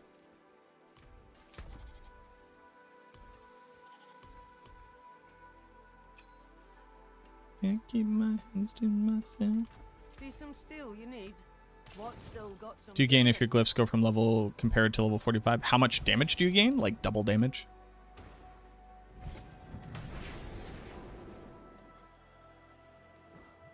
Yeah, like nearly like double your total damage output.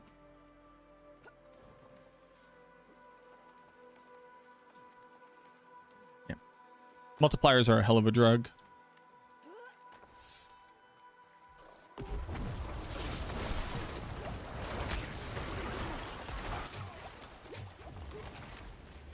Double rainbow. I remember double rainbow all the way across the sky. Yeah. You have to consider that it increases like the amount of core stat that you get, it increases the amount of additive damage that you get, and it increases the multipliers themselves. So the difference between a 5% damage multiplier and a 10% damage multiplier, and 5 of them.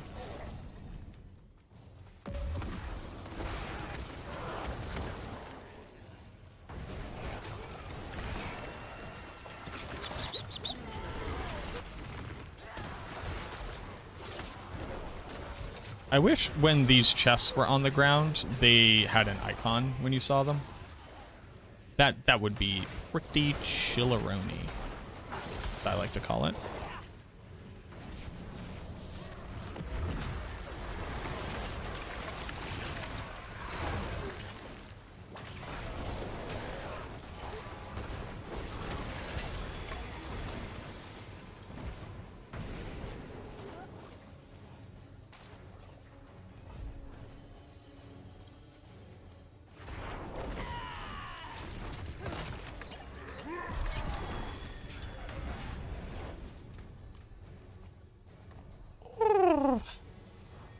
When you still struggle on bosses with ads? Yes and no. So with mages, when they get attacked, they teleport and gain unstoppable.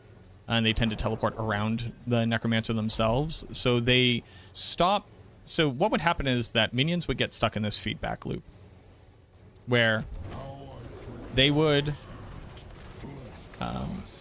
make it so that a minion would, a monster would see them and ad would see them.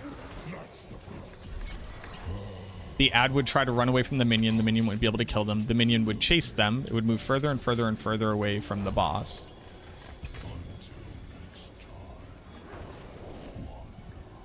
And then the monster would run further away, then the minion would move further away too. And then the monsters are just attacking your minions and are just kind of doing nothing off in the corner.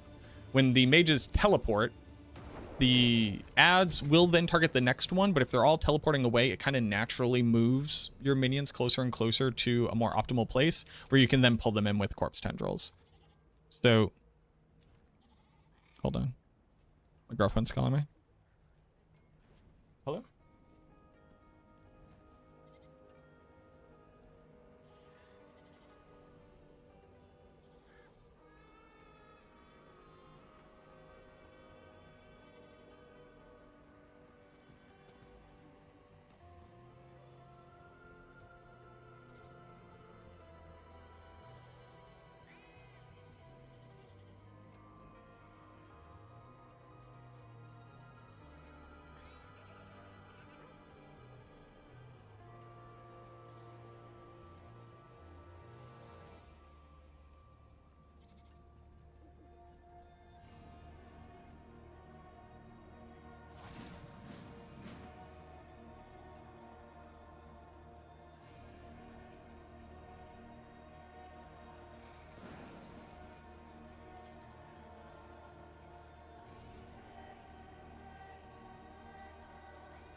Welcome to my home away from home. Sorry, had to take a call. 60, what's the main thing to do? Run dungeons in Pit and Helltide. What's the main thing to do? It depends on what you need for your build. What is the main thing to do is kind of like a really hard question. I would recommend doing the seasonal questline to start.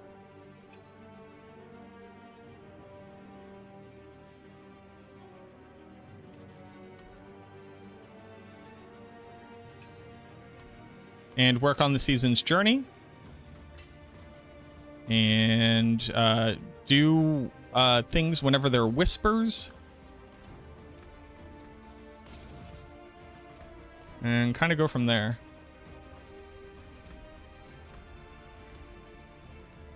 Basically, you want to be doubling up on stuff whenever you can. So, like, I need some pit tier. I need some glyphs leveled. Also, this is a whisper. I'll go do a pit. If there's a world boss up, running over and do that. If there's a legion, run over and do that. When the Helltide comes up and it has whispers in it, go do that. And then figure out what items are good for your build. And then focus on trying to farm those things. So open up caches for that item type. Gamble with your obols. Gamble with your obols for... Sorry, hold on. Hello? Gamble with your obols for that item type. Open up a whisper caches for it. Once you get some boss materials up, try to give them a kill. If you can manage to kill them, you get to open up the chest at the end.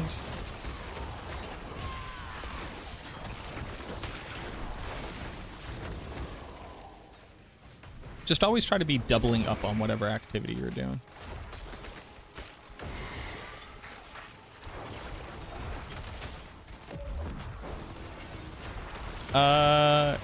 Claymation Nation.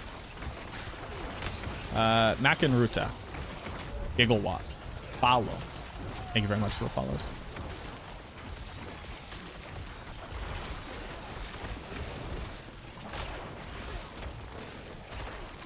What do you use Reap for in this build? To have another skill on the bar. It also grants you bonus attack speed and cap 2 for your mages. And grants you damage reduction. It generates corpses on demand. Gives me something to be triggering a lot of lucky hit chance when spamming into a group of people, and it allows me to generate resource against a boss if I ever run out due to cax props. Which never really happens, but technically a benefit of it.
Larkin, thank you very much for the follow. Why Thunder's Particle over Nebulous, if you don't mind me asking? It removes suppressor fields. And also, technically speaking, it adds on another damage instance for the chance to be able to trigger Lucky Hit from your Catalyst. I would have to test whether or not that part is true. But it removes suppressor fields.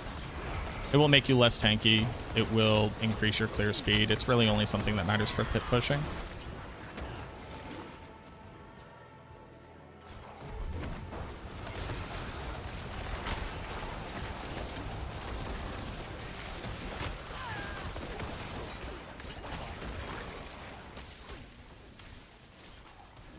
What a bad dungeon this is.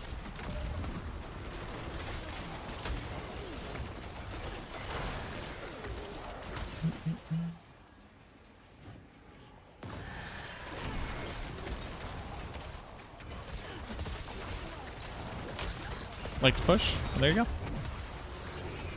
Yeah, see, like that suppressor goes away. Well, suppressor also goes away because crowd control them.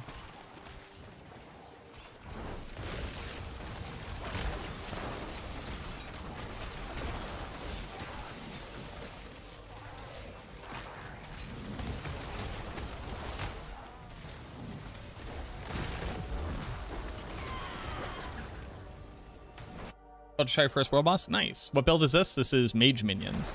It's linked above you if you want to take a look.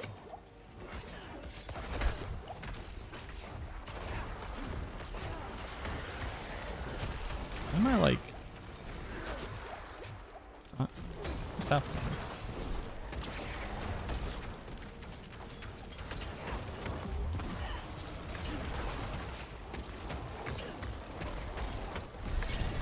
That was so weird. Huh.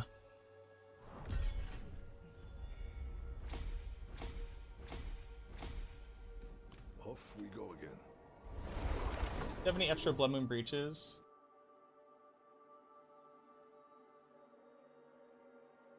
Sure. Yeah. Can you join my group? Or can you... I forget your name. What's your name?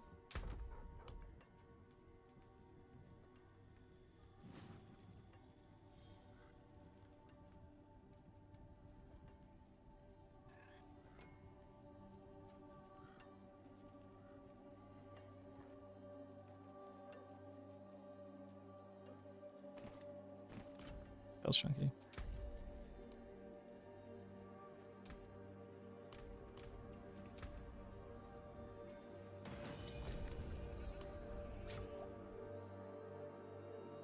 What's the best farming method for amulets? Obols?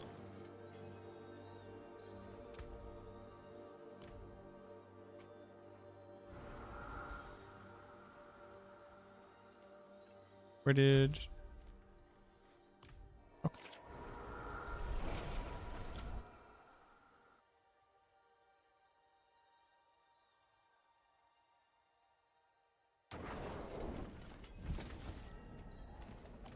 There you go. It is done.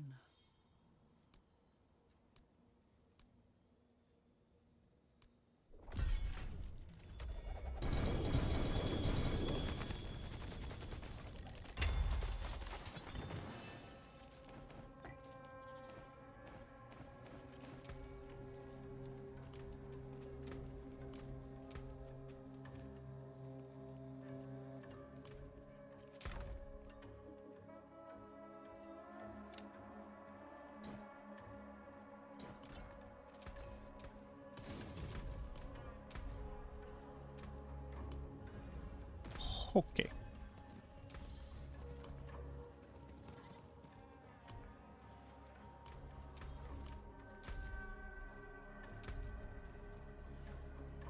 Oh, the reliquary is angry. Angry reliquary.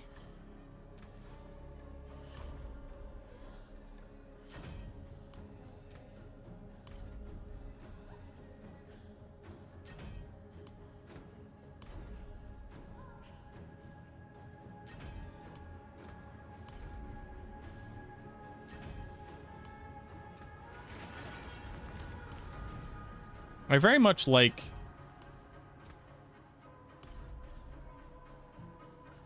a lot of arguments that get made about like predatory shops.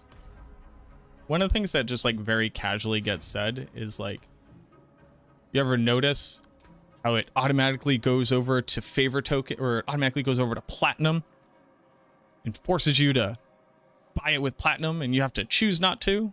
And it's like,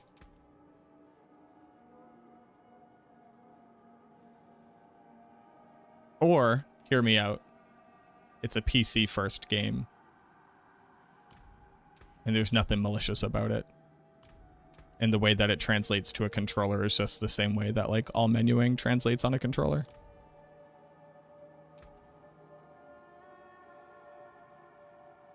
Hear me out.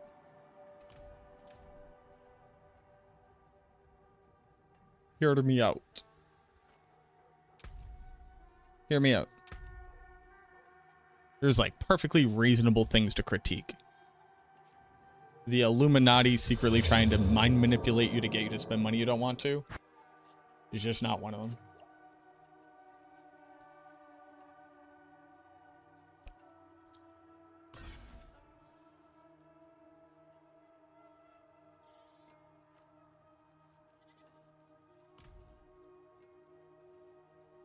Open any ancestral bounty cache.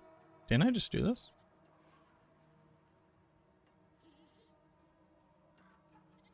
Didn't I just do this?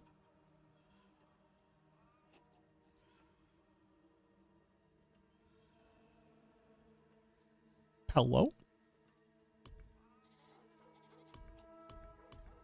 I guess I should go do a Helltide.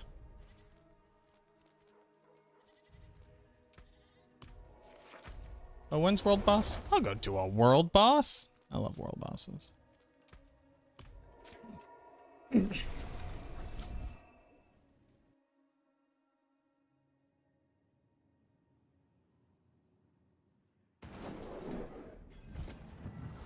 Done close to 200 cow runs, low MF, P3, managed to find Omencer, an F4 socket man catcher, 11 ED 5 socket phase blade, not a single fucking monarch. I hate D2. How is D4? D4 is going well. The freezing lotus build was actually pretty decent. Why aren't you just like running pit?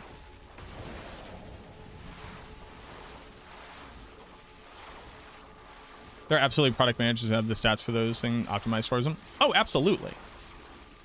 I'm talking about very specifically the experience in D4.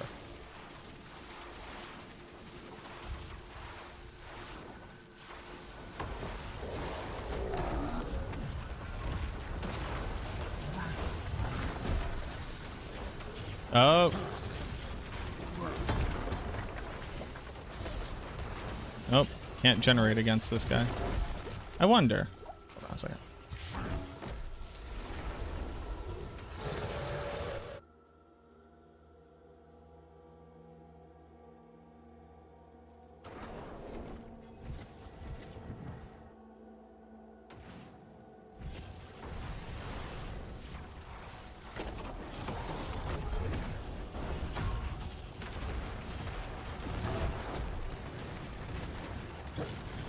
Nope.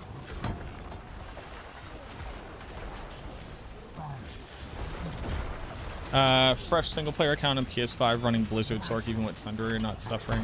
Even with Sunder you're not suffering through pit. I mean, you could do like Ancient Tunnels. It's single player, right? Yeah, on single player, do Ancient Tunnels.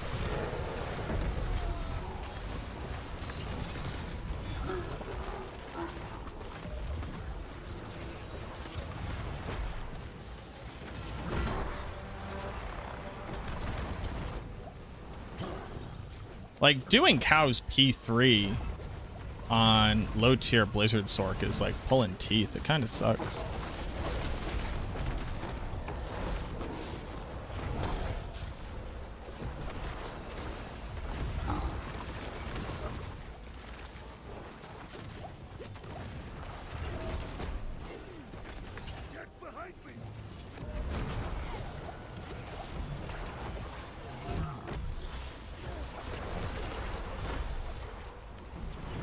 I wish I could trigger lucky hit.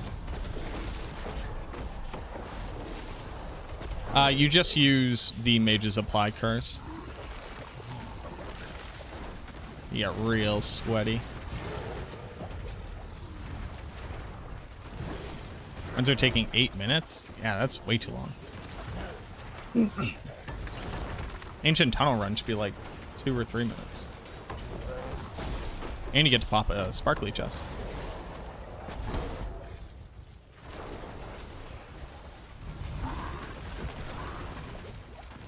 Or get an LK map with the shield. LK map with the shield would be super fast. You just gotta find one. What is this?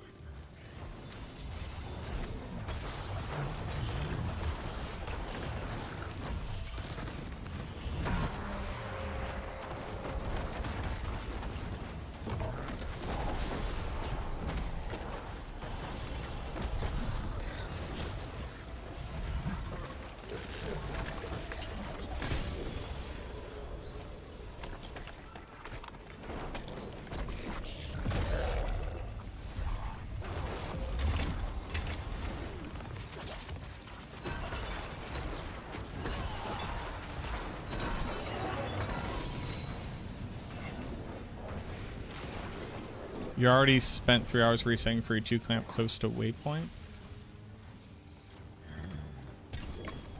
Fucking get into the save file of the PS5, save your map files, re-get a new fucking map, replace it after. Do you want the answer or do you want bullshit?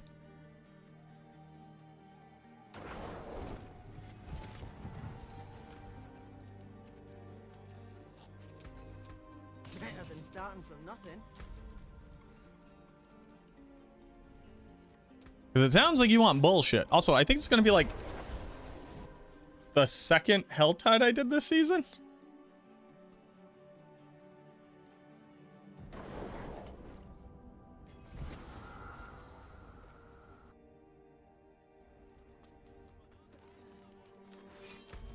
You want to vent him, bitch? You still haven't said why you won't do Ancient Tunnels.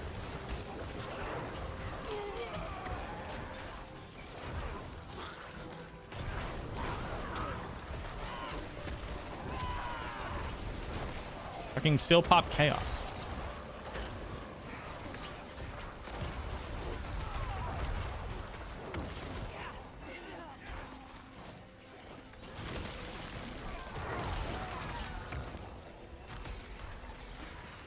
We demand blood.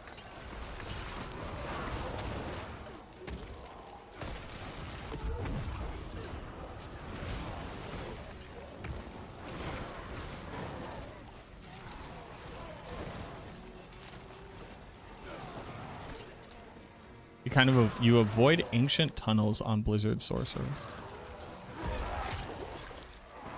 Powerful. Stony Tombs? Stony Tombs... Doesn't Stony Tombs have a cold immune? Stony Tombs is for fire builds.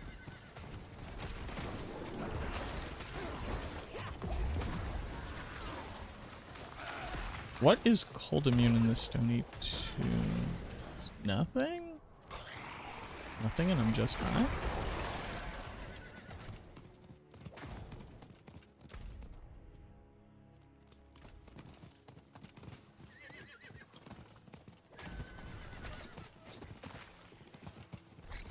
Is someone there?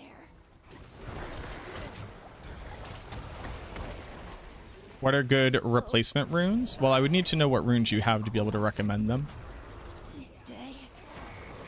Grandfather was supposed to walk me home. But you can use Nagu if you have that. You can use Cir, C-I-R if you have that.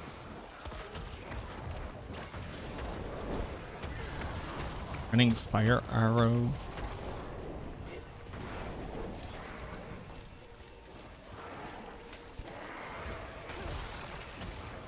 You don't have insight on an Act 2 mark?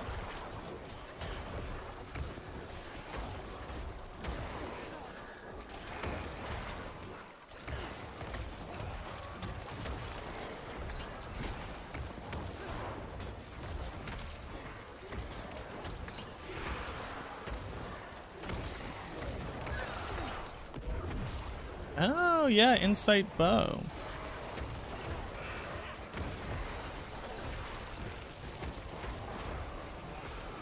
I think that's still, well, it depends. A low player count, it kind of doesn't matter, but I would still say like Act 2 might mark for dealing with cold immunes is probably better damage output than Act 1 mark.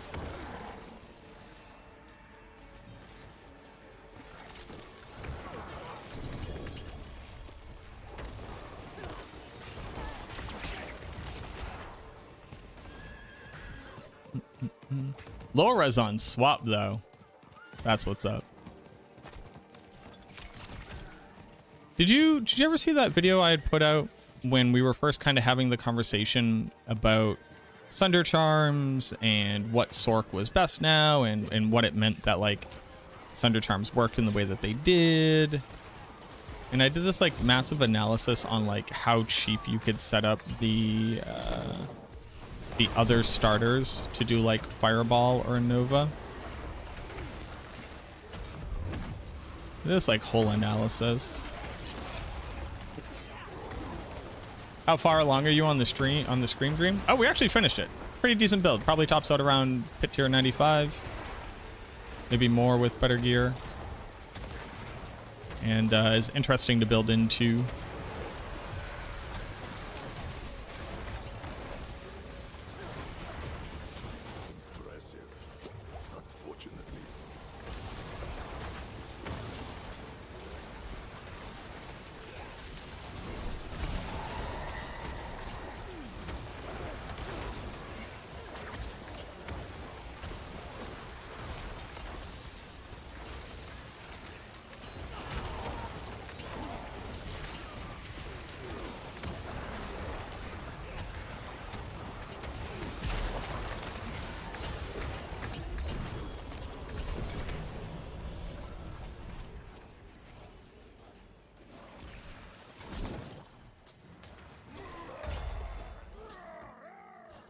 Why does my bird like suck at picking stuff up? Nobody else is gonna do it? Oh, other people did? Oh, that was weird. Just like didn't load. I mean, I could, but why would I want to?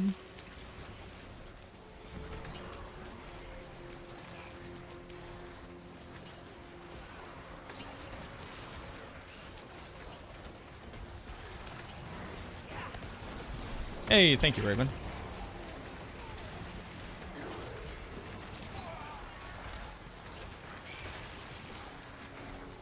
Have you seen much of my D2 content? So the major issue with my D2 content is it is just like from back in the day where my setup was worse. So maybe videos I've made within the past 2 years are like kind of fine. You just have to get like accept the fact that the lighting's going to be a bit wild and my voice will sound tinny. But I put out some really fucking good D2 content.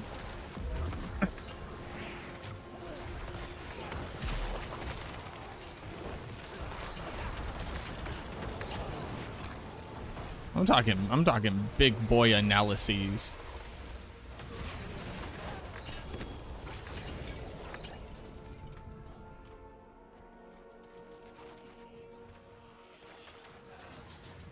What do I have to do for this thing?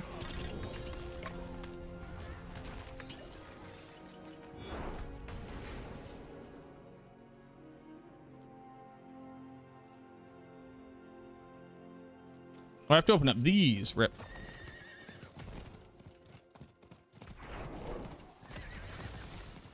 But I'm talking big boy analyses. You know? Real goomba. You try Shadow Spirit Bone? I didn't. Looks like Bone Sphere will cap out at like pit tier 100. The Rock is testing out the build.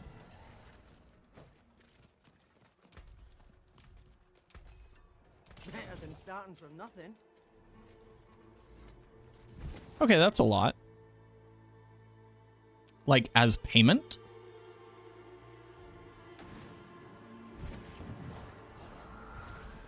I didn't turn in my fucking whisper. Was the whole goddamn reason of going back.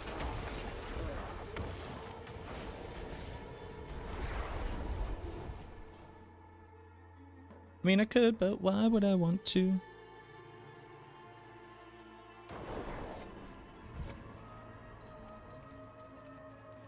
It is done.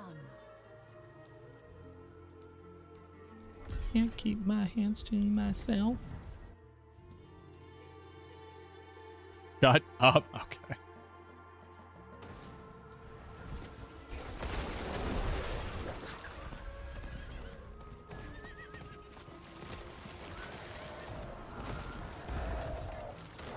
Oh, thank you. No.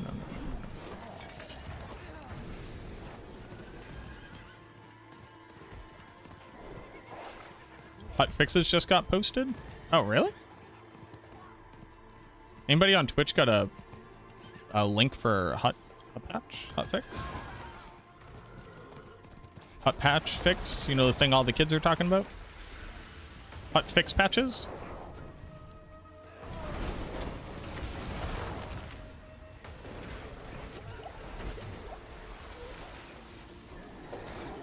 Hot fix, hot patch, fix patch. Did Sork get fixed?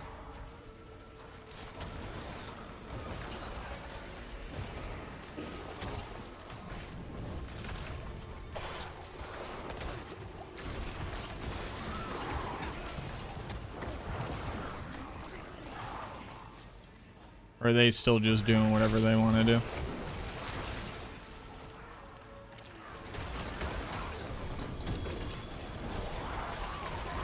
Cosmic Anomaly nerf? Damn. Get fucked, Cosmic Anomaly. Alright, let's open this bad boy up. Reduce the rate in which Cosmic Anomaly can proc when being used with projectile skills. This can now also only activate once per skill cast. Interaction between the Infusion Jewel and the Enlightenment that could allow sorceresses to scale damage infinitely. Yeah.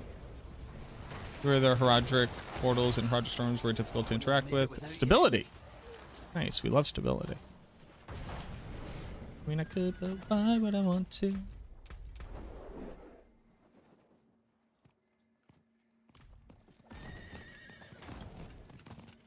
Can't keep my hands to myself. Hey, who got that stuck in my head?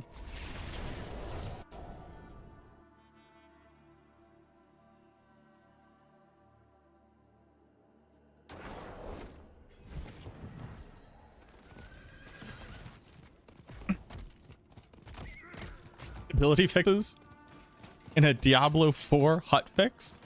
You lunatics. You mad men. My lawyers will be hearing about this.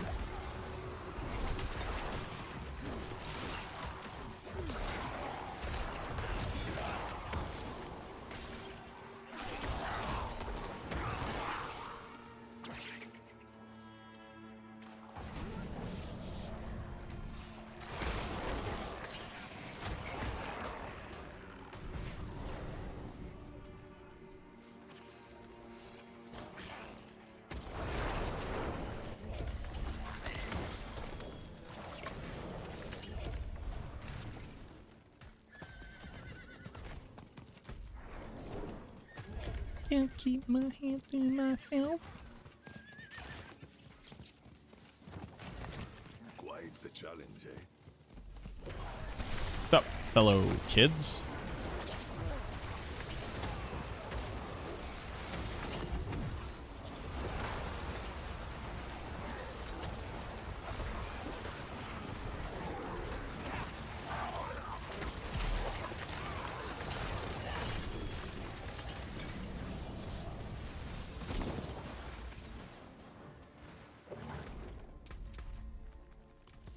Come on, somebody else summon.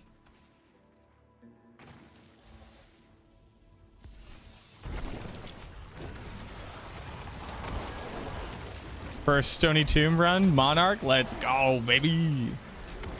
It's not a cracked Monarch, right?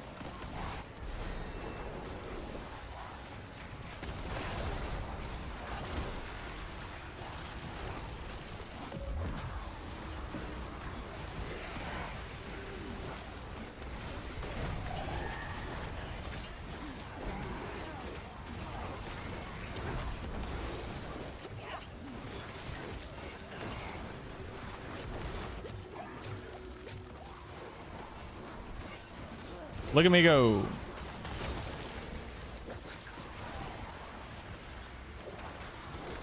Look at me go.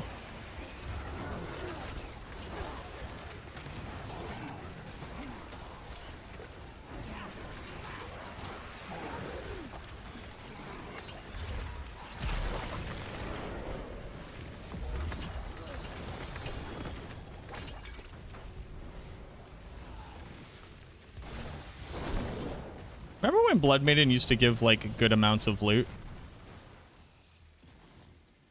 What happened to that?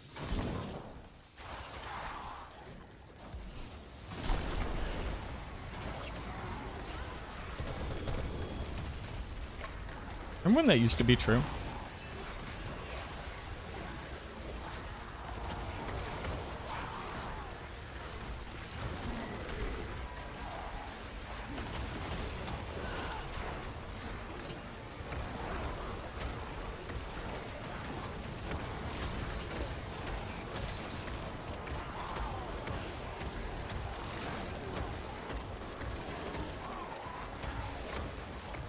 Like, they were like, the Blood Maiden's giving too much loot and people are doing it too often. We have to nerf that. Okay, reasonable.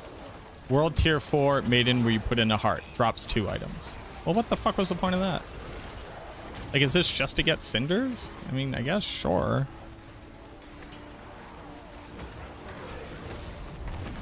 Can't keep my hands to myself.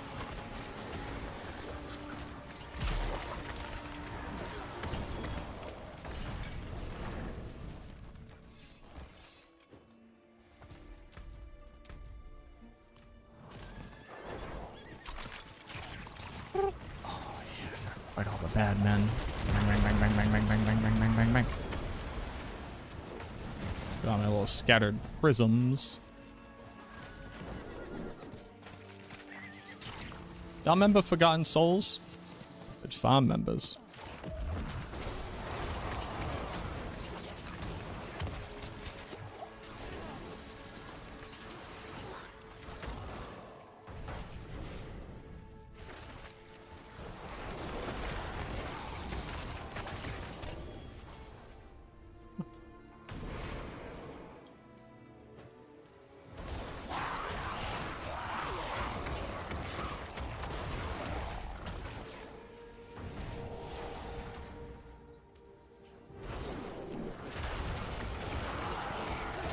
Nerf the crap out of it.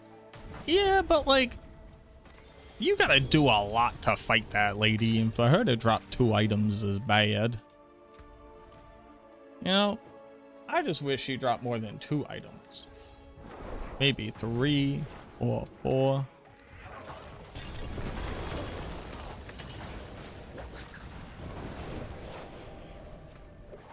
Maybe 4.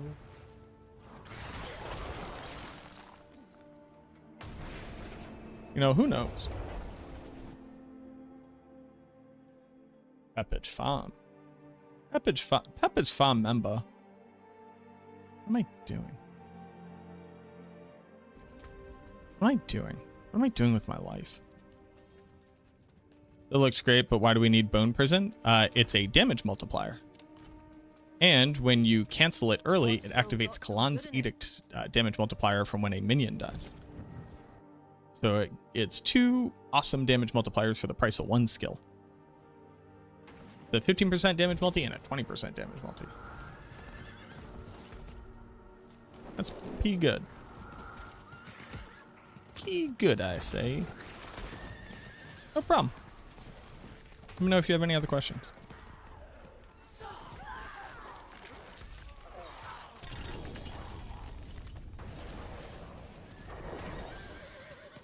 Seeing the feature list on Let God sort them out.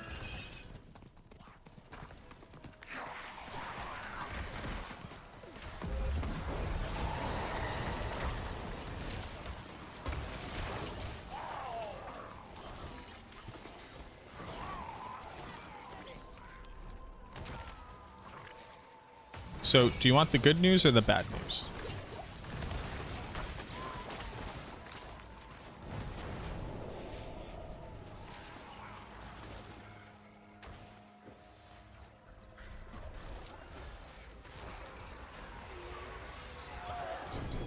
Do you want the good news or the bad news?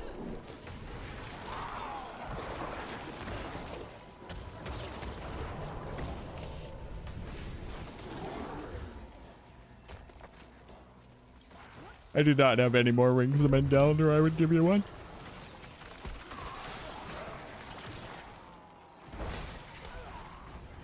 But you got to answer me. Do you want the good news or the bad news? Okay, the good news is you get to be indignant, which I know is your favorite pastime. The bad news is I can't remember what we're talking about. There we go for clips.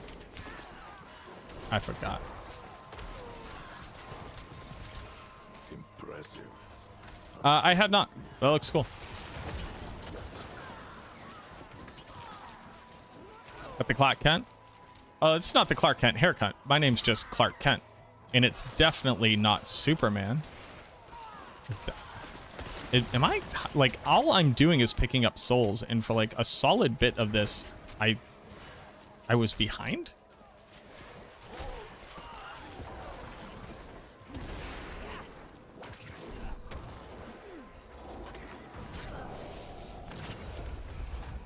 You can tell that I'm not Superman because I'm wearing glasses and my hair looks like this.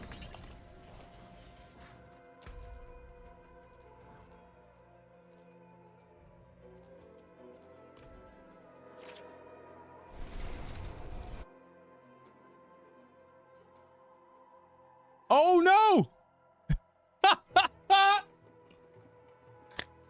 Automod fucked you up.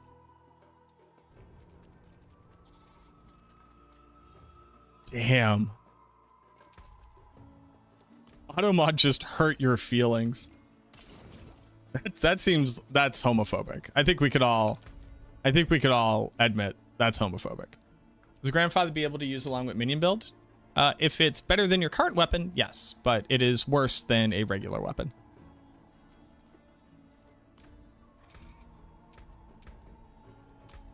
You know when Automod told you to sit down and shut up? That was crazy.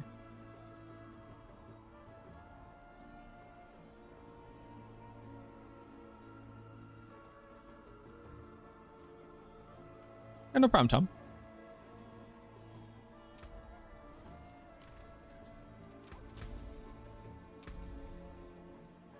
I would have to open up more tortured gifts and more hellborn.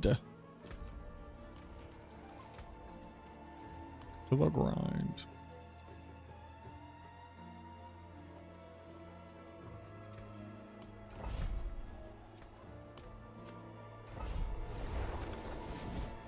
My roommate is singing loud enough that I can hear her in my room downstairs. It's 8 p.m. What are we doing? My mom does in fact talk to people like that. Oh no, sassy mom. My mom does too, but she wouldn't let me, so y'all don't get to. I still don't swear in front of my parents. I'm a good God-fearing, red-blooded American, and I believe in traditional family values. Now, sure, my parents were never together while I was alive nor married.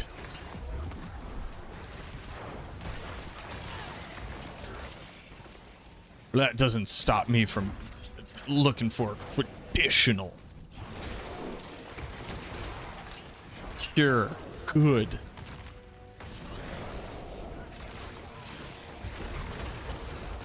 Powerful heterosexual relationships. Do you think that you can solo Astaroth on T4 if I can solo the bosses? Sure. You're gonna have to dodge. Yo, be good, JF.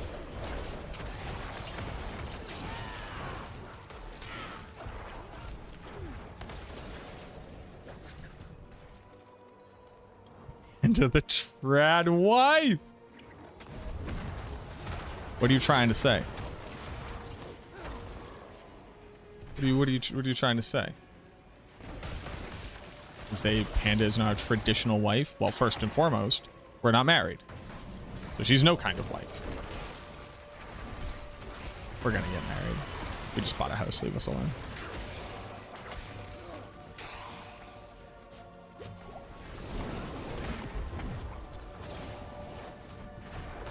And look. I might have done a gay for a while. As you can tell by my flippant hairstyle.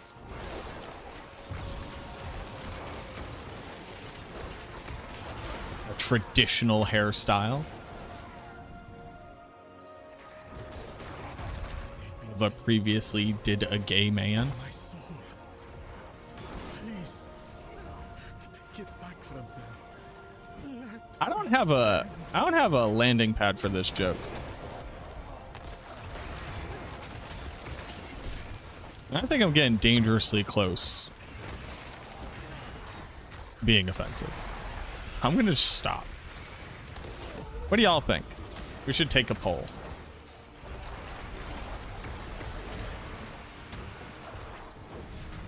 Just a little gay, just as a little treat. Un poco de gay. Un poco de homosexual.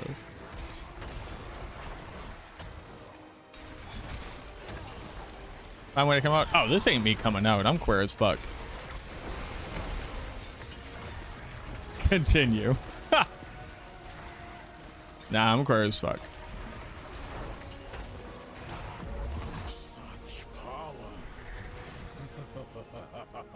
Remember when this guy wouldn't turn into an elite monster? And you just kind of wondered why they laughed for a bit? And then left. Man, this game was wild. We need to go back. We need to go back. I think we need to go back. Hey, thank you, Papa.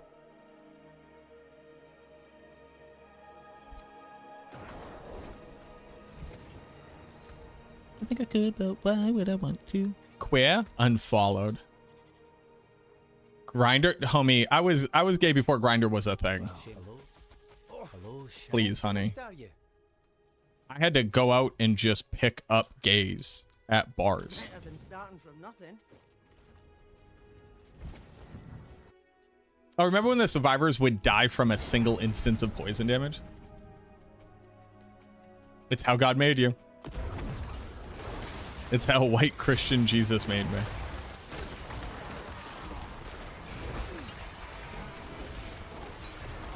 Impressive, unfortunately. Oh, can I afford to make royal gems yet? Yeah, back in my day. I mean, how long ago was Hello Cupid?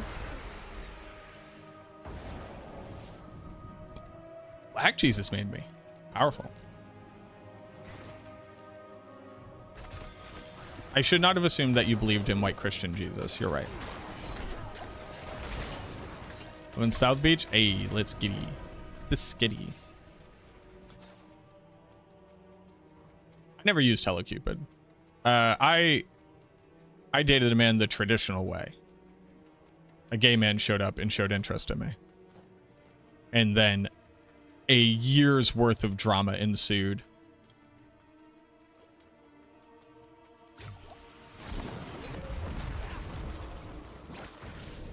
And then we broke up and I found out that he cheated on me.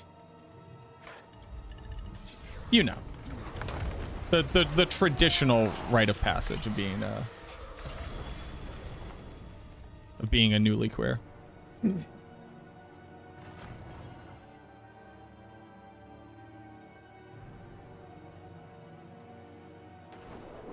I got to say one of the most powerfully toxic things I've ever said in a relationship, but it was completely valid.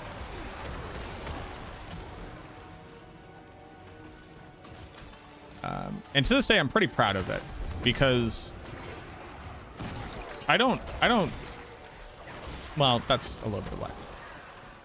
Since my early 20s, I don't typically go like full mask off.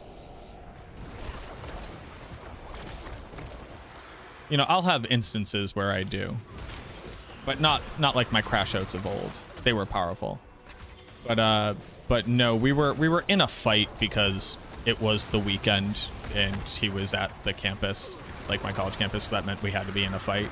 You know, traditional young gay stuff. And I got to drop the line. You know how they say, I love everything about you, even your imperfections. I wouldn't change a thing about you. That's not true. I would change nearly everything about you.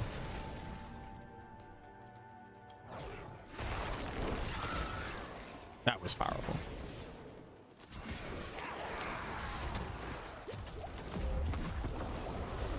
And it was true.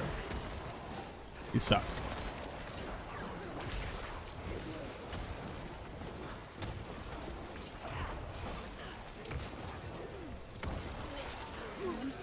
This guy should just not as rewarding as just running a bunch of strong room specific nightmare dungeons. It depends on what you consider to be rewarding. I like the Astaroth fight at the end and how juicy that can get. But if you're trying to be like just efficient, yeah, you like if you just want Obdicite, absolutely just run Nightmare Sigils with Herodric strong rooms and just do the strong room and then like finish the dungeon real quick. But yeah, that was probably the most toxic thing I've ever said. I guess it wasn't toxic. It is how I felt.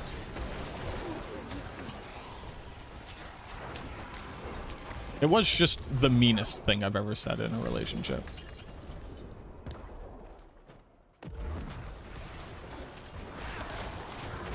Is there a way to change what he drops? So no. Do you want one or two-handed weapon on the Necromancer?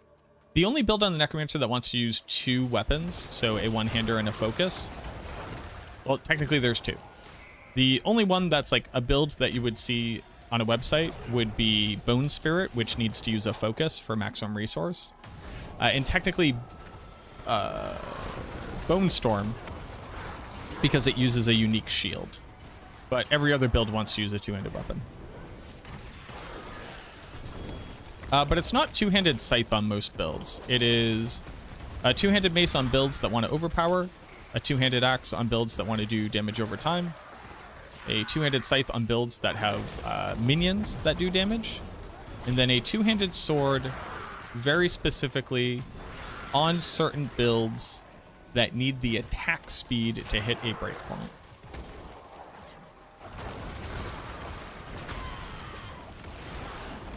Have you returned from the war? Welcome back. Proud of you. Yeah, so we'll talk about the other thing when I'm done streaming. No, it's okay. That is so mild. Me telling somebody that to love them, I would change everything about them to get like, that's mild? Damn. Who hurt you?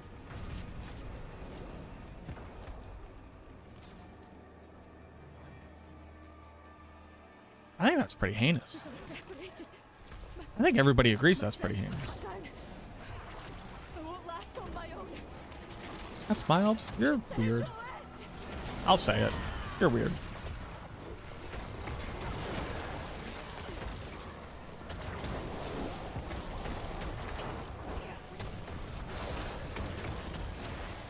Need specifics? Well, yeah, I'm not going to tell you the rest of what we talked about. That'd be insane.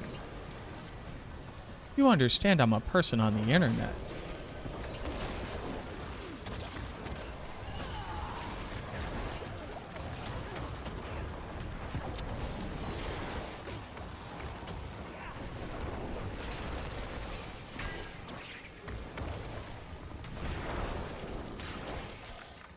Awesome, Papa.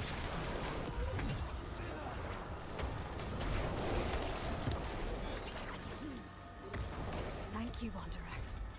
Without you, I'd be dead. Nom. I think I can manage from here. Please, take this. Oh, right. And then this open? No? Over here?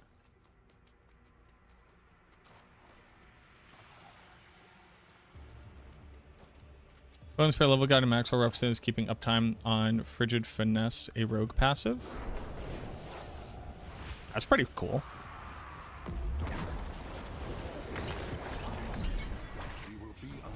I don't know how you're gonna do that.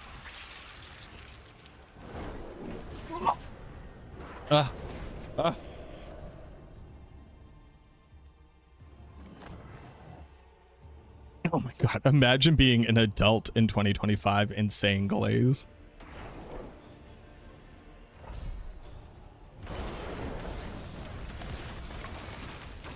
Put the donuts in the bag.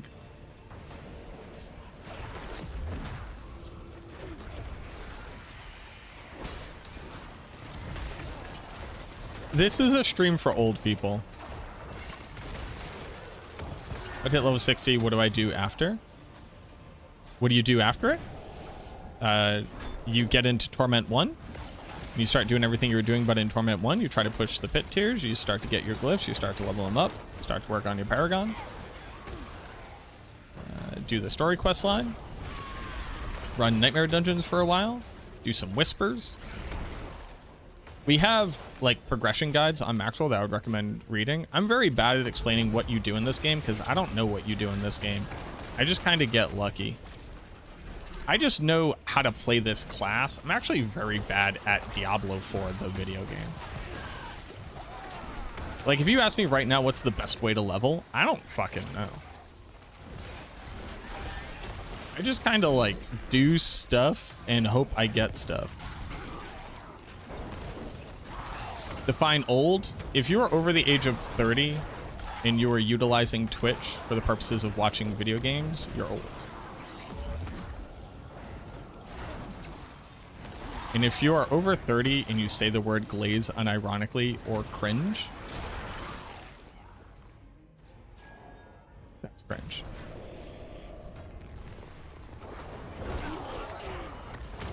I'm 35 in like a week. I'm old. That's the real cringe fam. That's it.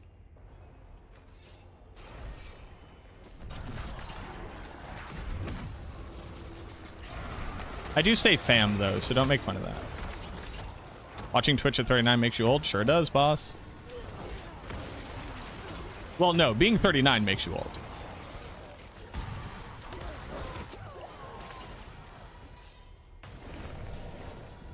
Your age is what makes you old.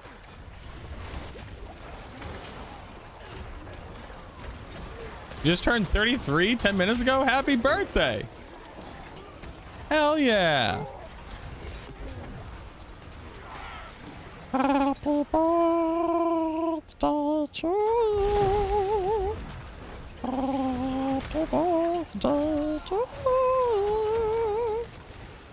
Happy birthday, dear old foe. Happy birthday to you.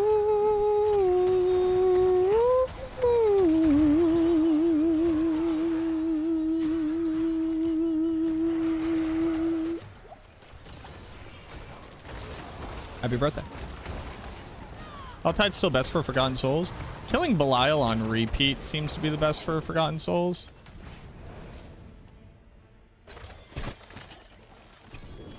Ava, where do you get Forgotten Souls? You're the kind of person who needs them.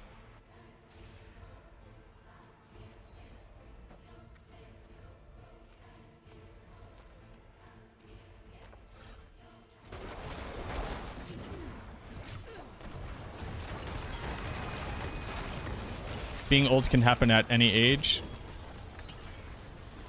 No, I think it's when you hit 30. I think around 30.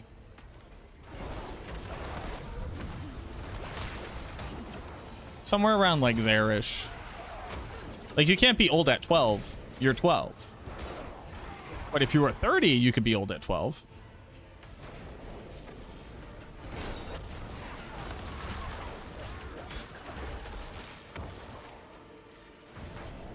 You know what I mean? Where like if you're old, you're old. And if you're not, you're young. Bless you. I read about it in a self-help guru's Discord. Farming for Hand of Nas. I would gamble with obols once you hit Torment 1. Typically like 5,000 obols worth and you'll get a pair. Excuse me.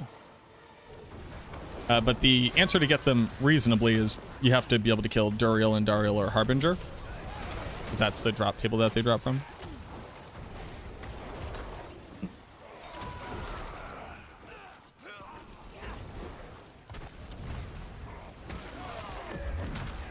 Let's help gurus. Yeah. It only cost me like $50 to get the invite.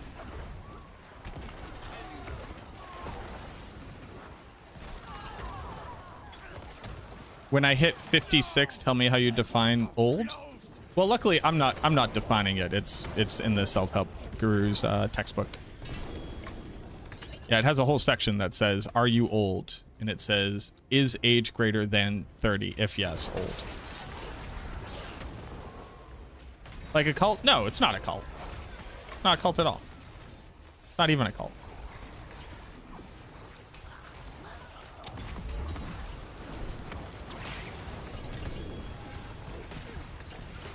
If it was a cult, would I have gotten this cool hat?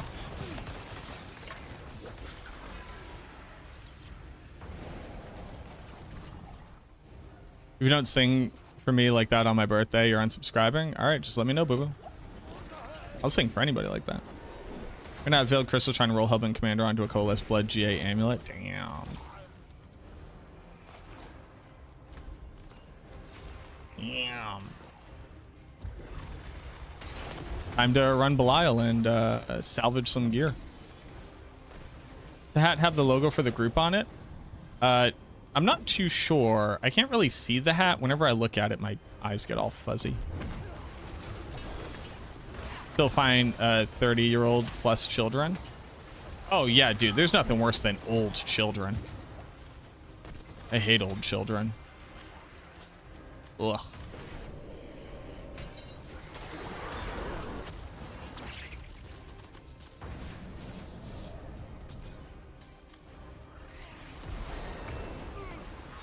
They don't have that in the description on Maxroll. We have the boss loot.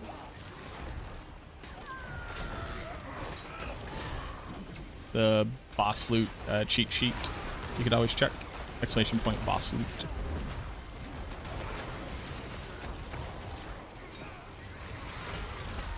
Also, I could just give you Hand of Nas if you need one.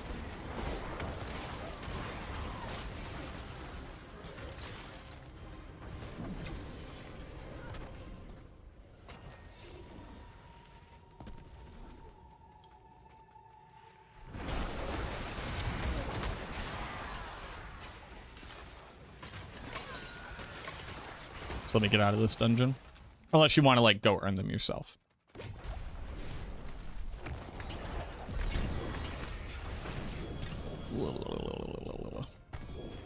You have a stack to give me? Rip. Oh, my body.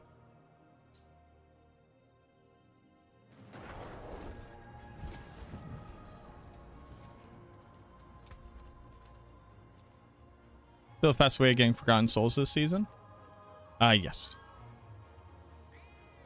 Well, the most consistently fast. Yeah.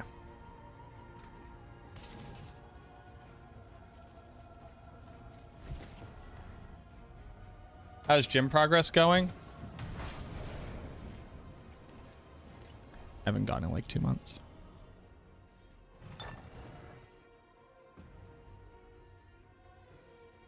I've been very busy and stressed out. A couple things have been going on. How I dream of this moment. Blessed dealing with some stuff.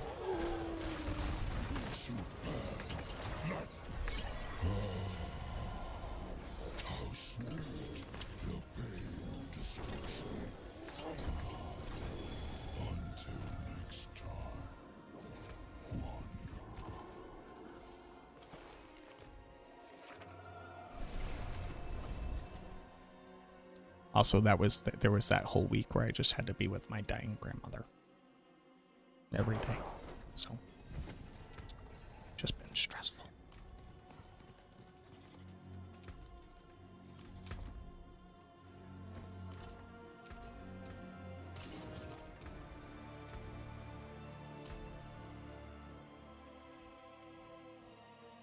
I did get measured at my doctor's appointment. It turns out that I am not 5'8", like I thought I wasn't.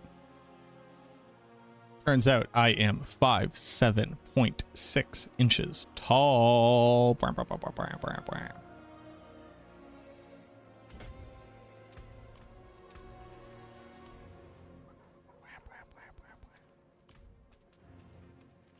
Yeah, so I go to my appointment.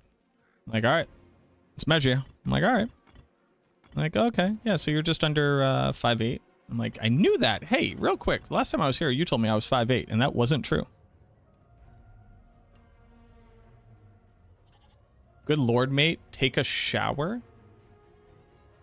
You always look so dapper, distinguished. Today, not?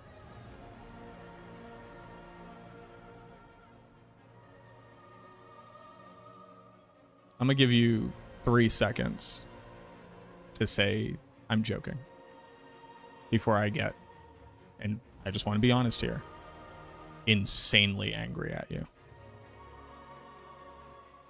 I'll give you 3 seconds. Nope, just honest. Go fuck yourself. I did take a shower today. My hair is freshly washed. Don't comment on people's looks. Nobody fucking asked you. Imagine if this is my reason I go off myself. How dare you? Just as a quick tip, don't fucking comment on people's physical appearance if they don't ask you to. What an insanely, wildly douchey thing to do.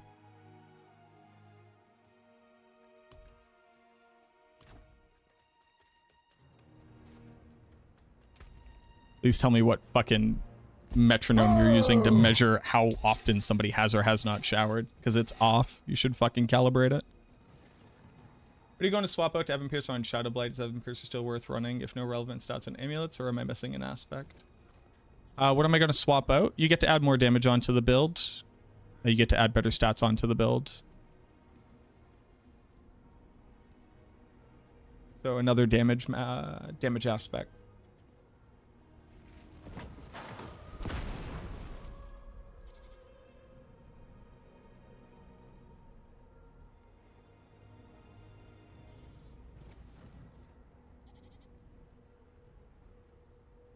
It's like so fucking wild, like, holy shit. Holy wowie caboodle. Like, you're so off, too. I've been sweatier and wettier and have not showered in the past 2 days. So, like, you just... So here's my problem. I know none of this matters. And also, I think I'm adorable right now. But the issue is that you're so confidently wrong about the universe, and in my mind, I need to educate you so that you don't be stupid in front of other people. Because we could avoid you being stupid in front of other people. And like, I'm good. I'm mostly over the fact that my grandmother died 2 weeks ago. And I'm mostly over the fact that my transmission just blew out and I have to spend $5,500 on it. And I'm mostly over the fact that I have to spend $8,500 on fucking electrician to go work on the house, which is a blessing that I have one. And I'm mostly okay with like the amount of stress that's in my life right now. And I say mostly, but I just mean like not in a depressive episode. But you're just wrong about whether or not I've showered. And I can never imagine walking up to another stranger and being like, you look shitty, do better.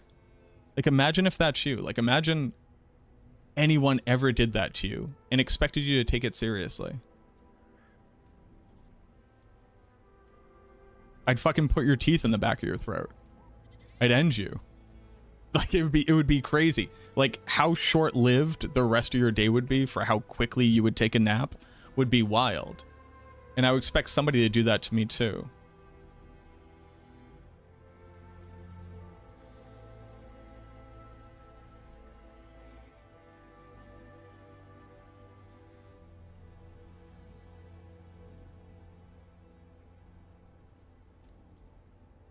Like, insane. Like, that's like stop and like take a second and think about it levels of crazy there, boss. That's wild.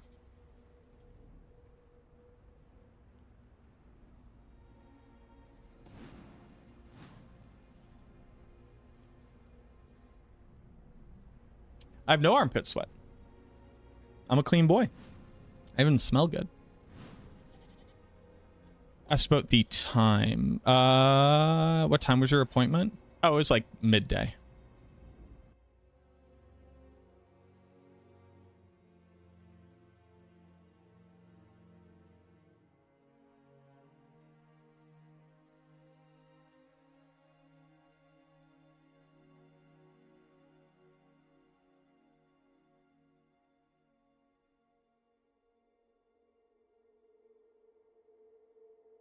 You like... All right, so now I'm going like full Sherlock Holmes, right? You haven't been here since December. And the last... You haven't been here since December. And your last comment is, what's your OnlyFans handle? You sent it at 3:12 p.m. on December 11th.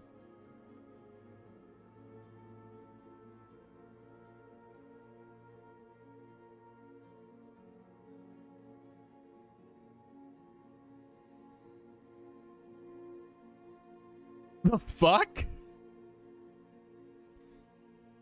Did I like turn down your advances? Did you get salty because you can't goon hard enough to me because you don't like how my hair looks? Or little boy.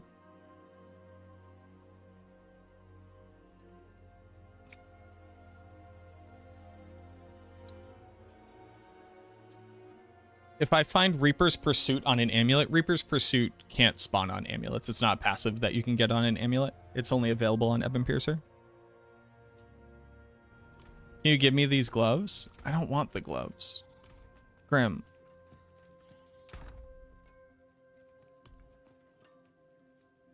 I don't want the gloves.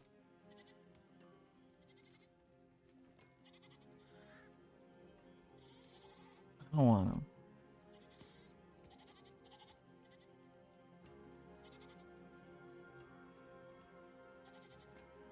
I'm aware, Black. Thank you. What up, Master? I'm reeling. I'm on a, I feel like I'm hallucinating.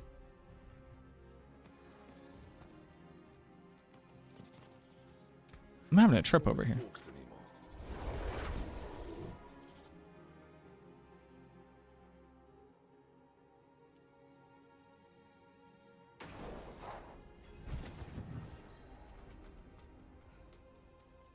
Starless Skies on Shadowblight? Not particularly good. No. Just worse damage than a Legendary Ring would be.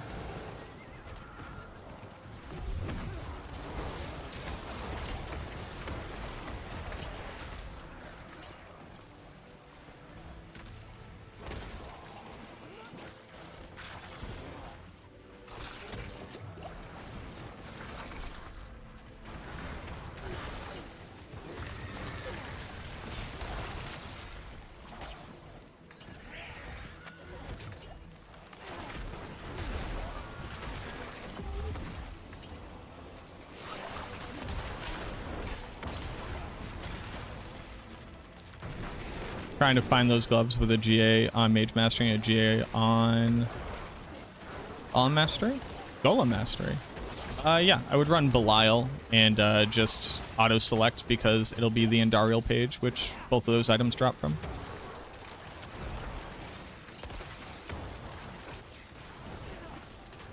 If Starless Skies is better than your ring, you can use Starless Skies. But it is not the best in-slot ring for Shadowblight.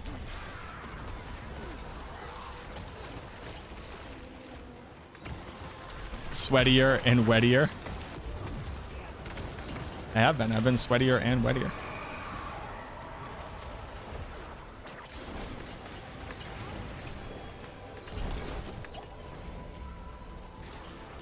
Oh yeah, the Scarlett Johansson interview. I think I've watched that one.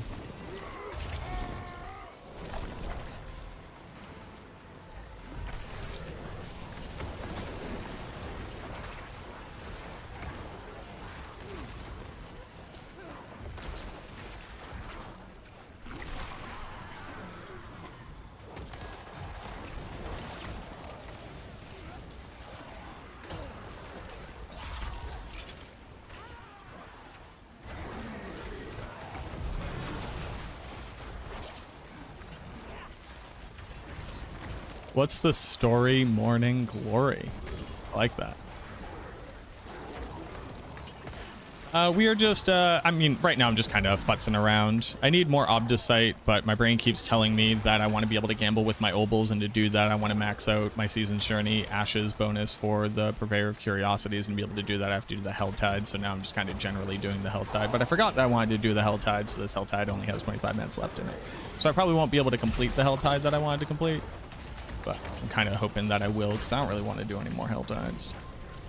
I'm not having a particularly fun time doing Helltides.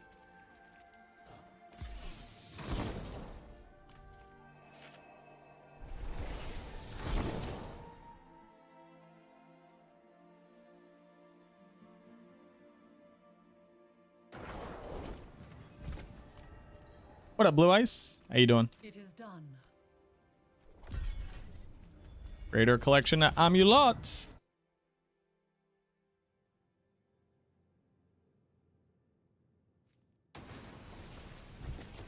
Yeah, it would be good, hopeful. Thank you. It's kind of you to say. Love it, Mage Minion. I'm having a great time on it. Is Season 9 worth it? I think so. I think that if you enjoy Diablo 4, Season 9 is the best version of Diablo 4 that has existed. I really like the changes to the Nightmare Dungeons. I think that the escalating sigils are fun. They're not challenging enough once you've trivialized World Tier 4, like Torment 4. But during the progression, I actually really like the Astaroth fight. I thought it was fun trying to like finish the strong rooms faster, and actually being able to kill Astaroth on like Torment 3 was hard. Get the gloves in Torment 2. You can get the gloves in any Torment. They're not Torment locked, but you'll have the easiest time starting off in Torment 1. But as you increase Torment level, you'll get GA'd ones more often.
You see the video of the guy who had 24 minions? I did not.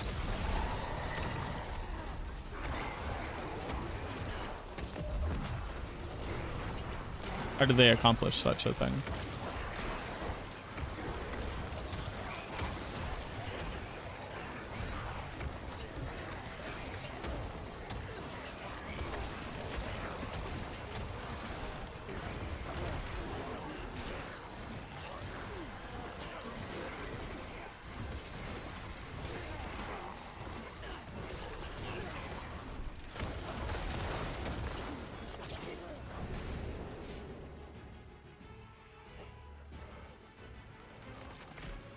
Do you get 24 minions?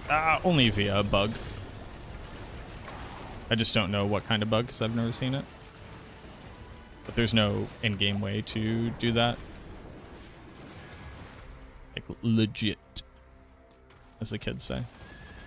How the kids say legit. You there? Please help. Back in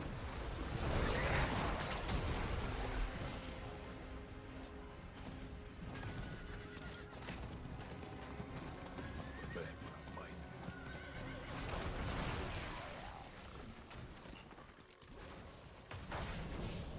Oops, somebody's revving a car engine outside.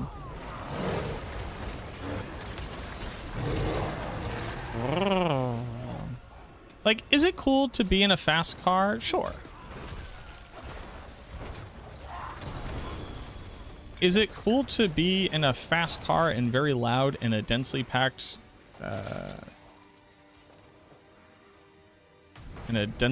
residential area next to an elementary school?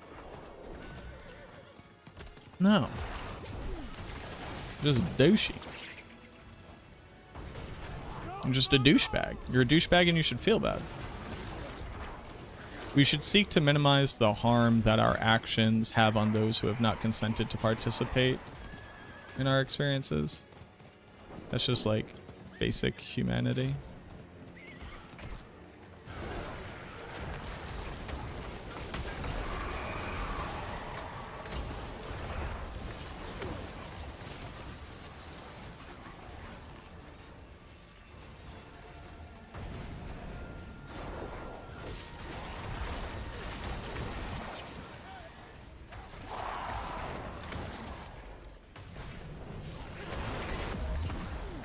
It's just like, it's also like a very, very tight street that people can't see around the corners of.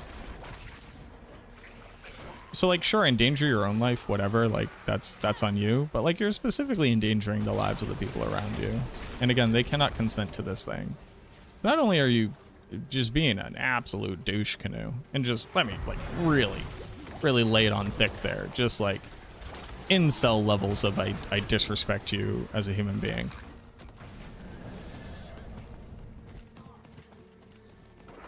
Why are you endangering others to go like slightly fast in a street where you're going to have to stop driving in 5 seconds because it comes to a stop? Like go on a highway.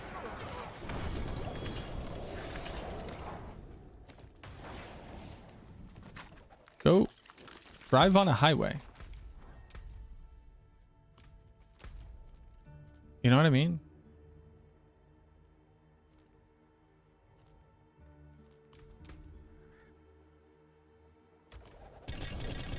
There are these things called highways, and you can drive really fast on them.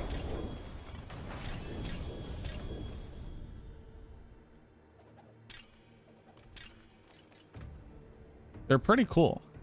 I've driven on a highway before, and it was like, you know what I mean? Like, thoughts on boss mats to not be tradable? It does not solve a problem. And it limits players' abilities to engage with systems and have fun. And botting and duping only negatively impacts blasters who want to be able to compete at high levels, and is strictly a good thing for casuals.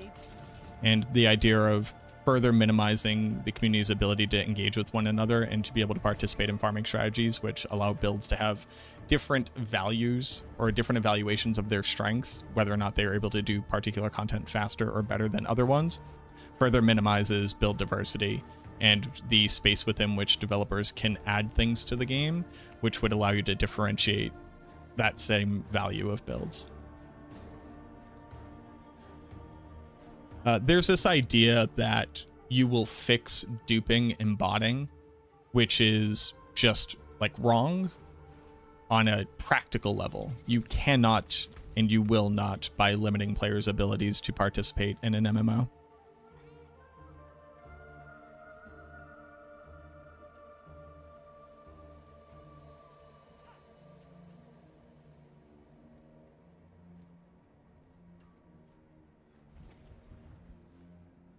people will RMT the game no matter whether or not you can trade.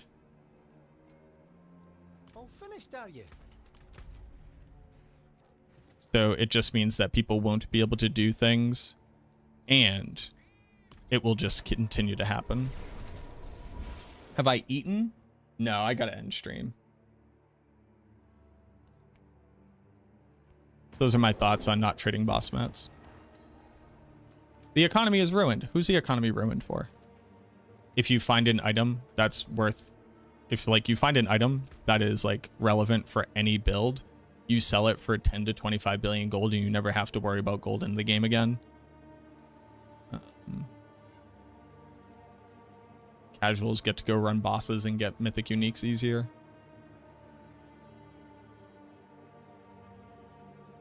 Yeah.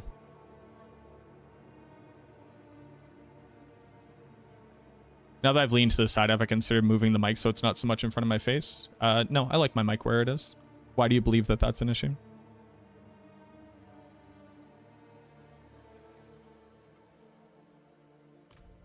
What would the benefit of moving the microphone be? Hearty warrior wanderer. Even be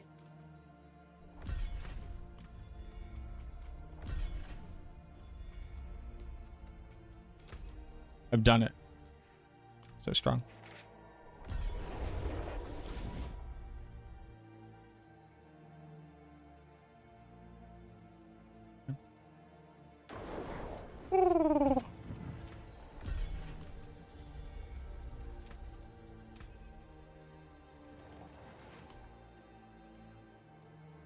That's enough to masterwork a set of gear.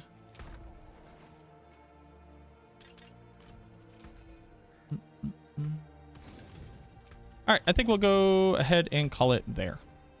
Gotta do one more thing to finish off this, and I'll get this, and I'll be able to gamble.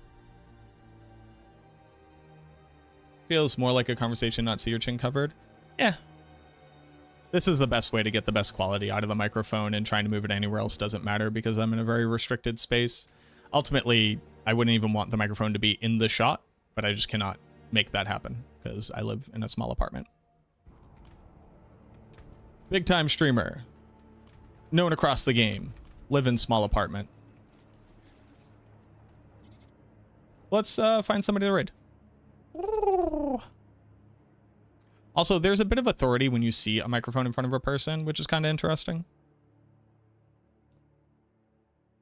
Who's playing Diablo 4? Top 5 in the category. It's basically the exact same. Goes Rob, Daniel, Vidya, Makuna, me. And we got, who else we got? Oh, we got a bunch of different partners. We got Mippy. We got Snuggy. Yeah, we can raid Snuggy.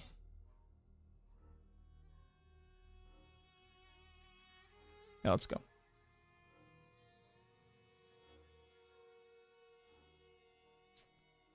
Got a max server than sacrifice. Let's go, baby. Let's go raid Snuggy. Go give Snuggy some love. I appreciate y'all being here. Damn, I'm at, oh no. Oh no, I hyperfixated. Oh no, I hyperfixated. I need food. Thank you so much for being here. As always, auf Wiedersehen, au revoir, arrivederci, sayonara, so long, ciao, kap, kun, krap, sawadi, gute Nacht, hasta mañana. Tomorrow we'll be doing Shadowblight, figuring out how it feels without Ebon Piercer, and then getting the build guide updated as well. So look forward to that. I love y'all very much. Remember, the bourgeoisie doesn't care about us. Those are the rich people. You know, the oligarchy they keep talking about? That's happening. So the rich politicians, they don't care about us. Most politicians don't either. It's really just your community and the fellow working class that you can actually look out for and care about and actually relate to and work with. So it's not left first, right? It's up first, down. Try to be a little patient. Try to be a little kind. Try to minimize the harm that you do another person. Give them the opportunity to explain themselves and engage with what they're saying as opposed to the thing that you associate with that idea. There's a person in front of you. Try to find that person, because if we could be patient with others, others can be patient with us. Try to find a way to reach out, but also protect your peace. You know, don't let people hurt you. Love you very much. Thank you for hanging out. I appreciate y'all. I'll see you all again tomorrow. Cheers. Ciao. Bye. Bye-bye.